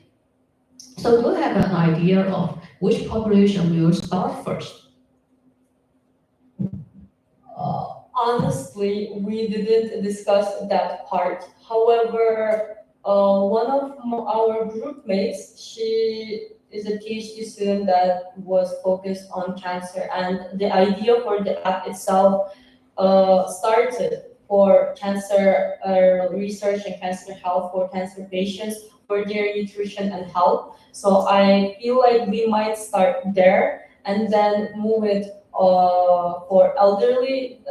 Elderly is a topic that I'm very familiar and interested in, as I have worked with elderly in Hong Kong prior to this, and then move it on to the overall general population in Hong Kong.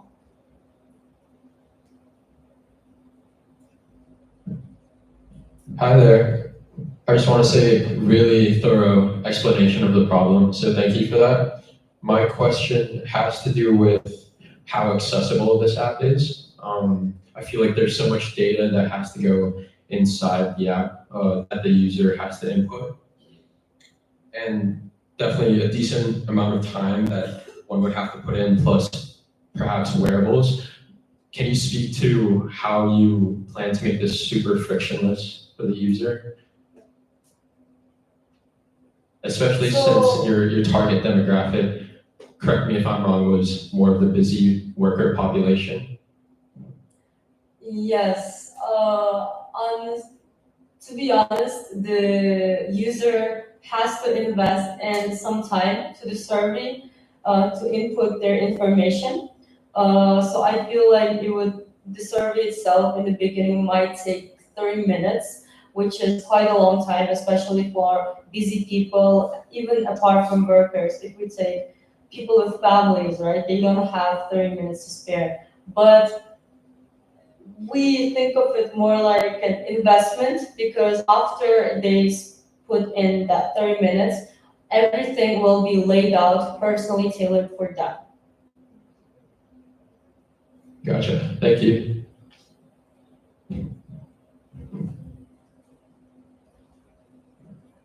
Thank you for your project, and I think it's a very inspiring solution for the different kind of people in the community. But I have a question, like I imagine I'm an elderly and I would like to use your app, but is there any simpler design of your whole apps of their design layout so that I can read all the details and follow up the suggestions like how to stretch all the muscles and most importantly is how to make sure that all those suggestions for the movement are safe for elderly to do those sports by themselves without the guidance of the professionals. Thank you. Thank you for your question. So, firstly, about the app's interface, I don't know if anybody in audience have seen these, but there have been some designs interface for even phones that are for elderly, so very simplistic, and people have been using it for dopamine detox.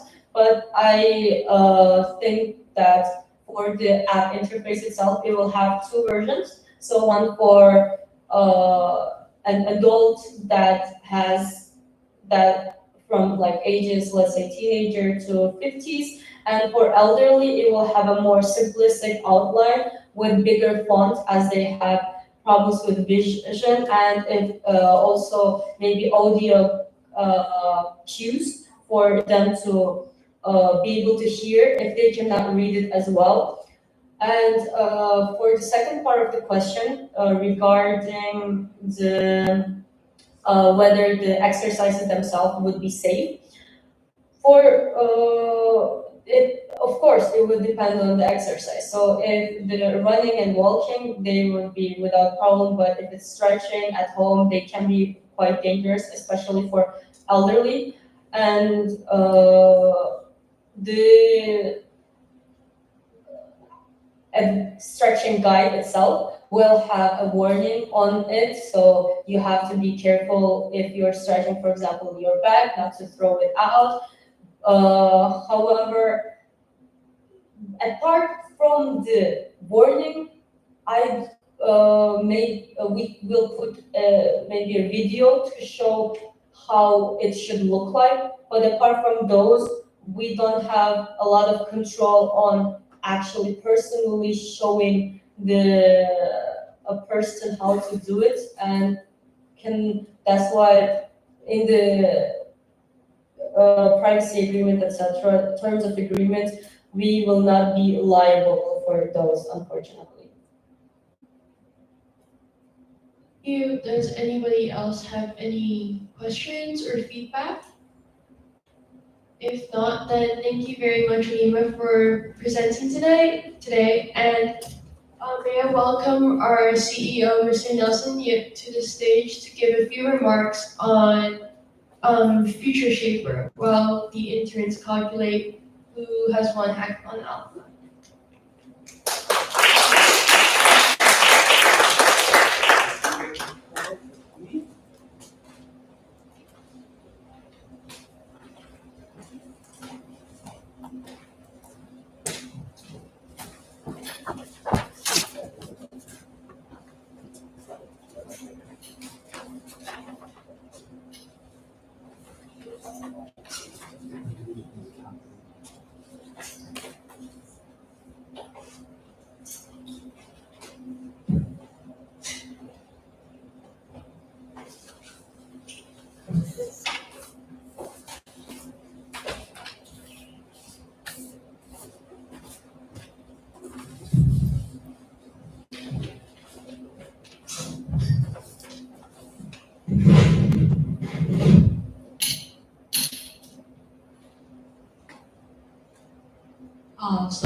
Thank you everyone for being here. I work with Mr. Nelson Yu for these community shapers. It's my second year to join this event.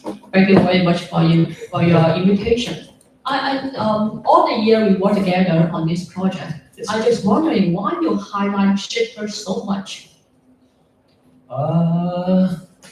As you know that community shaper has been held for 5 years. This was the 5th year.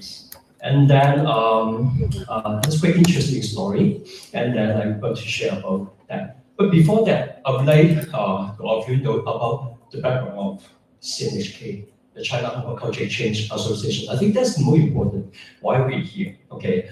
There's only 3 words, to summarize CNHK, which is about connect people with different culture and to co-create something.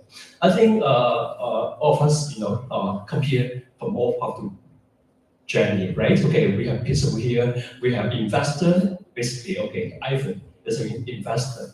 And then we have student, high caliber secondary school student, and also postgraduate student, university student. And then we have career shaper, which is supporting me this summer, okay, our intern. All of them are very capable young mind, you know them well, okay. They have a high score, they're basically a scholar from somewhere, okay. And then from our campus, and then also from overseas, all of them basically work together to create something new. If you can imagine, okay, you can imagine, basically it's a kind of, the bonfire, the campfire, the bonfire, okay. Like, okay, what we're doing actually is have dialogue here, okay. The dialogue to create something new. Just imagine that, right? Okay, you're from overseas, okay, and then I'm from Hong Kong all my life, okay, locally, and you're from Guangzhou, and then some of the students basically from overseas. And what we are doing here actually is, okay, to share the idea. But what's the intrinsic part actually, okay, which is we try to create something new to transform our community, to change the community. And that's why you are a community shaper. Shape the society in a positive way, to shape the society and the community in a positive way. That means we contribute and make a difference. Thank you. When did you have this idea? I think back to probably 7 years ago when I attended World Economic Forum in Hangzhou, like Hong Kong in Hangzhou, and then by the time, okay, I think that's a very good idea. By the time I heard about, because in the past I think I devote my energy in different field, okay, like rehabilitation and some different field. And then I think our youth and then our youngsters basically a force of energy. I think you agree with me, right? Okay, you're part of the energy to change the world. And then I think it's good to combine, the social problem with the young mind, and then try to put something together. Like what's that? To create something new, right? To have some sort of new creation. Okay, and then that was the idea. Back to probably 2017, okay, in Hangzhou World Economic Forum. By that time, I have quite a lot of young. By that time, not intern, but the youngster working with me in a way because I'm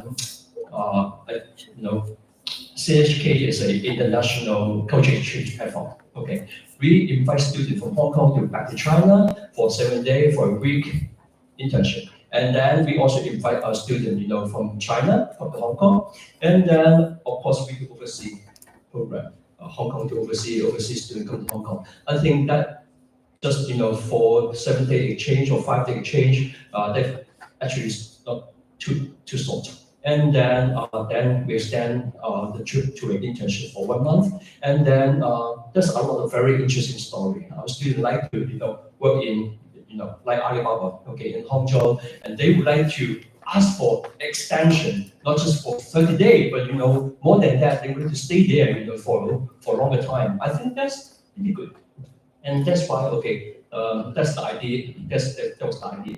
I know that they are very exciting trips. And I'm just wondering, when you talk about so much about making new things, Yes. we shape the community, we make changes, we innovate, we adopt innovations. Yes. So do you have any life experience that contribute to your idea of your shape? You say it again. Yeah. Do you have any your past life histories that contributes to your idea or your concept of shape? I think the idea not just belong to me, I think all of us are contributing the idea. And every year, so we say that that's kind of experiment, okay. I would say that, okay, this year is quite different from last year because we have new, the youngster, the intern, they come to us, okay, so that's kind of experiment. we have to incorporate, every idea, okay, even though, okay, there's a so stubborn, okay, sometimes I insist this is the past experience, that is good stuff, okay, so keep that, okay, but I always listen, I think, I always listen to some good idea, okay, so that's kind of experiment, okay, then that would be something new, not just, okay, and next year, if you organize the community again, okay, that would be different. And I still remember just 2 years ago, okay, we organized 2030. At the time, people don't understand, just 22nd, right? Okay, and then people, why 2030? Okay, we're talking about what? Sustainability. We talk about 3060. That's about the worldwide sustainability topic. And people ask, okay, why we have that idea? Okay, because we're talking about something not just new, but something which is an agenda from global. And we like our, the youngster, our shaper, to devote the idea and to learn something new in this perspective, in prospect. So yeah, that's the idea. I catch up a lot about you emphasize on experiment. Yes. You emphasize on something new. Yes. I just wondering, is it about your curiosity about the world? You always have a very open attitude towards new things, towards new ideas. Yes. I think it's kind of a general curiosity. Okay. I think curiosity is part of my personality.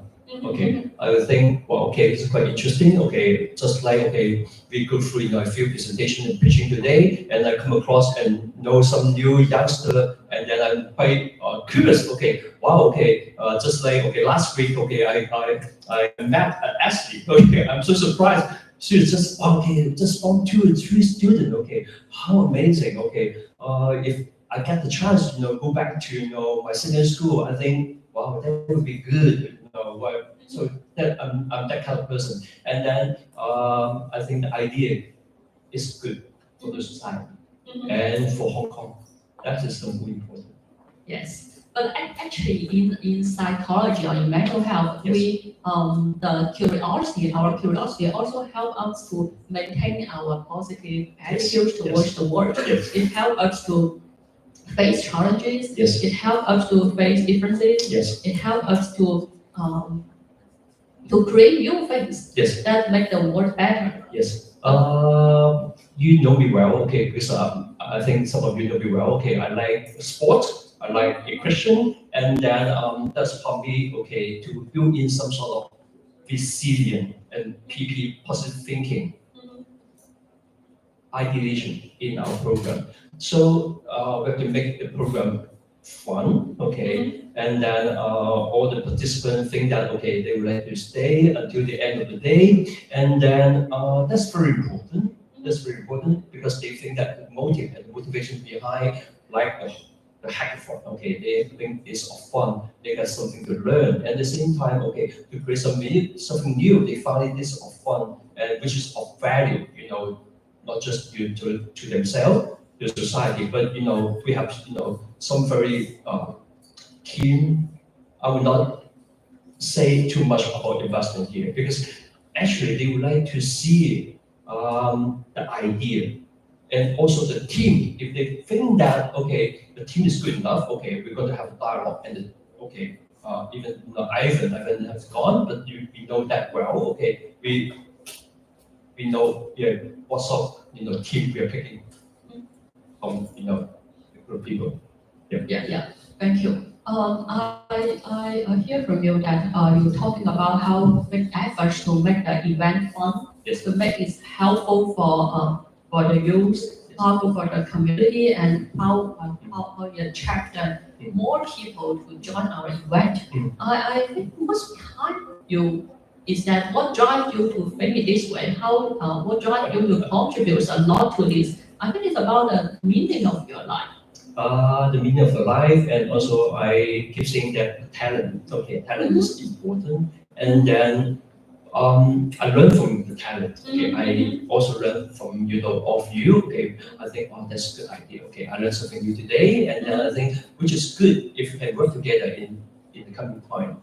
I really honestly think about that. Just like, okay, we have one or two teams talk about, the education tech, and actually it's one of the, one of my NGO basically devote a lot of time on the education. And then I think that would be good if you would like to make your project a reality. I would say that, okay, 100% I'm going to make it happen. Okay, one of my motto, okay, I will keep saying making happen. Do you think that, okay, Nelson is like, you're kind of big, big in a way, okay, big, okay, why make things happen? But I think if you got a good idea, if you got a good idea, and you would like to make the idea a real thing, why not just make your hand dirty to turn it into real things, right? Okay, so that's the idea. And then that's your spotlight, right? And of course, it demands a lot of energy and sometimes the time frustration, and that's why we need to have a positive attitude, like the PP. Yeah, the positive attitude. Actually, your thinking of the meaning of your life help you a lot. Yes. It brings you the sense of goal. Yes. It brings you the sense of belonging. Yes. That help you to keep contributing to this. Just keep and take. Yeah, Take a lot of time and effort, and at the end, the feedback. I got a lot of feedback, like the idea, like to make things happen, make things better, and then I got the privilege to know a lot of the young talents that really make me very happy. We're so lucky to have you. So from all this talking from the perspective of positive psychology, I think what helps you a lot is about your curiosity and also your meaning seeking in your life. That it brings you the sense of goal and sense of belonging. Positive psychology, I think I'm not the right person to talk about positive psychology because I'm not well trained. But I do, learn a lot, from the sports psychology, and which is about the philosophy and also about the goal setting. Also, there's a lot of good properties behind that. That take a lot of time to train, but if you equip with that kind of transferable skill, that helps you a lot. Not just on on your learning. At the same time, you can apply that in your study. You can apply that in your incubation process, and that helps you a lot. Even though you're in up and down, okay, so they help you to go through the challenge and the obstacle and the barrier. And of course, okay, we have a lot of that kind of program, from our both our NGO, okay, apart from CNHK and this foundation, we do a lot of that kind of workshop and training for our students. So I think all in all, to equip the talent to do better. Thank you. Thank you. And I think it's time, for our announcement, of the result, right? Yes, please join me in applauding Nelson and Xiang for their lovely conversation just now. We're delighted to let you guys know that we have calculated the judges' scores from the 4 presentations just now. And how this is going to work is I will say the honorable mention goes to team name, and for our one online participant, we will move the screen so that we can take a photo of you on the screen with Nelson holding your certificate. For the other in-person participants, please come up on stage to receive your group certificate, and you guys will all receive individual certificates with your real names, not just the team name, in email soon, along with TNHK banner. So let's get started. Can I have a drum roll, please, for honorable mention? Honorable mention goes to Omniwell. So thank you. That is Alima. Let me go. Okay. Alima, are you still here with us? If not, it's okay. Yes, I am here. Here, we will make sure that you get your certificate in the mail. Okay.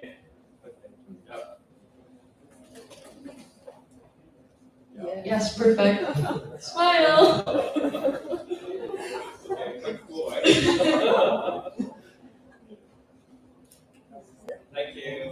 Thank you very much. Thank you.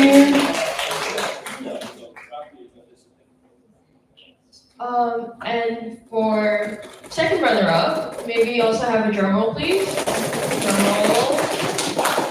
Second runner-up goes to Satori Helper. So that's one.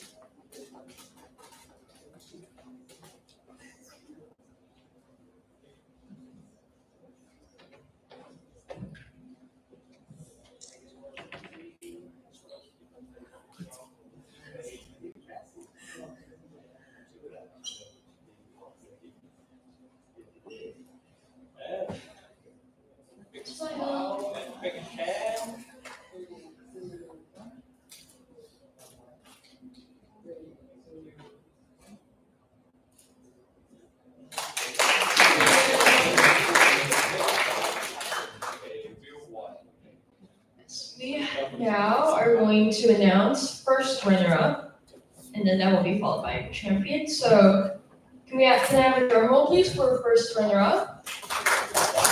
Yes, love drum rolls, love drum rolls. First runner-up goes to Invest in Me. Please make your way to the stage. Thank you.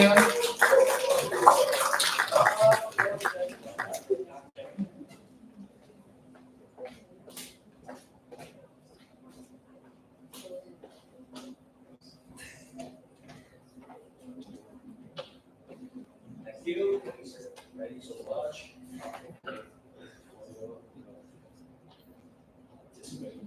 Yeah. Good to take that. Okay. Okay. Yeah.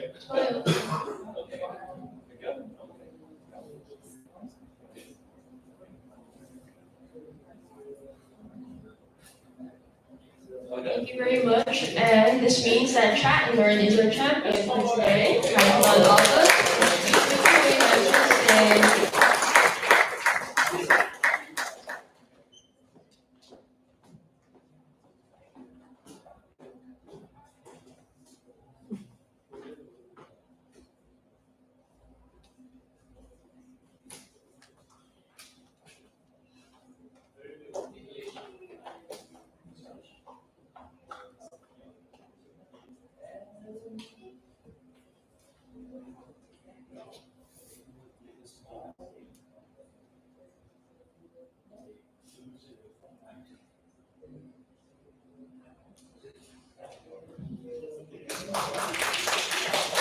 Thank you everyone for joining us for today's Hackathon Alpha events. Not Hackathon Alpha, Mobilization Seminar. That concludes today's event, but please come back tomorrow at CUHK actually. So not Science Park, that would be the wrong venue. Go to CUHKY, you should have all received a QR code which will allow you to enter the CUHK campus. Do you have any remarks? Yes, I think I need all of you, okay, to give a very, very, very big hand, to our team. Without them, okay, we can't make it happen today. So will our keyboard hand just come out? Okay, we have a big photo with all of our audience. Can you? Okay, Crystal, Tony, Jason, just I think. Okay, we need some celebration, right? Wait,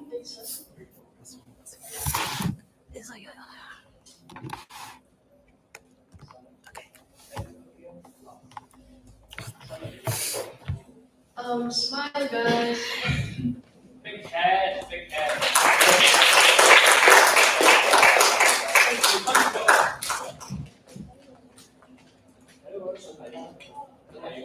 Everyone, come on the stage, please. This is a family. We're all taking a family photo. Yeah, okay. We need some celebration.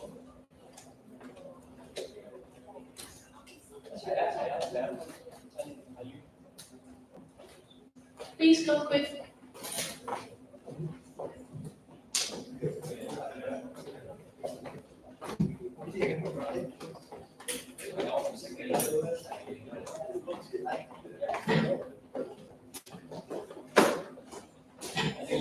all of you have some fun, right? Okay. Okay.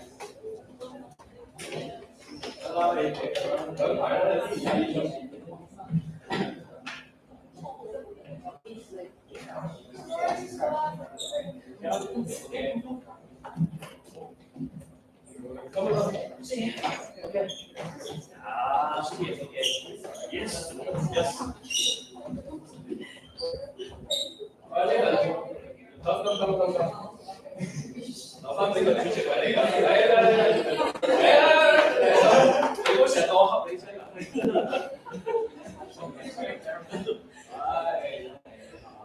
！Okay, give big smile and then okay, 好唔好玩啦 ？Okay, good.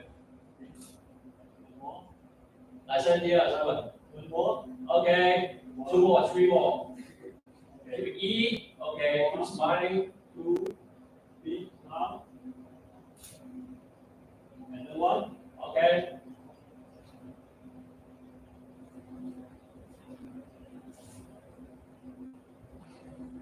1, 2, 3. Okay. Good. Thank you so much. And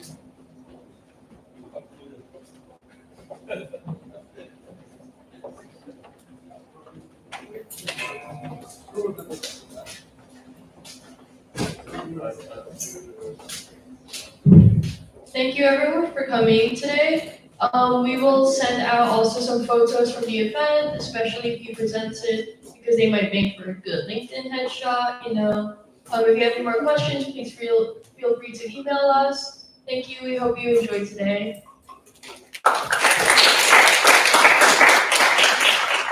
I will strongly advise you and invite you to join us tomorrow at CHK. Why? Because tomorrow we going to have the GP official, the incubation bay, representative from Guangzhou and Shenzhen come to Hong Kong, and they also have an investor.